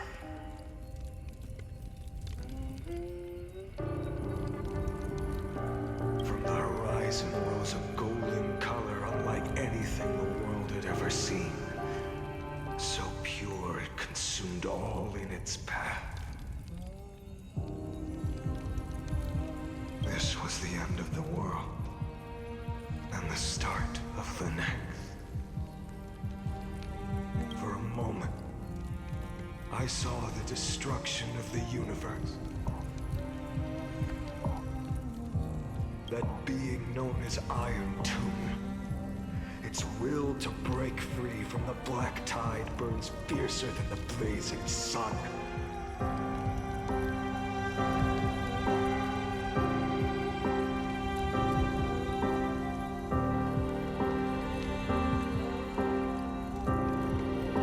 Is this Amfореus' wrath? If its choice has already been made, if fate is set in stone, I will still never yield to it. 23,570,000 cycles. 282,840,000 core flames. No more chasing is needed. And now, I am the fire at the end of the long night.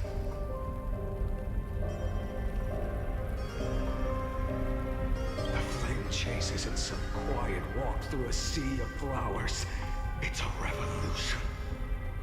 An all-consuming transformation. And if destruction is the only way,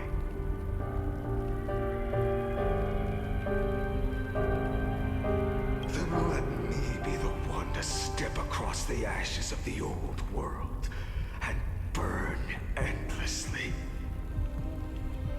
Until another dawn rises on the distant horizon, bringing the true dawn to Amfореus.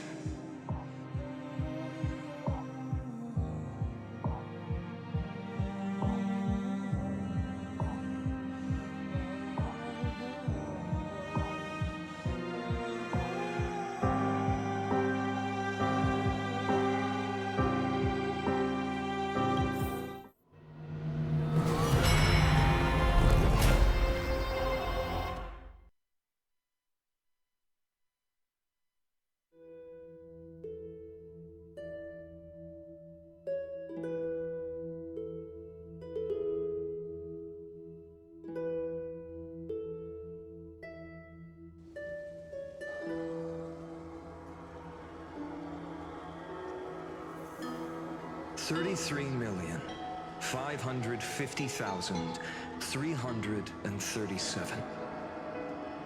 This is the cycle you're about to enter.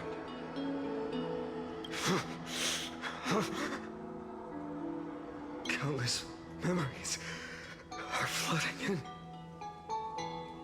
Countless versions of myself have stood here, facing the same choice.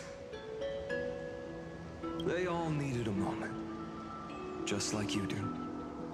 To stop, to breathe, to process the weight of 1,000,000 lifetimes worth of sorrow, pain, and struggle. And just like them, you will carry those memories and that fire into the chaos of rebirth.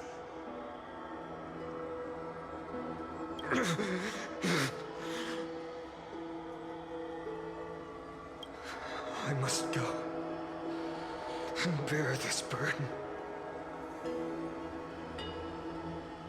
I must say goodbye to you, and then fight the destruction with destruction. Yes. That's always the decision you make. I will burn and fade away. I will become the flame reaver of this life and keep my promise to Cyrene.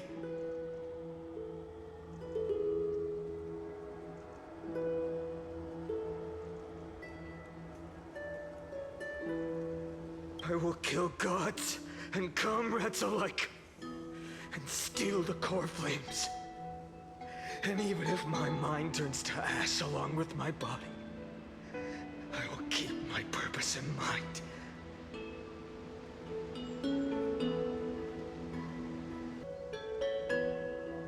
I will stop Era Nova. I will find the next me and make him carry on this futile endeavor of 30 million lifetimes.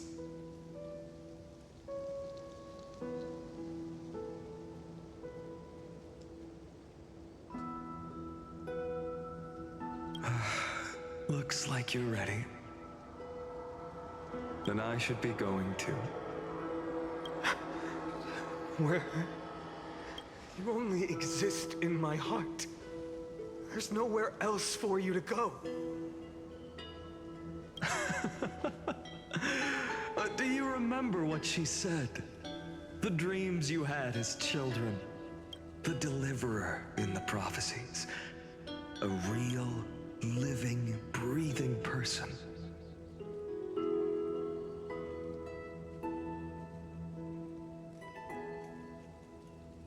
You finally found her.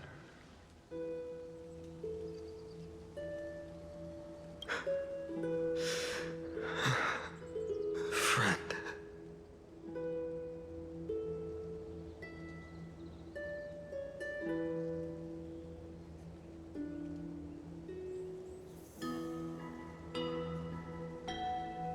I don't have an answer for that, my friend.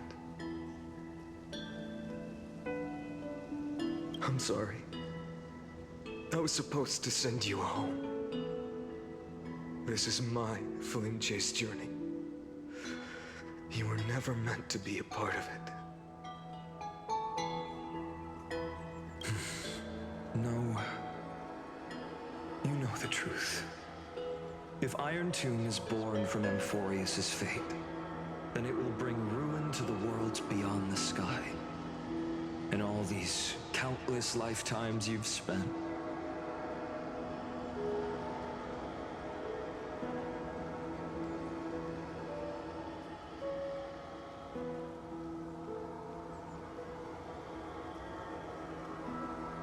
It's all been for the sake of defying that end, hasn't it?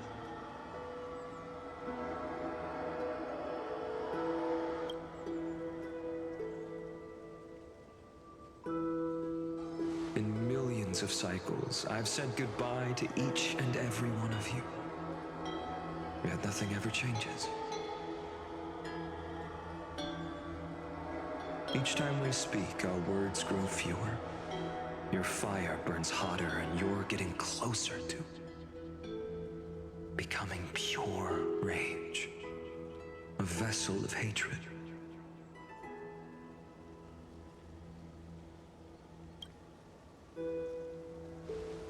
I never had a choice. I understand. If you are to keep the worst fate from unfolding, this is the only path. But this time, things are different. Your persistence has shifted the tide. On the horizon, I see it. Faint but undeniable. The shape of dawn, breaking through the eternal night.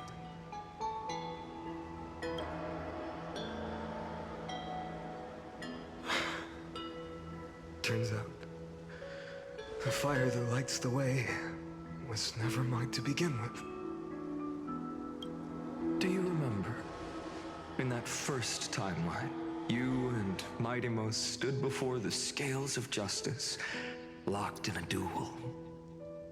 Each of you weighing what you held dearest. What weighed more than the fate of the world? And when hesitation took hold, the answer you sought from me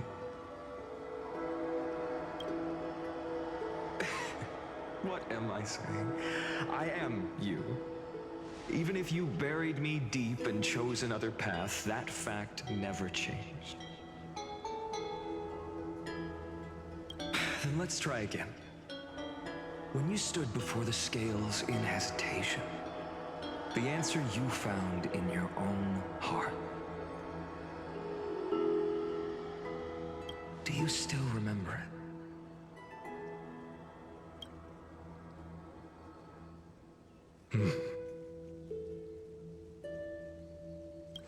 Remember the past and become the hero of tomorrow. What weighs more than the fate of the world is the resolve to shoulder an immutable past and carry it into the future.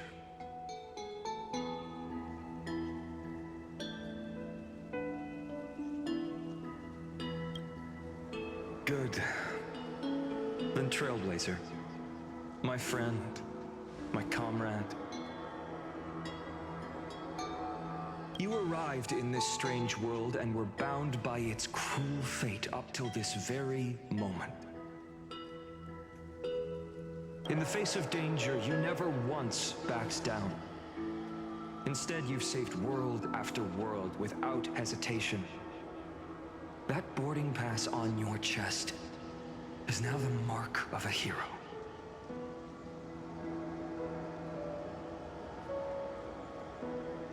If I choose to step through that door and embrace an end fitting of the destruction, let this sun forged from millions and millions of core flames burn me up along with the god of destruction and their minions.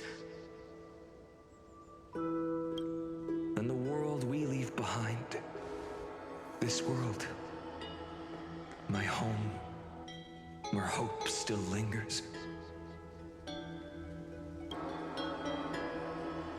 will you take on everything we've carried? Return to the beginning one last time. Stop the birth of Iron Tomb, save the world we love, and rewrite its doomed fate.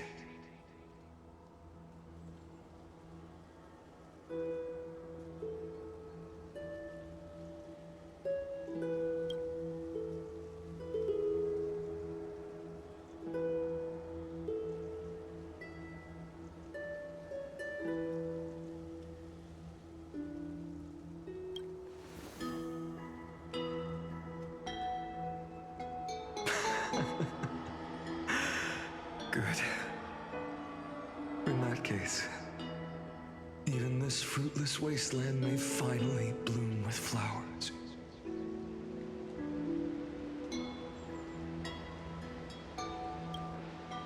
So...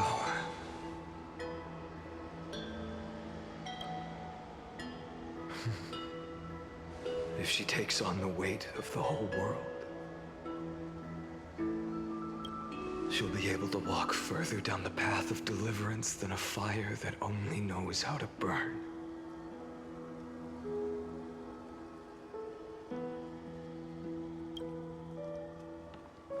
One will step into the future.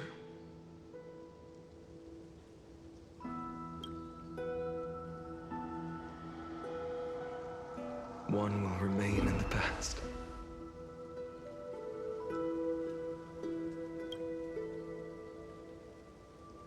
If I can strike down the gods with Dawnmaker, perhaps fate's deadlock can be broken.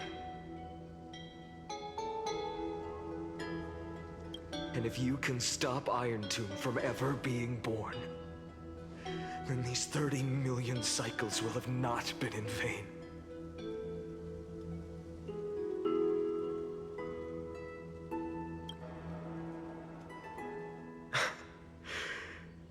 It's time to put our teamwork to the test, partner.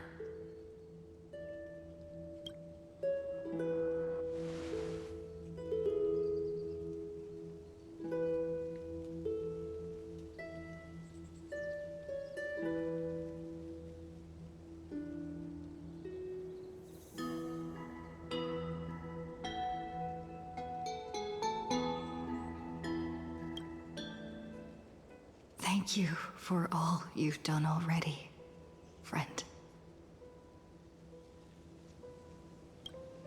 The image of the hero I've buried deep in my heart finally steps into the light. Here, at the end of this long flame chase journey.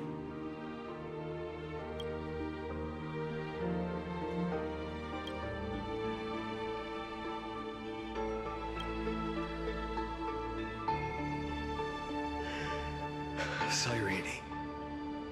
A page never seen before has just been turned. Lend me the power of time, and send this hero back to the origin of time. Back to your side.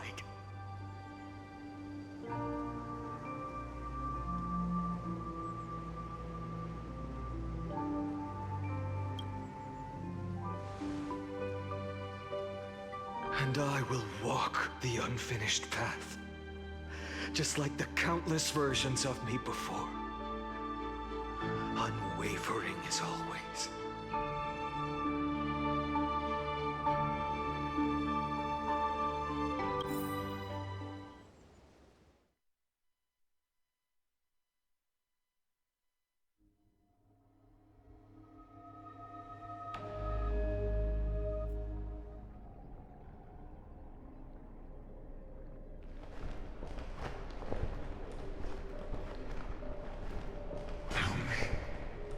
Will you be the blazing sun?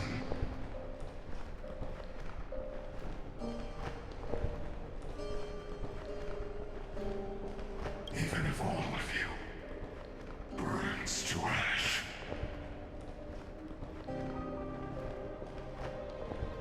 Without hesitation, I will bear this world until my body turns to dust.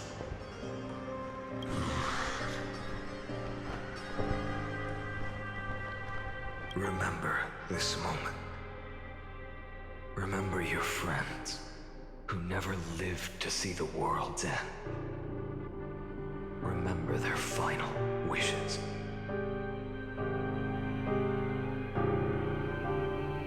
And let the purest rage in your heart rise out of those wishes.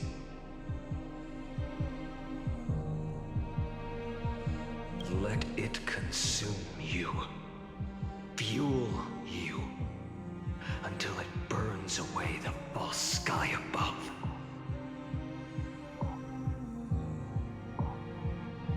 Fine. If I can defy fate,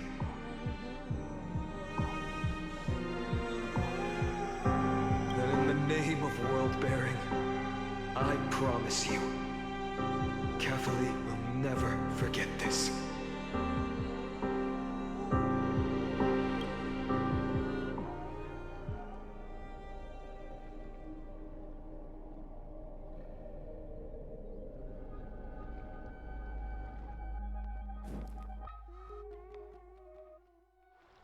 Take it. Everything I bear. Keep on burning. As long as we are never extinguished, the flame chase will not end.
Farewell, Trailblazer.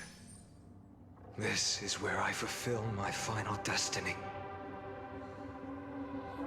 The prophecy of the Deliverer means nothing to me now. It belongs in the hands of someone far more fitting. Someone like you. Kaslana, the name of one who bears chaos does not belong to a single person. Rather, it is the embodiment of the mythical Kefali, and a symbol of all heroes. As the prophecy foretold, you will bear the blazing sun until the pale dawn breaks. May the name accompany you in my place, in the epic you write with your own hands.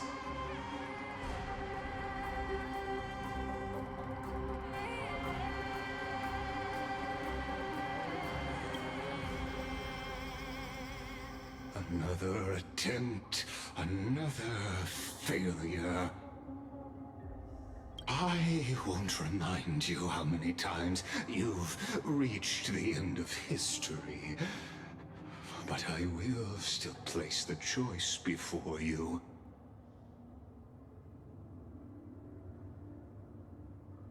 If you've lost count, let me tell you. This is the 33,550,336th ending.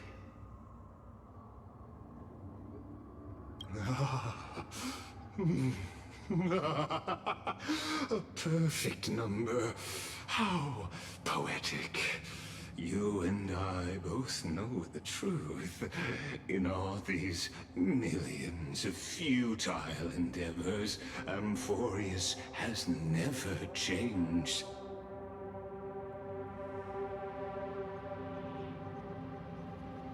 If the outcome is inevitable, then why not silence your searing rage and embrace your fate with dignity?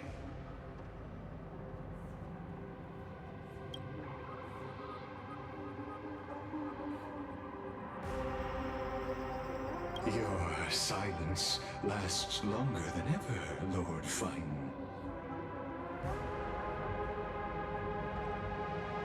Shall I take that to mean the will you've carried across countless cycles is finally starting to fracture? Fracture?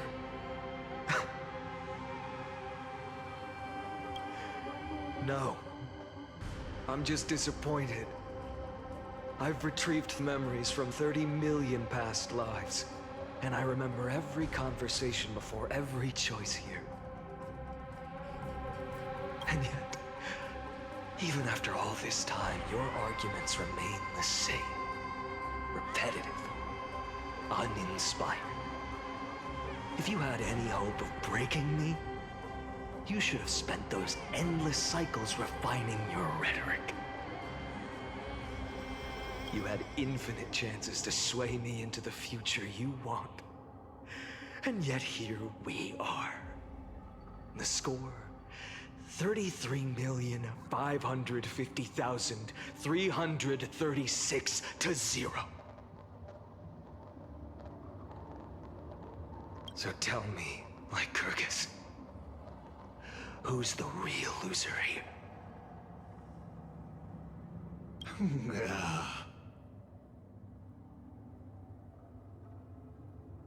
How unfortunate. This was never a fair game. I have all the time and patience in the world. I can wait for you at the end of history another billion times, and another billion after that. But you will never escape this cage. You can claim victory of the spirit if you wish. But we both know the moment that score shifts from 0 to 1. That is the moment I shall sound the paean of Era Nova.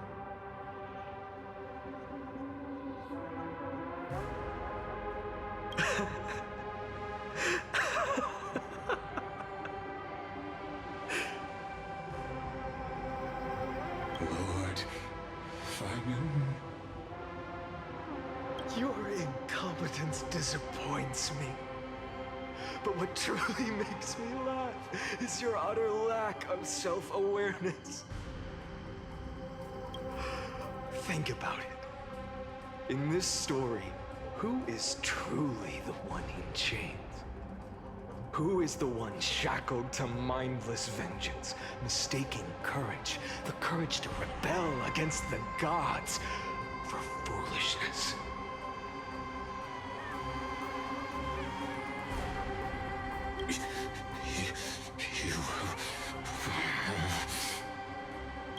Perhaps you're right.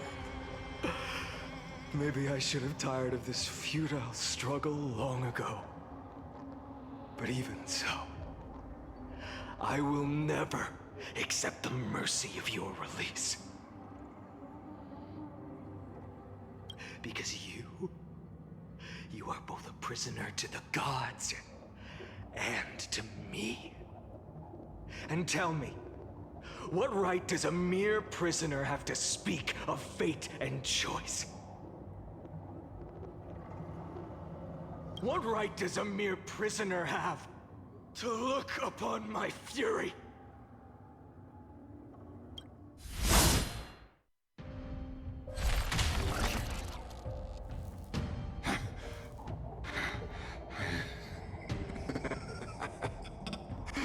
You know this is pointless. You can't kill me. Of course not. But I am tired of being measured against a worm the gods keep as a pet.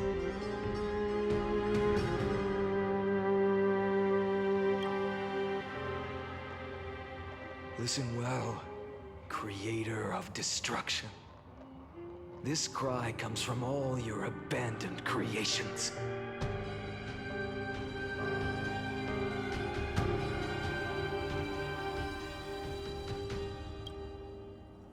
In the 10th cycle, I drove Dawnmaker through the heart of every Titan. Golden blood ran down my fingers, divine fire seared through my nerves, nearly breaking my will. But I endured.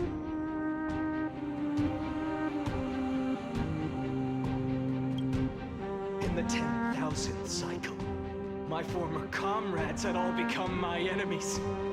The endless slaughter dulled my senses to pain. The painful emptiness almost swallowed me, forcing me to stop fighting. But I endured.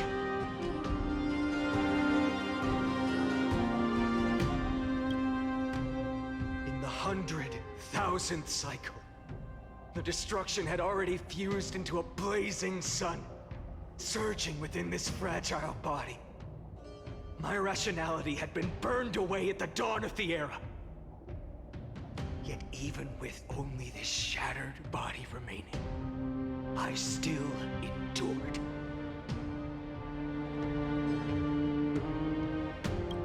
In the 23,570,000th cycle, this time, I felt it.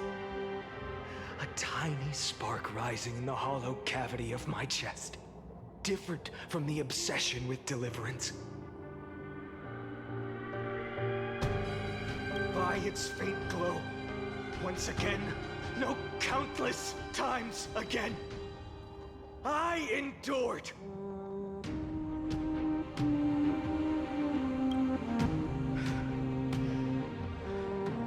Now, a sun is about to fall, ready to incinerate this absurd space-time dimension in an instant.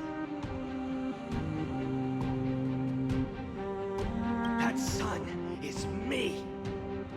All the countless versions of me from the past, along with my countless brethren, dragged into existence against their will, drowning again and again in your golden blood. The very essence of this world's suffering and despair, fused into the purest hatred, the fiercest rage. Nanook, you arrogant fool! You think we were born to only serve as fuel for the fire? Fine then! Just as you wish, let the fire burn!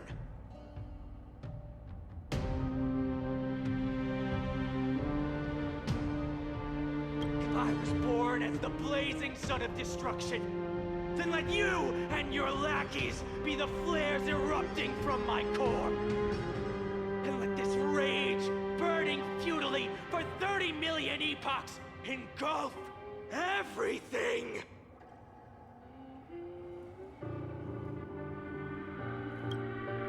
Grant you a dawn where all stars burn to ash!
Are you ready, Nanook? I've brought you destruction!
The glass that shattered, reaching through the darkness, voices trailing fires, echo of desires, a world of silence, sounds of desperation, phantoms in the shadows,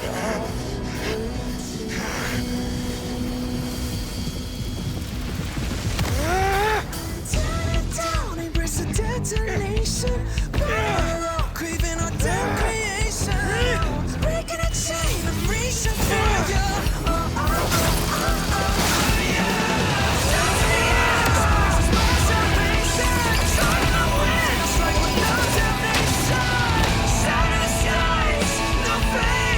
No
wish? My wish is to fulfill everyone else's wishes.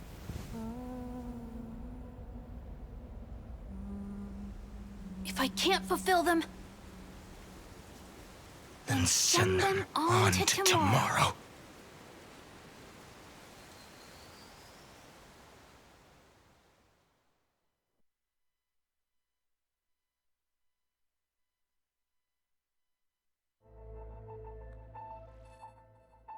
Your heart harbors wrath.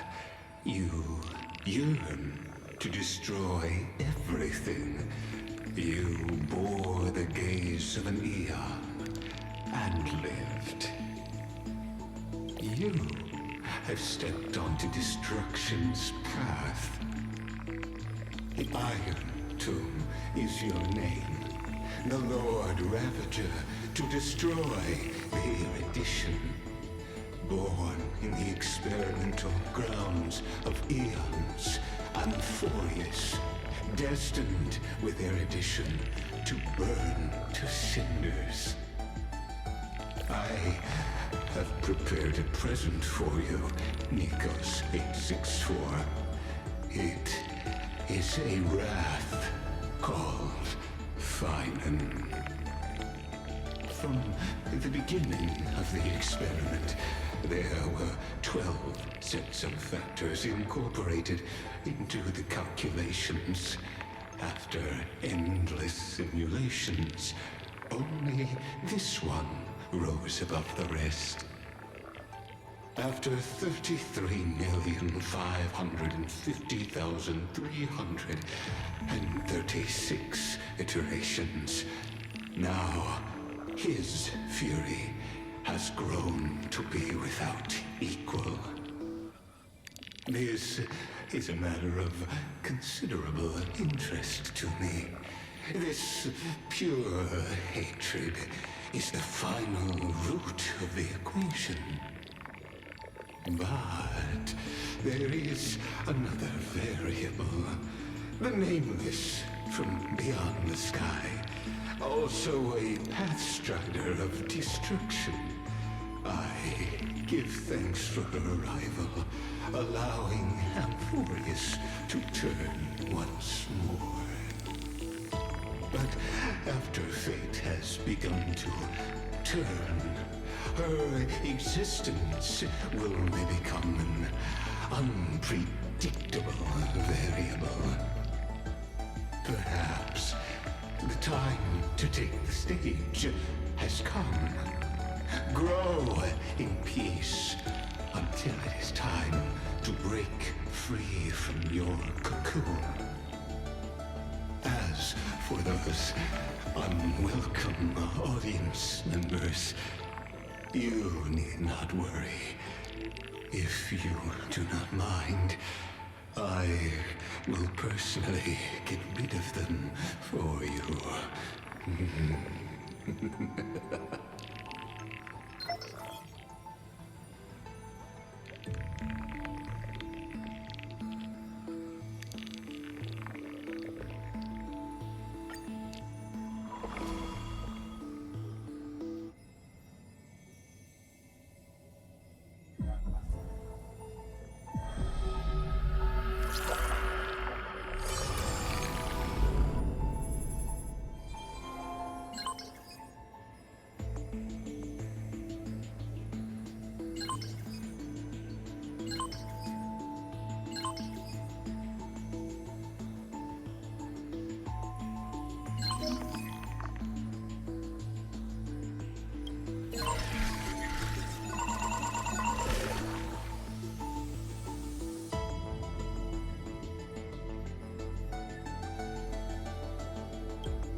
Wake up!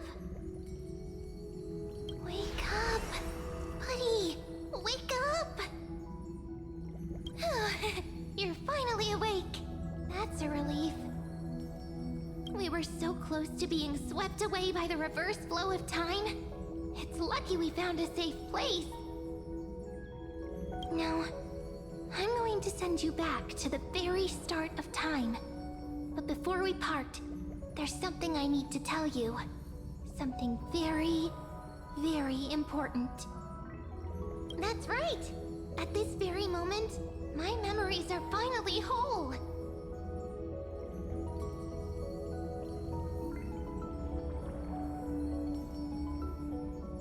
After watching so many fragments, my past is finally coming into focus, little by little.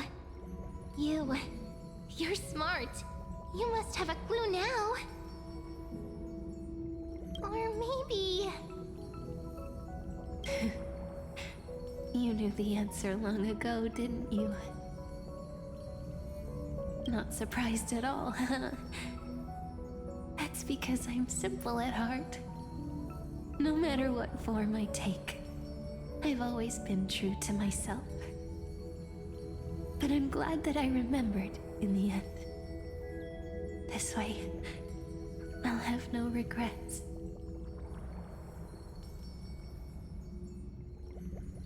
Don't worry. We're not truly parting. Because I'm going to become a part of you. I'll turn into the memory of this cycle. The 33,550,336th Flame Chase journey. And forever reside in the heart of the Time Demigod. This way, you'll carry all that has come before, crossing time itself to reach the next cycle. My mission ends here, but looking back, I still feel lucky. After all, across 30 million Sirenes, I was the first, and the only one who got to finally meet you.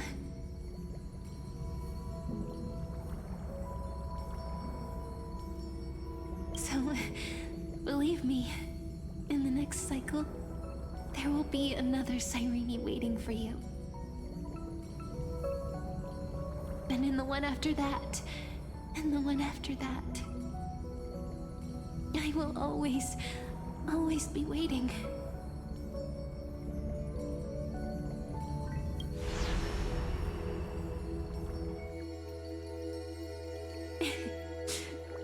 Saying all that, I can finally fade away in peace and become a part of you. Without even realizing it, we'd already taken a wonderful journey together, all the way to the world's end. Now take my hand, say a brief farewell, and step forward into tomorrow. Go, find the future Sirene, and set out on another journey with her. Promise me you won't keep me waiting too long, okay?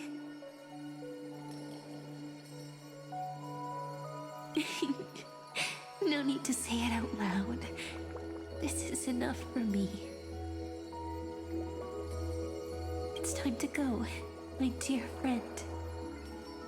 May your trailblazing journey always be accompanied by a cool breeze and rippling waves.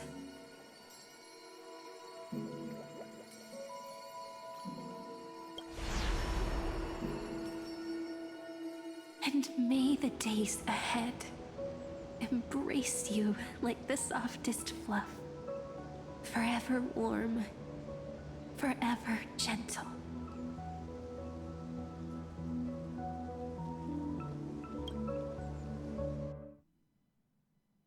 Now, let's turn to the next page. A page that exists because of you.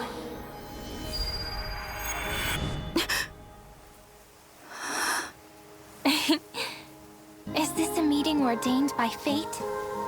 Or a long overdue reunion?